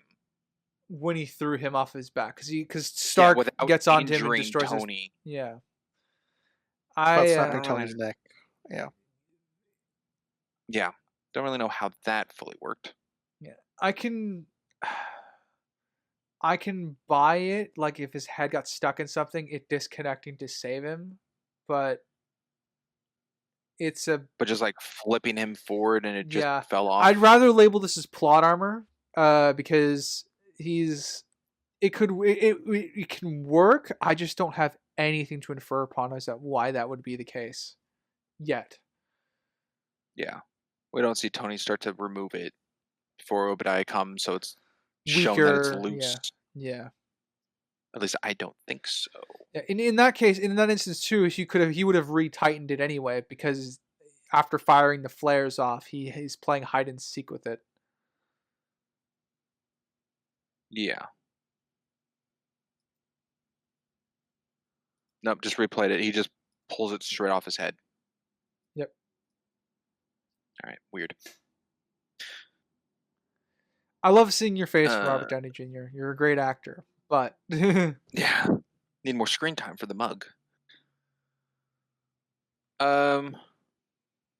Coulson did a lot of work for that alibi cover-up. Yeah. and Or maybe Tony did not have to do Alibi. much work to throw it away. Yeah, Yeah. which I guess is a good starting block of this bittersweet relationship of Coulson and Tony moving forward. Yeah. Yeah. Where Tony doesn't really respect Phil's authority. Yeah. He doesn't Coulson's really respect. very He doesn't respect anybody's stoic. authority except Cap's at a certain point. Cap. Yeah, I'm like, he treats Captain America and Iron Man very differently. I watched you while you were sleeping. I don't mean that. Was that weird? It's good to see Christine is still front and center, I guess, for this meeting at the end. She isn't kind of just like... I like that she's prevalent throughout the movie in little bits. Yeah. Kind of show like the outside world still affecting Tony, and it's not just like a one-night stand with some reporter and forgotten. Yeah, I can agree So with why that. do you guys think she was sitting? I think there's a couple ways to read it. Oh, Why do we after think the she was announcement, sitting? Yeah, when everyone else stood up. I think it's because she knew from the beginning. Like that was the whole question. of it. She's shocked that she got to sleep with Iron Man. Maybe. Tell that's not what her face looked upset. She missed her Which- chance to stay with Iron Man. Yeah, maybe that's it. No, No, 'Cause Christina was I was ruined when con- you bought it. wow, rare cat in the hat reference. Not so much, but that one's not usually said. So not a common one. Anyways, what was I going to say? Her sitting down. That's right. It's kind of hard because she was accusing him of, at least the bodyguard, not being in the suit, and he took it upon like, "Oh, are you saying I am a superhero?" So I think she kind of was leaning towards he was the one in the suit, but once he made it like a positive spin, she kind of like, "Well, no, not necessarily." So once he confirmed it was him, then she's like, "Darn." She wanted her Yeah, the That made exclusive. him look better. Do you think Christine's purpose from her journalism or wherever she's from is, or I guess from Brown, is to just get stories on Tony because she went all the way out to Vegas to see him when we see that she's at the party and then this last press conference both in Malibu? Yeah, it wouldn't be surprising. That's like her assignment. I mean, like people have dedicated, like, you're going to be writing about this particular sports team. This is your job. Go out and get stories for it. So it's very possible she was assigned Tony Stark. That's very possible. Okay. Because it did puzzle me a little. I'm like, she was in Vegas and then she woke up in Malibu, but it's not a problem. Is she constantly coming from Vegas to see Tony Stark stuff? And it's like, No, it could be the other way around, where she actually went out to Vegas to see him. So, which is where I'm leaning. Yeah, I think that it's sensible. That's probably what happened. Okay. How's everyone's notes looking? Running almost out. I probably feels- can squeeze a couple more. All right, let's go with Crimson. All right. Movie moment, I guess, and it always bugs me when Rhodey comes in to find Tony on the ground. I'm just wondering, why is Tony on the ground? He's got the reactor in him, and then once Rhodey comes up to him, he turns around, he's awake, and then he gets up and he's ready to get going. I'm like, okay, Tony, how long have you just been laying on the floor? I thought this was an Trust his urgent eyes. matter. Yeah, the best I can assume is he's just trying to get his stamina back because it took a lot out of him to do. But he's not even moving to like turn around. He's just He's laying sleeping. there. Yeah, exactly. I dead. think he's legitimately just, my read of that is he's just getting his stamina back. I had no idea though. It's very movie momentish. I won't be putting that. I won't be Yeah, pushing it's it on like that. it's for Yeah, the the movie moment is like, oh my god, he survived. But I think it's also him resting. movie for so Rhodey thinks he's dead or hurt or something. That's what that is. Let's go to writer. All right. I like Pepper's involvement here with the overload and the arc reactor. I think that the fact that she knows how to overload the arc reactor is a bit much. I would have preferred Tony giving her the quick version. It's like, go up there, flip all the dials, and I'll distract him. That's pretty much all you need. Well, yes, but also Tony being Tony, do you think how he said it was the most simplistic he could do without breaking character fully? Because he does that to Cap and Avengers, and I think that's just part of his dialogue. Like I said, I'm fine with it. My issue is that she understands it. Like she knows. Okay, let me clarify. My issue is not in that she overloads the reactor. My issue is that she knows how to do that without instruction. Because Cap gets instructions from Stark. True, but he has to babyfy it. Yes. I'm trying to think. Do you think Pepper knows enough about Tony and more than Tony about things that, with that enough of a description, she'd be able to figure it out? If that were the case, they would need to have set up her like knowledge of at least somewhat technical skill, because this has not been portrayed at all in the film. So it's something that comes out of nowhere of her ability to do this. I'm fine with her doing it. I just need Stark to give a throwaway line like, just flip all the levers and then wait for me to cue you to hit the main switch. That's all you need. On the yellow button, push it. Yeah. Because he says, I need you to go in and overload the reactor. And that's pretty much the extent of his directions. It's too simplified. Oh, I thought he gave a little more than that. I don't think so. You too, Vamp. All scrounge. Okay. I'll bring up a little nitpick. Another with Obadiah's knowledge of Tony's reactor. Talked about that one device. Then his suit is ready just to get plugged in to the arc reactor. Without any They haven't had design. the arc reactor, and they don't have the design, and they don't know how the input is to put, or the input output, whatever it is. Yeah. That suit cannot be made for it. Yeah. It's not like an outlet Yeah. plug or anything. All they could base it off of was the one they got from Afghanistan, and that it would fit that same mold, and that Tony hasn't changed the shape.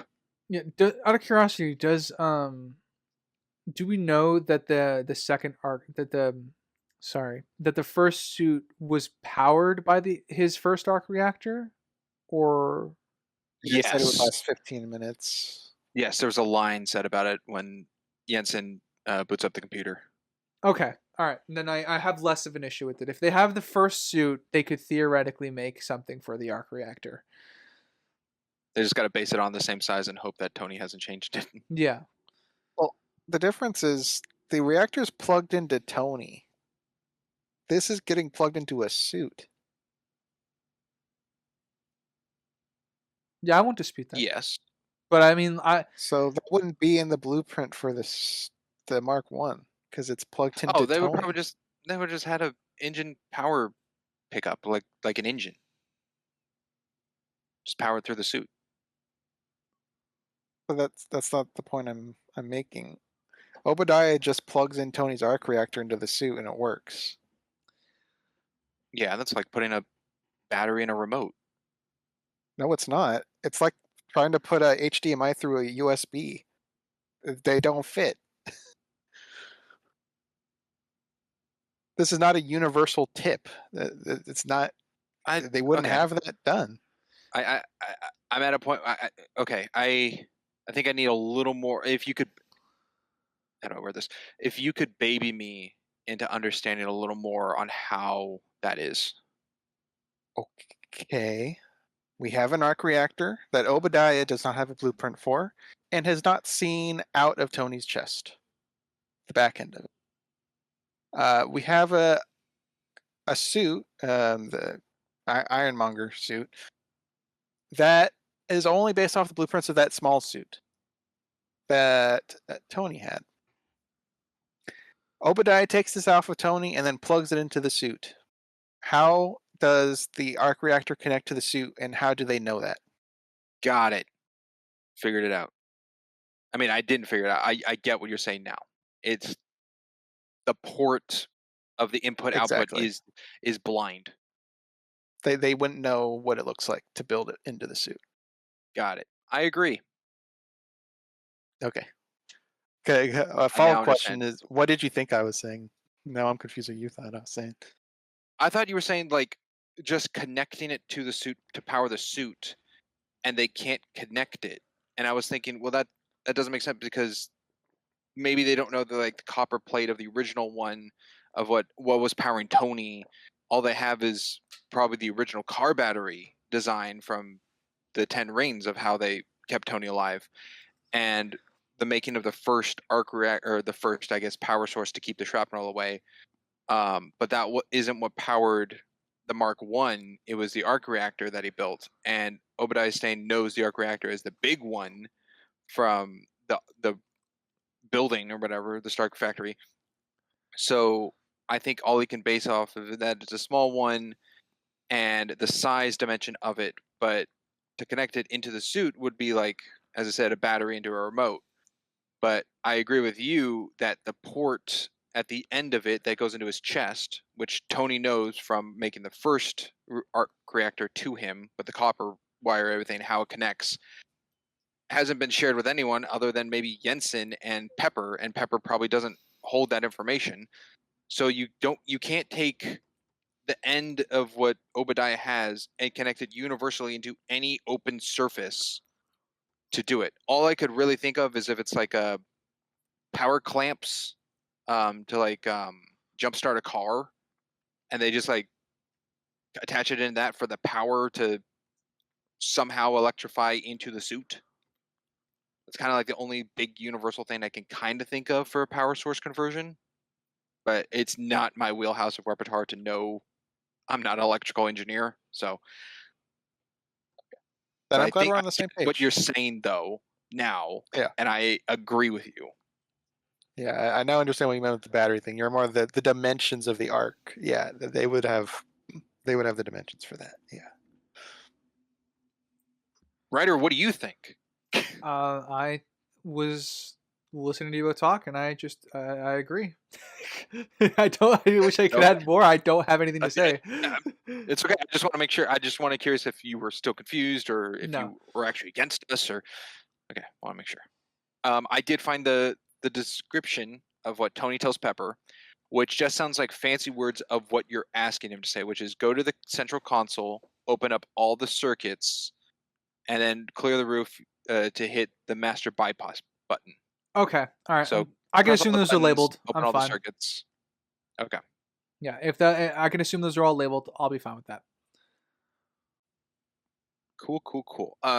Let's go to Ryder. If you have any other points to go with.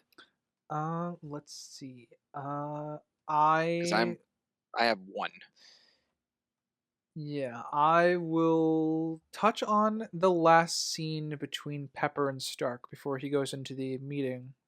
Um, I quite like that the sweet moment turns sour at the end in a more humorful way. It's like when you left me by myself. When they were both being kind of sweet. Yeah. I quite enjoyed the turn. It's not a 180, but it's a little jab that I appreciated.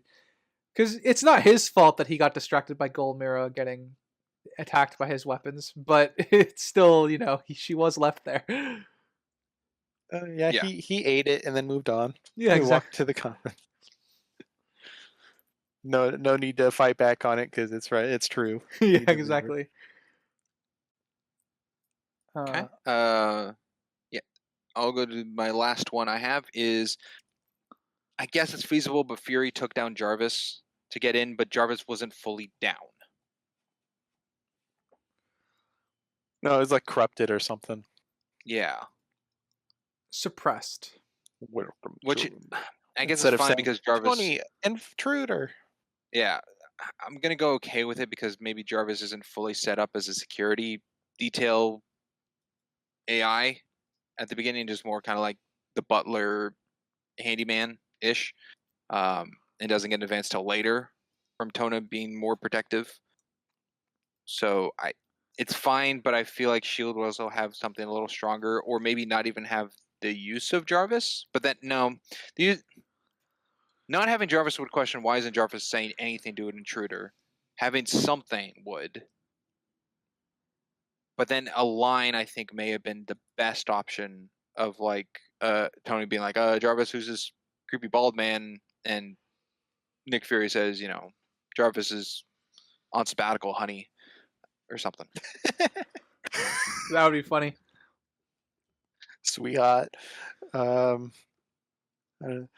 Yeah, they definitely did the distorted voice to show that Nick Fury broke in and tampered. Because, yeah, if Jarvis was silent and they didn't acknowledge it, then we'd have to assume that Nick Fury took care of it, but there would be no proof that he did. Meanwhile, there's proof he tampered with it, so I think that's why they did it. Gotcha. Okay. Crimson, do you have any other points? No, I don't think I do. Ryder, do you? I I got that will. reference too. Yeah, I will have one more that I'll go with, which is just the legend was made with I Am Iron Man. And a cinematic universe was born. One might say. Yeah, badass line. I wonder if it'll come back again. That's iconic. It is iconic. It And is. it may come back. It literally is iconic in this case. Yeah. All right. Okay, Oh. I do have one more before you No, say all right. liar. Cool. More on what was her name? Claire? I forgot her name already. The reporter. Christine? Miss Brown. Christine. Just call her Miss Brown. Berkeley. Yeah, Christine. She brought up the bodyguard thing, which I found was amusing because Tony brought up the bodyguard thing to Coulson. Is the bodyguard thing really believable? Don't worry about it. Very first question that's brought up. So, do you really think the bodyguard? We believe that? Okay. Clever Good writing. little setup payoff yeah. there. Clever writing. I like that. That's it.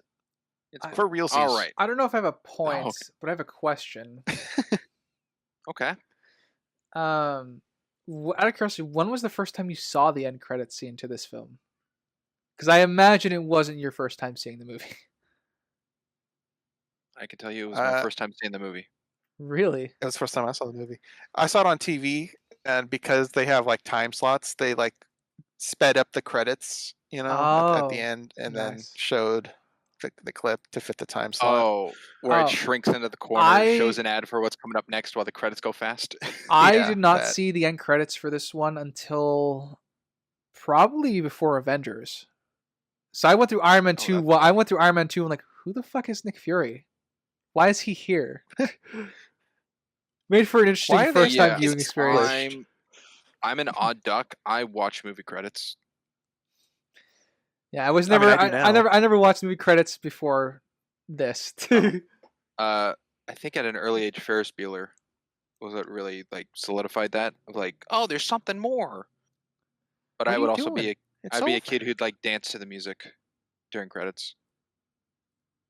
That's fair. Okay. And since I have a plug to put this in, the credits to While You Were Sleeping has some of the best music ever. Just to put that in there. Guess I probably haven't heard of it. It's so damn good. Anyhow, now we can move on. Let's go into ratings and summaries. Cass, our guest, gave 9.5 subjective, 7.5 objective. Let's see where we stack up. Let us start with Big Boy Iron Boy writer, or let's start with Crimson Maroon. He matches the color aspect. Tiny Man, Iron Boy. You're a Yeah, Spider-Man fan? a little bit. So I will start.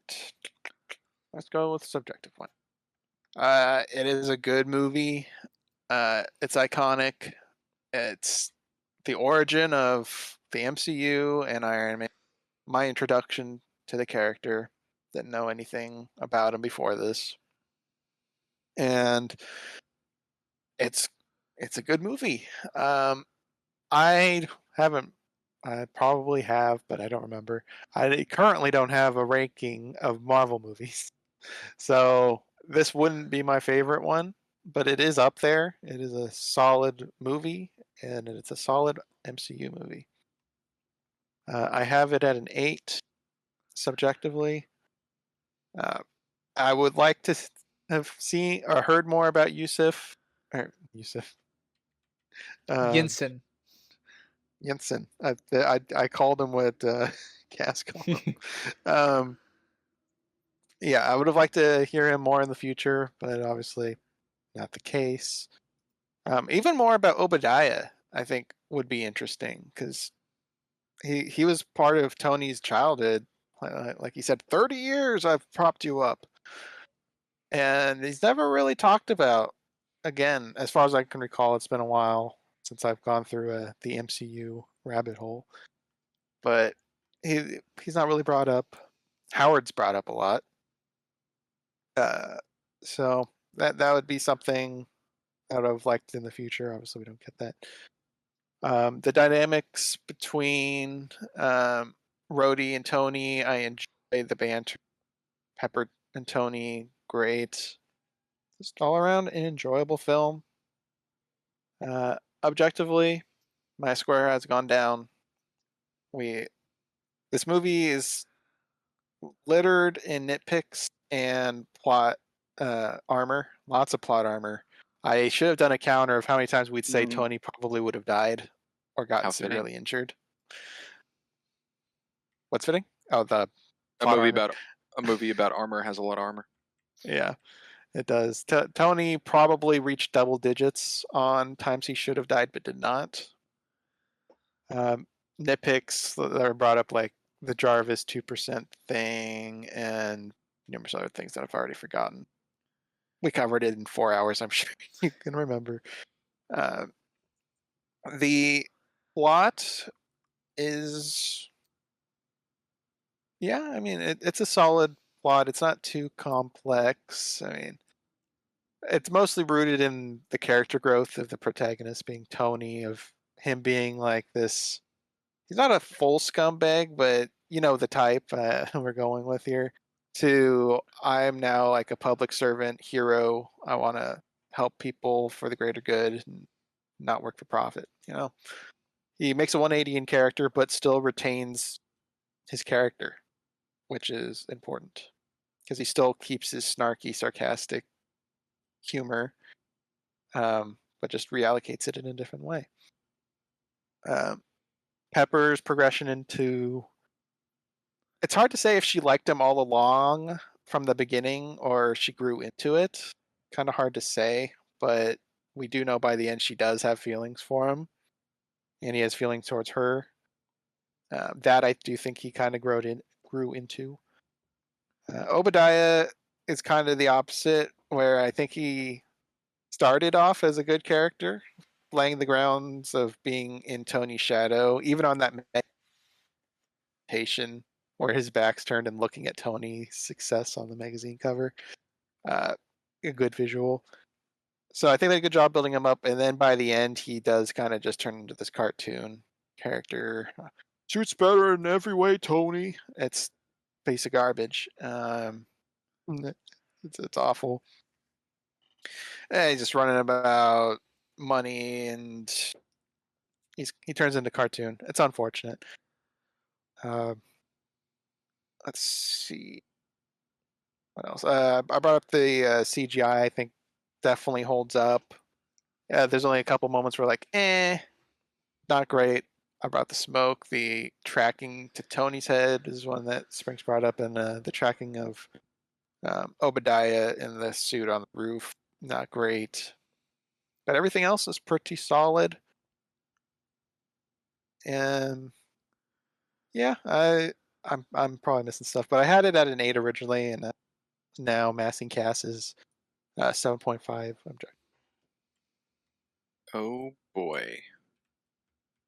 I'll go next, save writer for the end. Let's see, I'll start with my objective score. Acting overall is very good in this movie.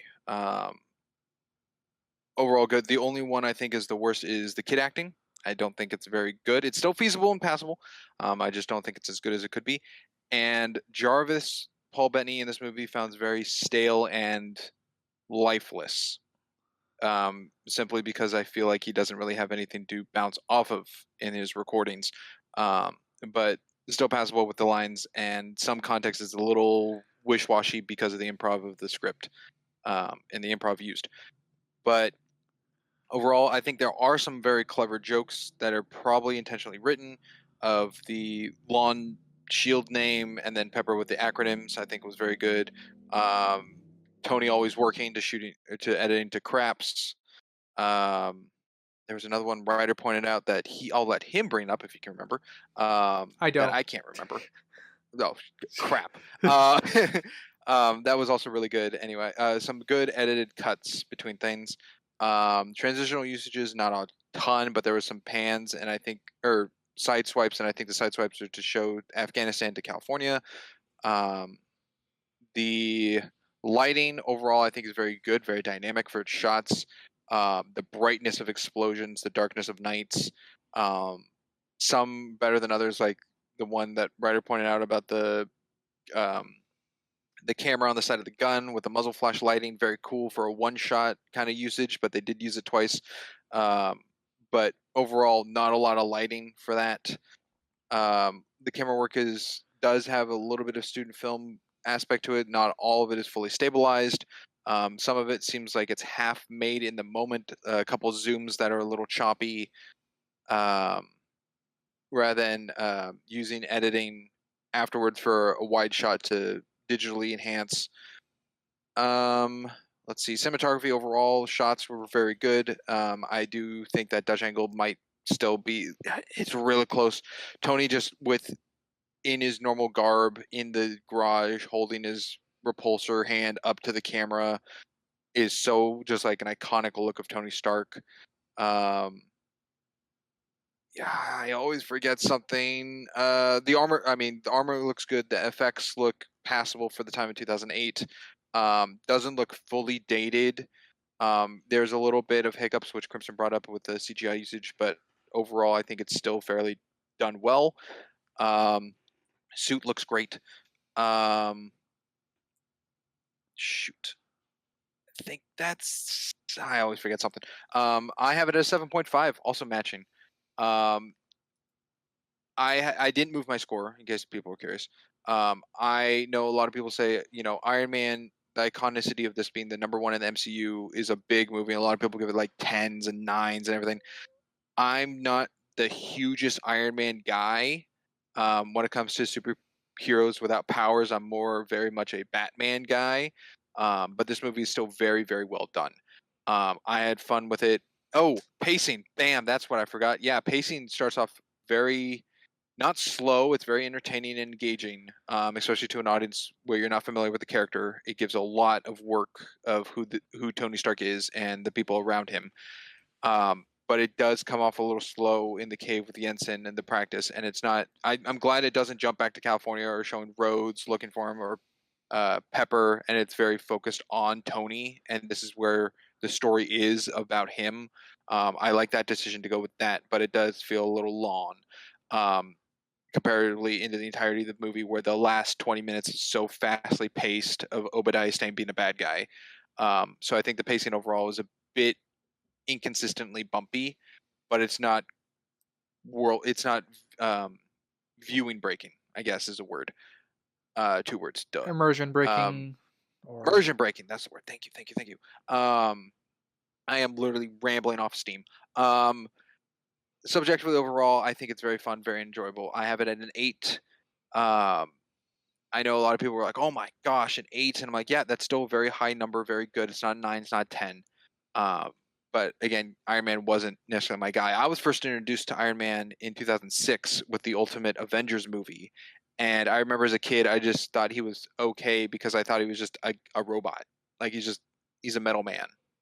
Because earlier before that, I was introduced to Tin Man from Wizard of Oz, and I'm just like, Metal Man, cool. So my introduction from that into this, very different of like, how gritty this movie is. But again, I just see, guy in a big metal suit, cool. But yeah, I think that's it. Now, Ryder, your turn. All right. Tony Stark is probably easily in my top 3 favorite superheroes, I think, between Marvel and DC. I would probably put him below Batman. It would be a contest for who goes second, but he's in that contest. He's on your Mount Rushmore. Yeah, he's on my Mount Rushmore. Yeah, for superheroes, absolutely. Speaking for Western cinematic universe superheroes. If I start throwing in Japanese heroes, it's gonna get a little wonky. But I'll start with my subjective. I lied. I'm gonna start with my objective. So I will just echo some quick thoughts about the plot. Plot's pacing is a little bit inconsistent with itself. They very much rushed the last 20 minutes of the film, which greatly affects Obadiah Stane as an overall character. I think the pacing at the very beginning is extremely efficient. You get so much of just Tony Stark and who this person is, so that by the time you reach the cave with Yinsen, I don't necessarily think it's slow, but I do think it's you start to see how that character is going to be morphed and changed within that cave with Yinsen, and that is what leads into the arc for him going to the rest of the film, which is eventually leading to him to destroy his own weapons. That's where things lead, and that will lead into the legacy aspect of what Obadiah Stane represents and everything else. So the plot is very much mirrors of the hero's journey, quite literally in the hero's cave section, and you get a very, very good sense of who the character is, and it does have some pacing problems, but I think overall the plot's pretty decent. World building, not an issue much in this film, but we'll see how the MCU manages to retain that going forward. I think the world building is pretty solid. I think the questionable things as far as world building goes have to do with where things are in space. So like, yeah, the 36 hours is very tight to get from flying from Las Vegas to Malibu to have like an 8-hour night, then shuffling off to go see weapons presentation in Afghanistan with the Jericho missile, stuff like that. The things not existing out of camera, not like off camera, is kind of a bit of an issue that comes up every now and again. The Mark 1 just appearing in front of the guys after he kicks a guy off the room, they just don't see him until he's there, when they would have clearly heard him. Same would go with the Ironmonger, just appears where it needs to be. So that's would be kind of world building problems for me. I would tie those a little bit further together. Character wise, Tony Stark is excellently written. I don't have much of an issue with his arc at all as a character. I understand his progression from Merchant of Death to I need to destroy my weapons. It's very clear. Everything that pushed him and nudged him in that direction all makes sense to me, and they all make sense to the script as far as the internal consistency of the character. You can see he's a changed man when he gets back, even before he gets back. With Yinsen, as the guy described it, you can see the moment where the playboy billionaire leaves Robert Downey Jr.'s face to leave the man behind that's going to be Iron Man. And it's very much a case of the actor doing a great work emphasizing the writing on the character. Pepper is a bit simpler. I echo everything Crimson already said, so I won't repeat anything of it, and I won't echo much. I'm going to echo again with Obadiah Stane. I have very much the same opinion of him. I see all the foundations, and I can see how the villain arc would work. I think the ending is too rushed to give that time and transition what it needs. If I were to work on a film like this and give Obadiah, I think any extra time that we would add back into the film would need to be time dedicated to Obadiah Stane in order to make the transition smoother here in the third act. I do think overall, this is going to sound funny. I was at an 8. There was some extra plot armor here that I wasn't aware of. There were some extra bits and bobs that you guys picked up that I didn't. Moved me down to 7.5. So we have a 4-way tie on that one. Crazy. Oof. I know, right? Subjectively, I wonder where the fucking average is going to end up for this one. Subjectively, I'm a huge fan of this film. It's not my favorite MCU film. I love a lot of the MCU films. I love a few of the MCU films very deeply. This is up there. I think, as Spring said, not my favorite, but it's probably my favorite character overall for the MCU in his introduction.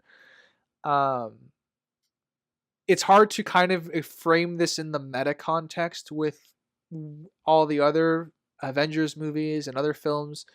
So, that being said, I think this beats out a fair portion of them. I'm probably I've been bouncing between an 8.5 and a 9.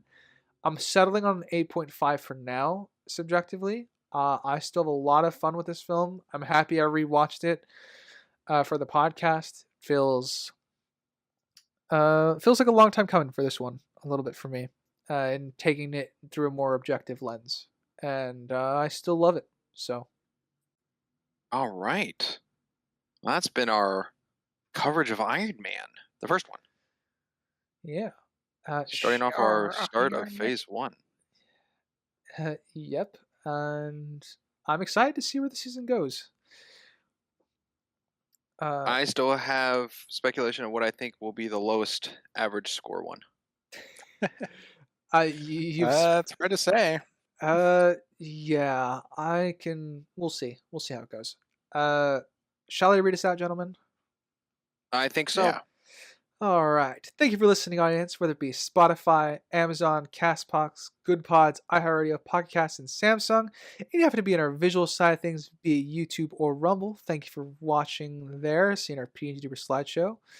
Feel free to like, comment, subscribe everywhere. Tell us how much you hate our opinions or how much you love them. And as always, I've been a Geeky Writer. I'm Crimson Maroon. And I'm Springs. And we had a cast. And we shall see you next time. Later, everybody. Bye. Toodaloo.